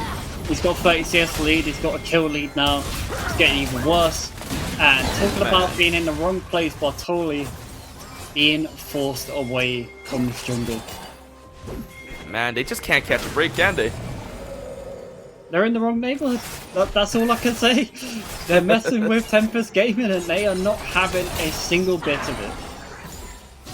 Yeah, like, could it really be true? Could it really be that Tempest Gaming is completely undisputed in this league? Like, there is no other team that can even, like, hold a light to them. Like, are they really that good, that well ahead? Come on, Venomcrest, you gotta prove us wrong here. Yeah, and it just seems like every time we've built the angle for a potential contest of Tempest. First time with DMG, completely got shut down. This time it's Venomcrest, and they have been shut down so far. The gold lead, nearly 22k gold. Tempest to Venomcrest 18k. it's looking a bit rough for 12 minutes. Yeah, it really is, and like kind of the worst thing is that like the way Tempest Gaming is playing is making it so hard for Venom Crest to kind of play proactively, because like the jungle is just absolute hazard to kind of walk through, and they just want whatever advantage they want to go through, they need to potentially go into Buzzy, then Losi, then Fusei and Scream will follow through, and it's just not a lot of angles where they can like kind of drive. Yeah, with the Syndra being behind in this comp as well, you do lose a lot of power. And like the analyst has said, Xayah struggles with the Ziggs being such better range. Yeah, and I mean, Crusei's range too, just absolutely outranging the Syndra over there, making sure that Galil has to back off once again. Just a single poke from him, a single trade, and Kusei already gets him down to like 30% HP. And this is just bullying. Just denying any minions they can. Inno is in the mid lane right now, so he's going to lose even more pressure on this top side. With the Illaoi going Black Cleaver as well, doesn't matter what Ornn builds at this point. Like, okay, just imagine for a second. Indulge me, Rail, right? You're Venom Crest, you're their coach. Yo, yeah, sure, draft has already happened. What's the angle they can get out of this situation after Beartree potentially... Oh, he goes solo. For sure he goes down here. Yep, a shutdown for Inono, but what's their potential angle of, like, coming back to this game? Probably hitting the FF button. But if I'm serious, there needed to be a bit more pressure on the Illaoi before level 6. You could have potentially used that pressure, killed the Illaoi once or twice, then roam as a duo with Ornn and Sejuani to the mid lane. Then the counter ganks don't matter so much because you have that much CC. And if the Ornn's the one that engages first, Sejuani can hold all the cooldowns, vice versa. So you could have used any pressure from top. Well, top was completely left. And, I mean, I do understand why it was left, because all the pressure was just completely put on the mid lane from minute 1. Yeah, and it's also kind of made it so that all that pressure put on mid made it so Scream and Buzzy could just play a very comfortable, like, 2v2 into KZ and Fastleg. Kusei is caught out between 3 people. A lot of flash, a lot of knockouts coming out. Kusei is a bit of a ping pong ball at the moment. He is going quite low, but he's not going down because it's not enough damage and it's not enough follow-up, and Kusei is now on a rampage. How in the hell did he get out of that situation? Doesn't matter how he got out, but it matters that he lived. They don't get to shut him down for the cost of his flash, but at the same point, he got bot holdings, and he got his life too with it. Man, oh man, that's just such a feel-bad moment for Venom Crest. Definitely not good for their morale either. Like, you were so close. You had him in your juggler, like 3 members into Kusei, and he got so low, and he just got out alive, man. That would tilt me. It just feels Tempest have sort of adapted to the meta a bit better. As soon as Xayah was locked in, Ziggs is the instant response. And it's absolutely perfect with what they have. Because you know you're going to draft Ziggs, you also have that Jace. You have perfect poke for your comp. You have good beefy front line. Kusei, no flash here, but there's not much damage. This is round 2, but Kusei is going really, really low. But oh my god, the amount of damage is absolutely insane. But at least with the Call of the Forge God, that would surely be a kill into Inno, getting the shutdown on Kusei. It's a good shutdown, but god, that has to be depressing for any jungle. You just don't have the damage to be taking him down. He gets the acceleration there with the shock blast, and that be the difference maker of him taking you down 1v2. Oh man, and you know, like, to mention again, like, or to mention what's happened on the other side, like, Galil did get taken down by Beartree as well, so like, things are just going from bad to worse for the side of Venom because they need something to get out. Yes, we'll see a replay here. So we see that he was trying to get up, but wow, just comes every single CC and every single damage AoE that could be stacked. Buzzy gets the kill on Galil. Yeah, and also when Illaoi pulls your spirit there, as soon as you walk out the range of it, you will be slowed, so being caught there was completely inevitable and there's not much you could have done. I mean, what? I'm just trying to think. I'm a bit flabbergasted. Just trying to think of any angle that Venom Crest can come back from. Maybe this is one angle. Just hiding in a bush. Just try to see if they can get a pick on anybody. They are going in on Dunlosy, but they missed their CC, so they'll probably have to just back off. And that is the beauty of Maokai, my friends. You can scout bushes while being at a perfectly safe distance. And it just completely deterred Venom Crest's attempt. And they're looking for Kusei on the top. Round 3 or round 4. This time for sure. Hopefully. They're good. They got the damage. They got the ult coming down. The TP's coming. But somehow Kusei is just not taking enough damage. And his team is there to support him. They are here to support their mid laner. And in the end, it's just going to be a 3-4-0 Tempest Gaming with another decisive victory. I've said it earlier, and I'll say it again. This is just bullying. That they're just trying to catch Kusei again and again, and his team is always in arm's reach. That Maokai ult, CCing up the Syndra, CCing up the Sejuani. Oh, Scream? Okay, Scream at least gets shut down. Well played from KZ. Yeah, definitely a good take back, but the gold lead is nearly at the 10k mark. It is a massive difference to come back from. It's going to take a little bit of a miracle. There is some bounties, granted. Our bounties and also objective bounties on Dragon. Well, that Dragon is not going to be yours to take anytime soon. No, it's not. And I mean, if they take this Dragon, and it's going to be like a 24-minute like Dragon Soul, which is really, really fast. So even the Dragon is completely on the side of Tempest Gaming.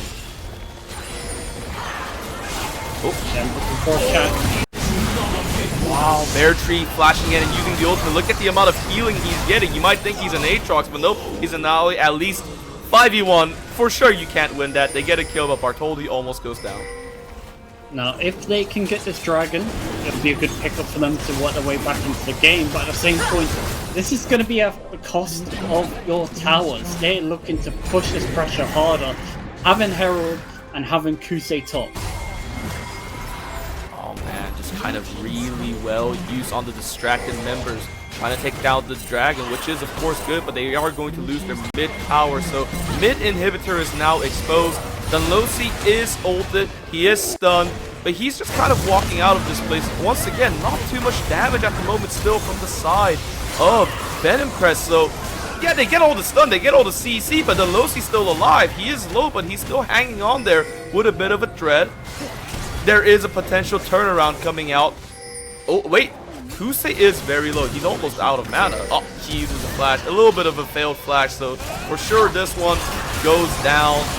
And yeah, that's going to be a nice kill for KZ.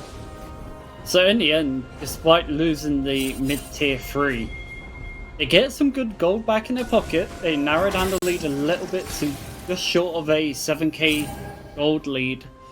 It is some good pickups. But at the same point, is that just Tempest getting overconfident? Or is that Venom Crest making the right decision? Because it's a bit of both.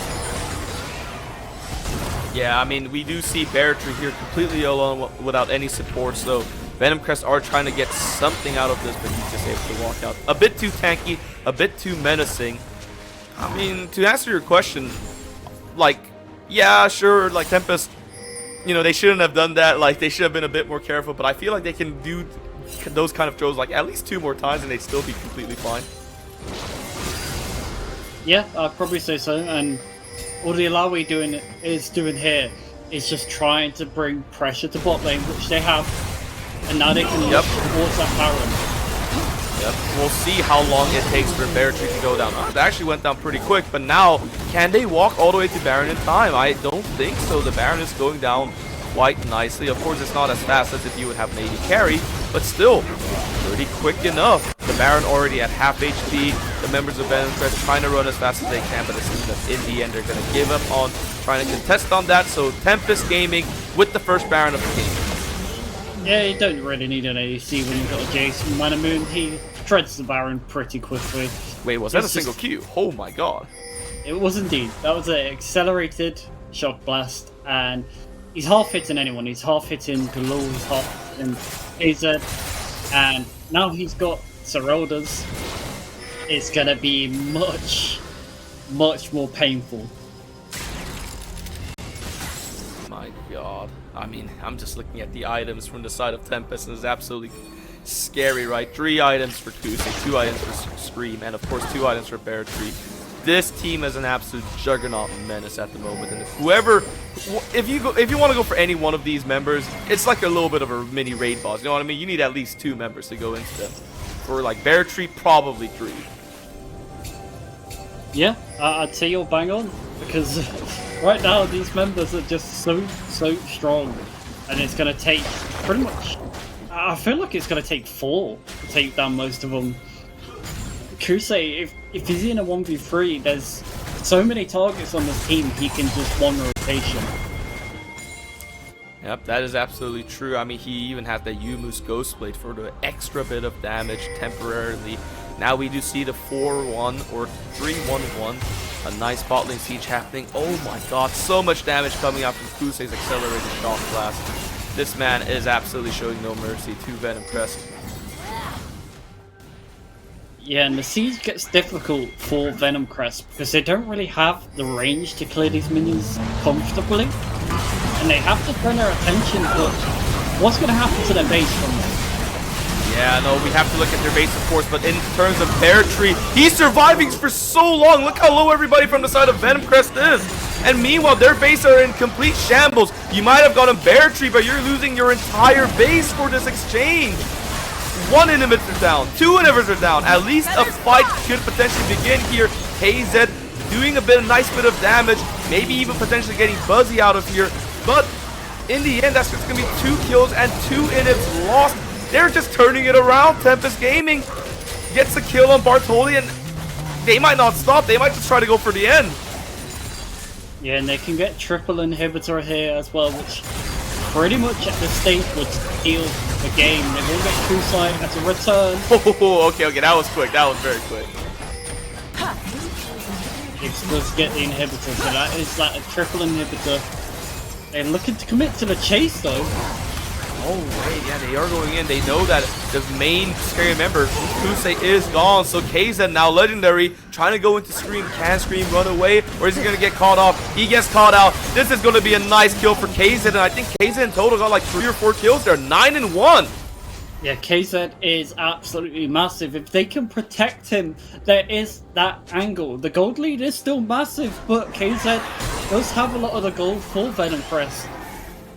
But this time he won't have flash. That's the most important part about this. He's not going to have flash to get to the Ziggs. He's not going to have flash to dodge chase. I also noticed if they can provide the angle for KZ to go crazy, that is a win condition for them. Yeah, I mean, one other thing to notice that's going to make it a bit more challenging too for KZ is, of course, the fact that he doesn't have cleanse either. I mean, maybe it's not as relevant, but still, just not having that cleanse as well, KZ has to play very careful, but at least they're playing very well. KZ Legendary now kills Bear Tree so quickly, but that's 4 members on the top side. Meanwhile, there is going to be pushes now coming in from Tempest Gaming, either trying to end the game or, you know, free dragon, essentially. Yeah, that is a bit rough in terms of the Ornhorn, so they're not able to catch anyone else. They didn't really have vision on anyone else, so it doesn't really matter at this point. They're able to farm up these super minions, which isn't the worst case. There's no Baron as of yet. There's still 2 minutes before Baron, so they're able to get some gold back for themselves. At the end of the day, this triple inhibitor hasn't been so bad for them. This is true, however, it being triple inhibitors does make it like extremely difficult for them to do any kind of macro outside their base. I mean, this is absolutely a macro chokehold at the moment that Venom Crest has to fight their way through. But at the same point, Venom Crest will happily take that at this stage. They're behind, they can't step into the jungle, so the only resource of gold is them super minions. So they're able to get them resources, and like we've seen, KZ's earned 14k gold to bring 11k. KZ is farming up a storm. He is absolutely massive. 284 CS at 27 minutes. Jesus Christ, KZ is having an absolute monster game. Maybe even his best game so far in this league. And of course, his team trying to support him as much as they can, trying to get a catch out there on the low C, but they failed to do so. Baron will be up in 30 minutes. What's the implications if Tempest get this other Baron as well? Like, can Venomcrest survive that at all? It can survive it, because by the time that happens, the inhibitors will be respawning very soon. So it's not the worst scenario. There's something interesting I'm looking towards is Kusei still lacks a defensive item really here. He is massive, but he has been picked multiple times now. I'd like to see either Edge or Knight or more Mortius on him, because he will be the prime target. Syndra will use everything on him. KZ will use everything on him. They can shut him down. It could entirely swing things. I mean, yeah, I mean, you talked about the Syndra there, and of course, Syndra was struggling in the early game, but with these items built up, like the single target damage is still absolutely massive. Will for sure one-shot Scream or Tuesday if given a nice opportunity to set up from their team. Nonetheless, Tempest Gaming gets the second Baron. We'll see how much they can exactly accomplish with this. Bear Tree already putting work in bot lane. Yeah, to note, Bear Tree did not build the Hull Breaker this game. That's just gone a bit more standard defensive with the Spirit Visage. Gonna give him extra healing, especially in this fight. Not a bad pickup with triple AP on the enemy team either. Yep. Oh, okay, there's the flash engage from Bartoli trying to get a nice pick into Scream. Scream is caught, Scream is dead. Fastliga gets the kill there, but there is, Bear Tree on the bot side. Pushing out that inhibitor, so they need to watch out. They're winning this fight, but once again, the base is crumbling around them, so they can't overextend too much. They need to go back as quick as they can and start defending. This is a really tense scenario because they only have one inhibitor up, and if they can save this inhibitor, it would help them out so much, and they're trying their best, and maybe they succeed with the defenses. Yeah, that mid inhibitor is very important to keep right now, and they're doing their best to hold on to it, but Kusai Bear Tree are permanently pressuring these side lanes. Kusai so tough. Obviously has the option towards going towards that top inhibitor now. And it's just gonna play with time.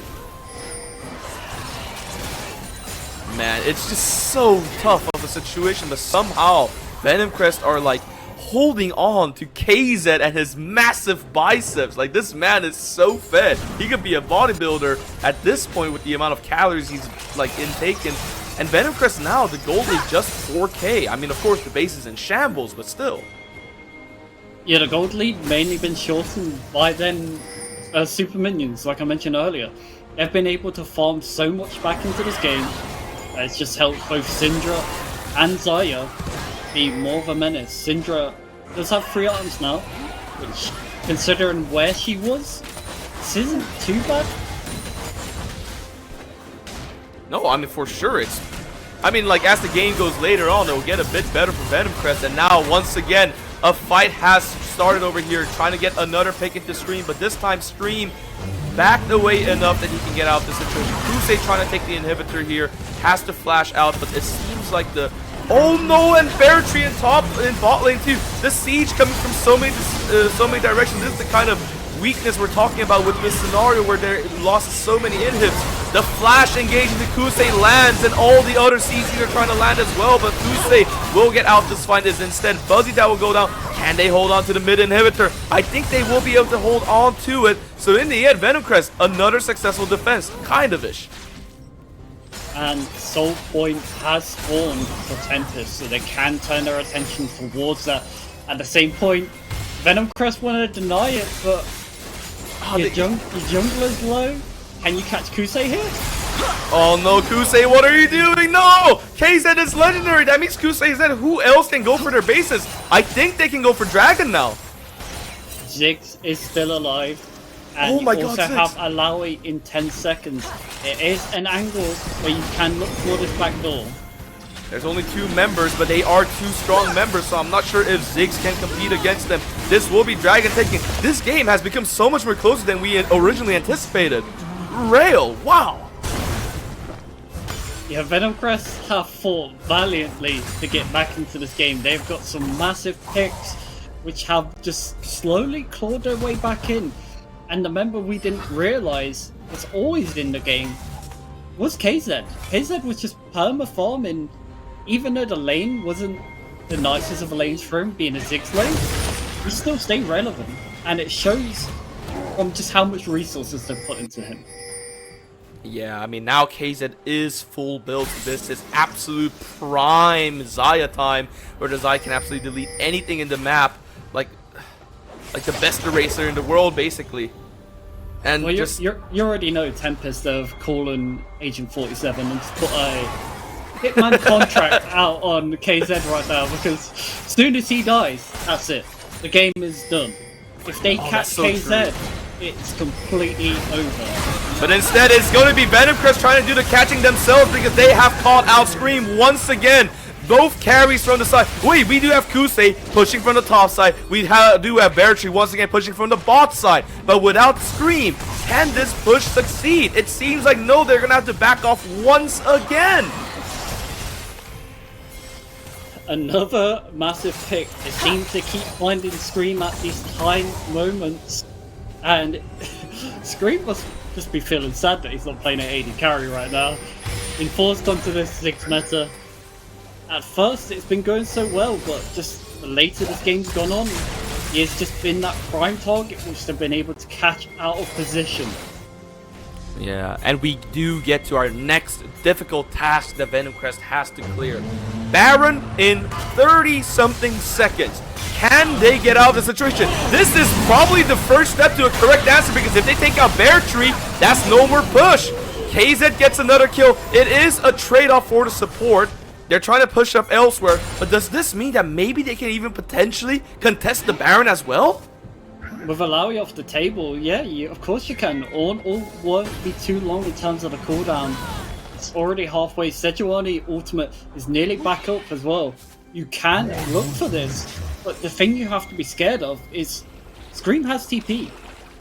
These minions are pushing on the bot side. We have to watch these minions on the bot side. If they are not cleared, there's the angle or the back door.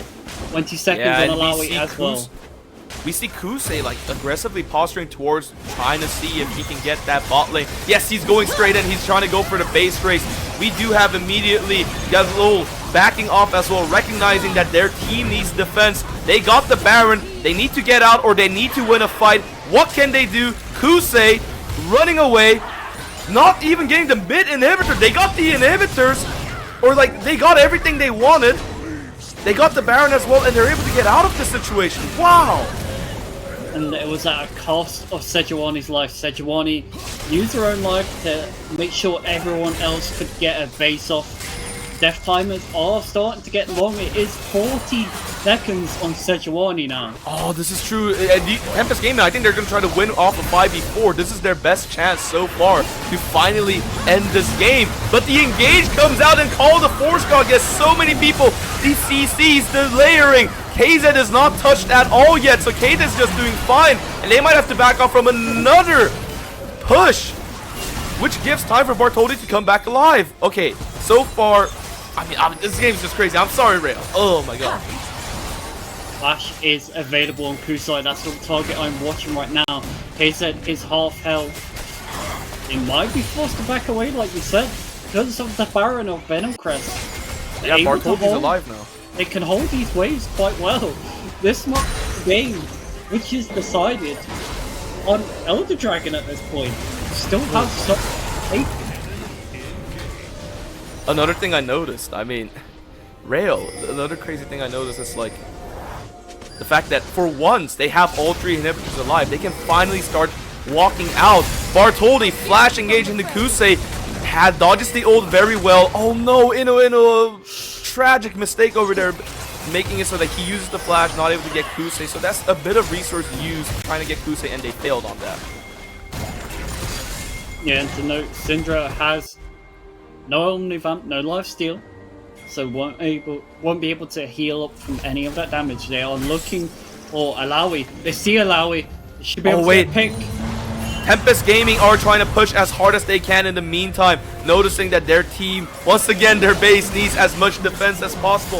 So Illaoi, they go in on Illaoi, but they don't have enough damage, they don't have enough CC, and instead they're going to lose mid and potentially even top inhibitor. Okay, they back off from the top inhibitor. This game is such a tense game of cat and mouse because Tempest Gaming just wants to get these inhibitors down so that Venom Crest can't move out their bases anymore. But Venom Crest are just trying their best to hold on a Dread.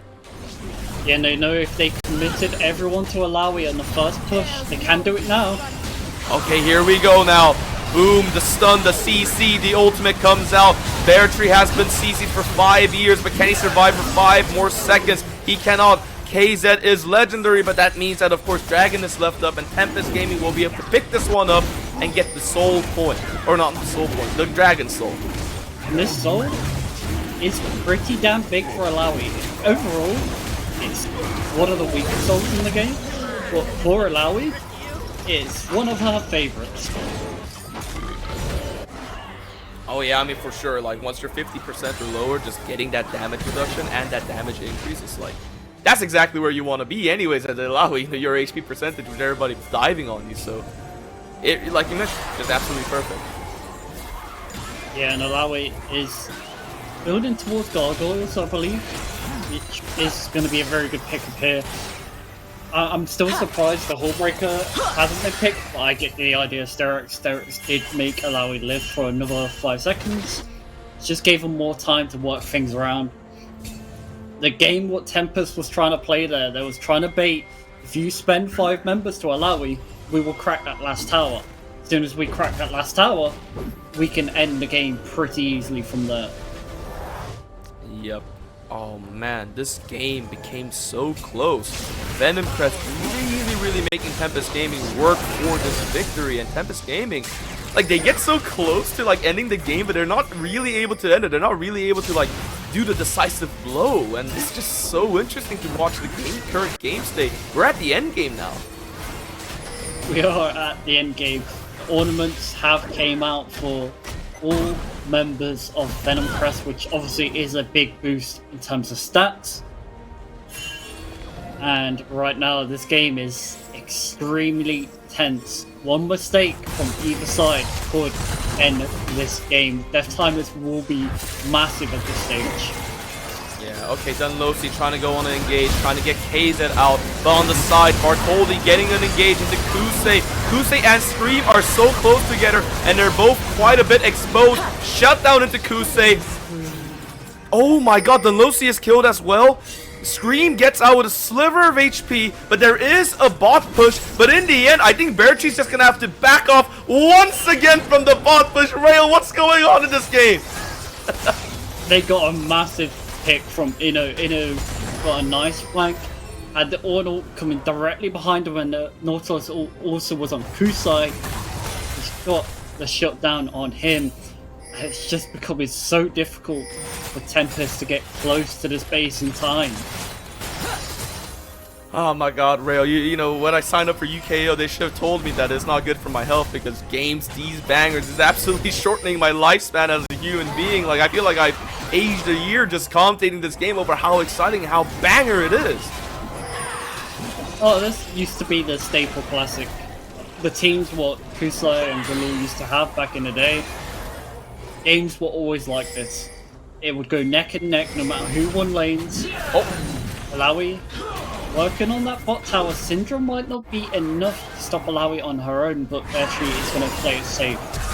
yeah, I mean, Beartree recognizes just how important his life is, but maybe not important enough. Beartree versus Gulal, and Inno gets a lot, like, I mean, he chunks a lot of damage, but in the end, not enough. That's the Rapid, so they stop the push. But now the Baron is started by Venom Crest, or no, Tempest Gaming. It's only Bartholdi and KZ here. 2v4. Can KZ work a miracle? This fight is going to be so big. KZ, look how much damage he deals, and Bartholdi holding the front line so well. KZ getting really low, forced to use his ultimate to get out of that situation. They stop Tempest Gaming for taking the Baron. This game is not ending at all. Rail, help me. They can actually look back to this though, that's the thing. Tempest can look towards pressure in this Baron again. With Sejuani being low, they have to think about what they want to do next. They're starting the Baron themselves. But Oh, wait a second. We have TPs coming out. Here it is. Here it is, they're trying to end the game. Kusei and Scream going super heavy into Galol. They get the kill. Can they get the towers? They don't have any minions, but they got so much damage. I think this is it. They might be able to do it. Fast Like It is the only one there. And in the end, Tempest Gaming will be undefeated, or basically only one game lost, but you get what I mean. They are still undefeated in this league. Absolutely crazy game from them. What an ending. They baited the Baron. I was waiting for so long with the TPs. I was waiting for so long for the backdoor attempt, and then it finally came. Just when Venomcrest, when they thought they'd seen the light, they thought they'd seen their way to actually end this game with the Baron, they got debated. I mean, basically they decided to do that play and commit the moment KZ used his teleport for Baron. They realized there is no way they can back off quick enough to stop us, because they realized, yeah, you can be 4 members, but as long as KZ is alive, we might not be able to end the game. And then the moment KZ uses teleport, it's like, go, go, go, go, go. Oh my god, what a game, Rayo. What a game. And we expected nothing less from it. That is probably the closest Tempest have been pushed by any team so far. Other than obviously their one loss where they threw Bear Tree into AD Carry. It's probably the closest margin the team has pushed Tempest, because it's the longest game they've had. And Tempest games are usually really short.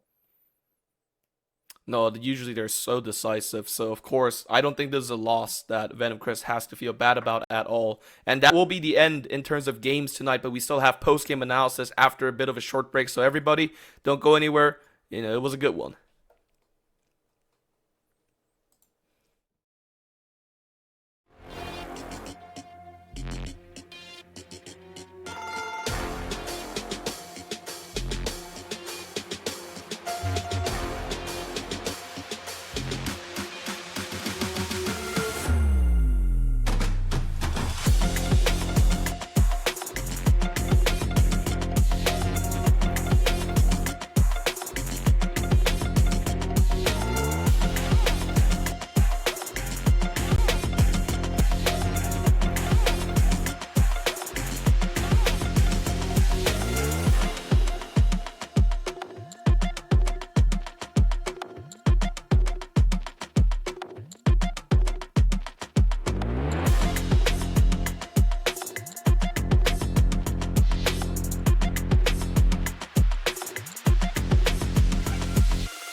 man, the voices, guys. The voices are back. Are you guys awake? Like, where's Kabir gone, man? Kabir. Where's happened to Kabir, mate, man? game's over. Yo, Quick yeah, backstory. that was a long one, I know. But like, Oh shit, man. oh, fuck. there he is. Sorry, guys, Missed a that's- great game. It was really close. Lots of very good Yeah. macro. Everything happened. Yeah, well. yeah, yeah. Super What did I active. miss, It guys? was really engaging stuff. Yeah. So, okay, so Tempest Gaming won that game, technically speaking. They end the game with a W. Congratulations on first place in the regular season, Tempest Gaming. And that's about, I think, all we have to be proud of after that one. That was... Did that reach 40 minutes? I think we topped 40 minutes at the end there. 39 at least. I think we got past 40. 40. I think it might be the 43 longest and a game half, this I split. Yeah. Maybe longest game this split, and my word, was it a struggle to close the door on it, because Venom Crest just would not go down. And let's be honest, guys, it's not the first time we've seen Tempest have a little fun when they're ahead, and this was just maximum fun having, 0 game winning for 20 minutes was done there. But let's wind the clock back. Let's go back to where it started, because it's been a long day. So let's take a look at how this one started. And we thought this game was over by 5 minutes because of the amount of mid-attention going forward. Kabir, we're going to get a montage of all these mid-ganks up, and you can just watch through all of the nonsense that we saw in this lane. Nice flash. That's it. Nice flash. That's the replay. That is the whole replay. It's basically a nice flash, you say. And this was actually... we thought, I put this in chat and I thought, oh my goodness, finally, Kusei's cracked. He's finally lost the magic, but then they just came back and did this energy. Yeah, I think I made this little silly joke in the call. Like, if you made a heat map of mid lane this game, jungle and support proximity, you'd be able to achieve nuclear fusion, because they were just permanently there.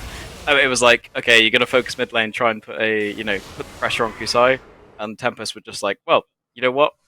We could do that as well, and actually we're better at that. So, it was like, okay, clearly Venom Crest had a plan. They'd maybe thought of something that they could shut down. Didn't actually work out in the end, because Tempest, to their credit, reacted incredibly quickly.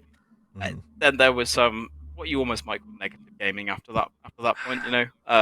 Well, it was going well up until it wasn't, and then we had the 20 minutes of questionable what the hell is going on here.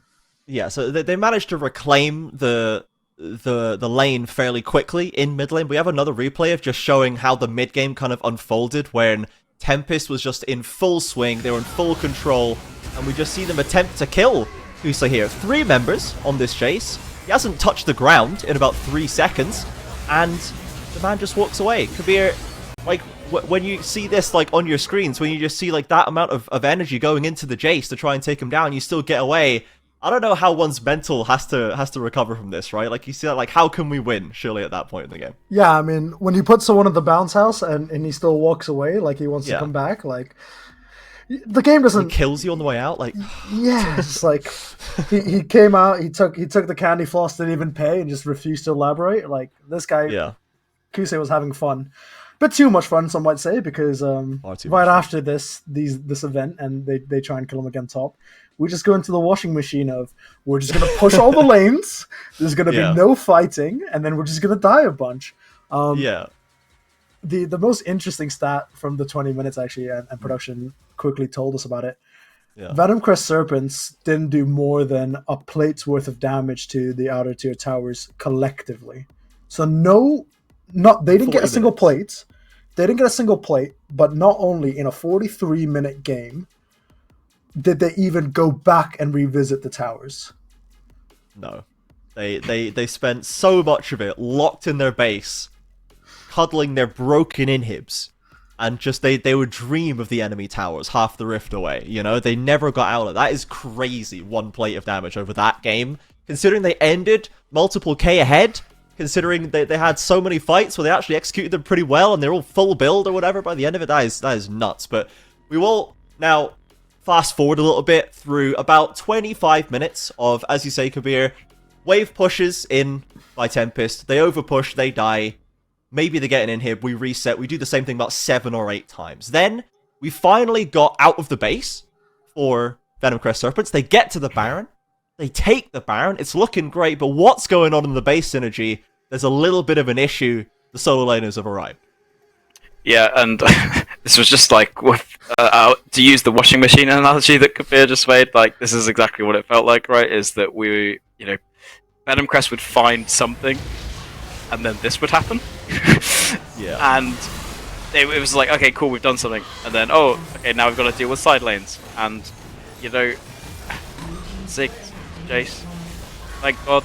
Because I think we were ready, I mean, as we opened this segment with, we were about ready to go to bed. We were like, this is just going to be an infinite cycle of doom. It's never you know, gonna and end. finally the Ziggs pick really coming in clutch there. You know, normally you pick Ziggs to stall the game, but not in that way, where they were stalling it on their own behalf, because they couldn't actually ever utilize Ziggs. But thank God, Ziggs actually managed to end the game, along with the Jace. Yeah. It was a wild one, to say the least. The funniest thing is, I think, that we watched a 45-minute game, and in the last 10 seconds, the three of us collectively realized Xayah had TP. Yeah. At no point, at any point in that game, did we realize Xayah had TP. Yeah. Until Like, she what? TP'd out the base and the game was lost because she decided to use TP. And just to bring Xayah up again, there was a point where Tempest had not gotten any kills in a very, very, very long time, and Xayah now had more kills than the entirety of the Tempest team. Like, one of the most wild games I think I've ever seen here on UKL in God knows how many years. Getting old, man. But yeah, wow, what a game. Yeah. Let's get the KZ player spotlight up ready, just to take a little look and give some more credit to this player, because it looked like, I think the way I phrased it at one point in the green room was, this looks like the only player who's actually trying to win the game right now. Out of all 10 players, you know? He was the only one who really was starting to put some sort of strategy together. Maybe Fastleg I can also give some credit to. But, like, this KZ Xayah Kabir was just insane, right? We saw the first pick, and we maybe weren't a huge fan of the first pick, but I think for KZ, with this champion, he is showing that he can put up some quality numbers on it. Yeah, I mean, the draft was questionable, to say the least, and if this game was played out properly, if this game should have ended at 25 minutes, and then everyone can go back and Venom Chris Serpents would be like, well, the f was this draft, right? Like, what's going on here? Why are we first picking Xayah? Why are we banning Orianna Jarvan when we're on blue side? All these different questions, but really good that. I guess I say really good. Nothing about this game was really good. Nothing was particularly good. But the fact that you see that power Xayah, right? After a certain point, even when you're triple inhibited, you can just funnel all the gold into her. She gets really accelerated. She's basically putting up numbers Kobe, Brian, and Michael Jordan would be proud of. And like, she's doing her best. But after a certain point, it's just a placement. It's a participation award. 20 kills, more CS, enough CS to break our graphic. It's a participation trophy. Someone needs to go give KZ a hug and a cookie, maybe a beer. The man deserves more, I think, after that than that game. We all deserve more than that game, I think. But certainly KZ has been putting in some great performances in this latter part of the split, and he is one of the strongest parts of an increasingly strong-looking Venom Chris Serpents roster. This early game was not for them. The draft was not for them. But there's still definitely life there. They are now still, I believe, in second place. They do have the head-to-head over Ruddy, and they'll be fighting with them to hold on to that one tooth and nail, I imagine, over the last couple of games to get those last 2 wins locked in.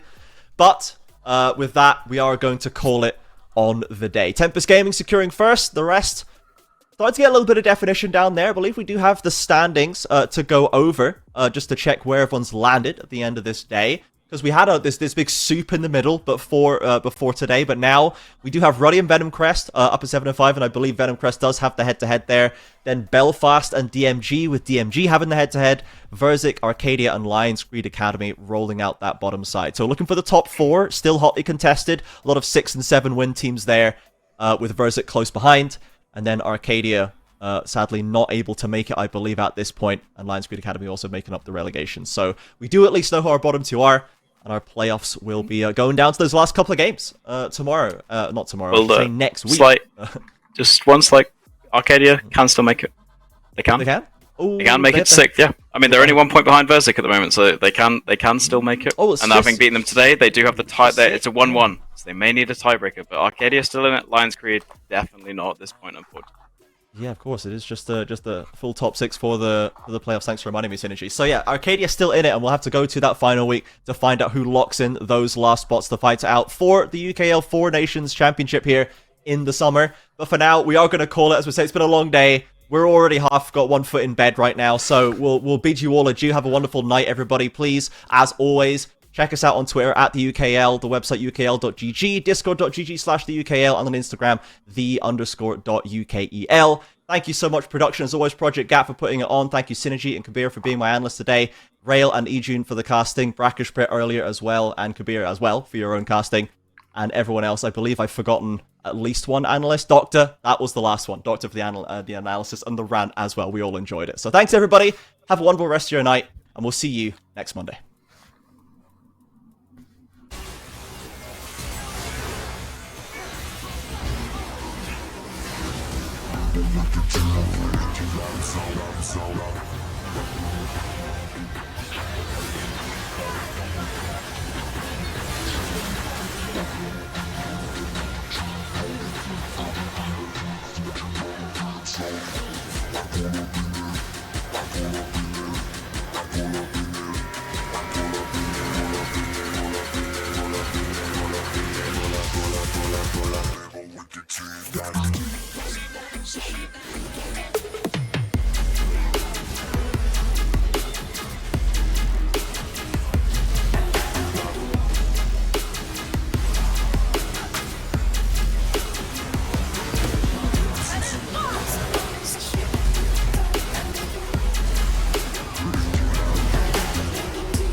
After I get it, I reinvest.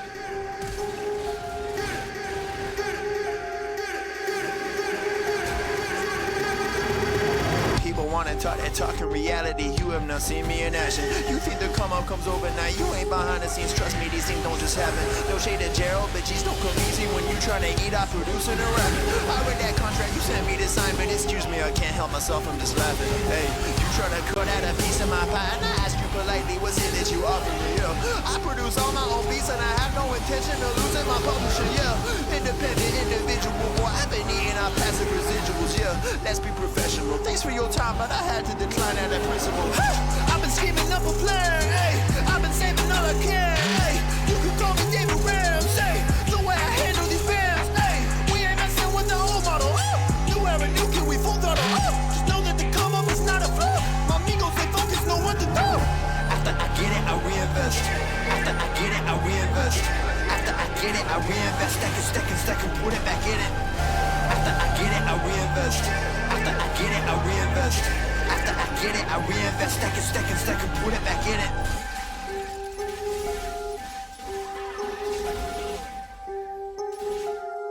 Yo, look, I ain't saying that I'm rich, cause if I'm honest, I've never been. But when I look at all these other kids, I feel just a little bit ahead of them. You should know the business is competitive. There's a lot of people that I'm better than. Even veterans ain't got the knowledge I do. I've been reinvesting all I ever spent. Stop pretending like you poppin'. Who been out here making profit?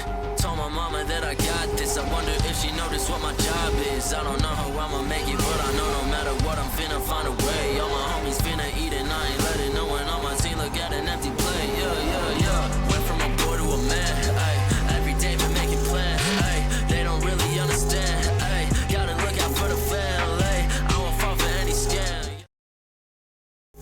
Yeah, I won't compromise the brand. Yeah, I've been saving up the bands. Whoa. After I get it, I reinvest. After I get it, I reinvest. After I get it, I reinvest. Stack and put it back in it. After I get it, I reinvest. After I get it, I reinvest. After I get it, I reinvest. Stack and put it back in it.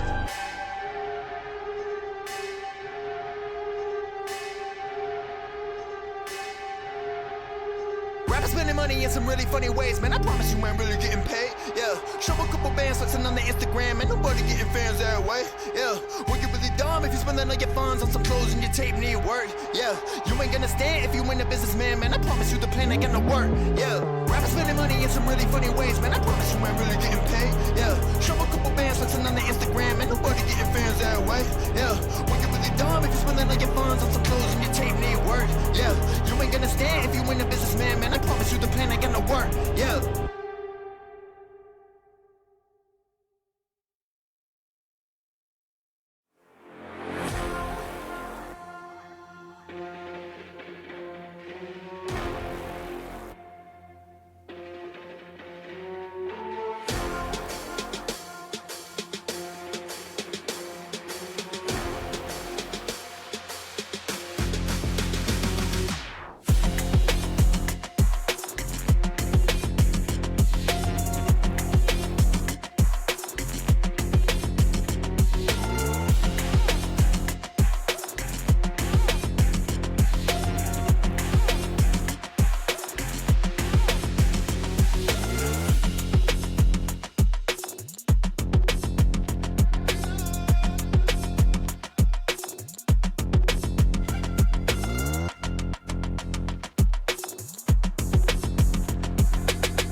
Oh my.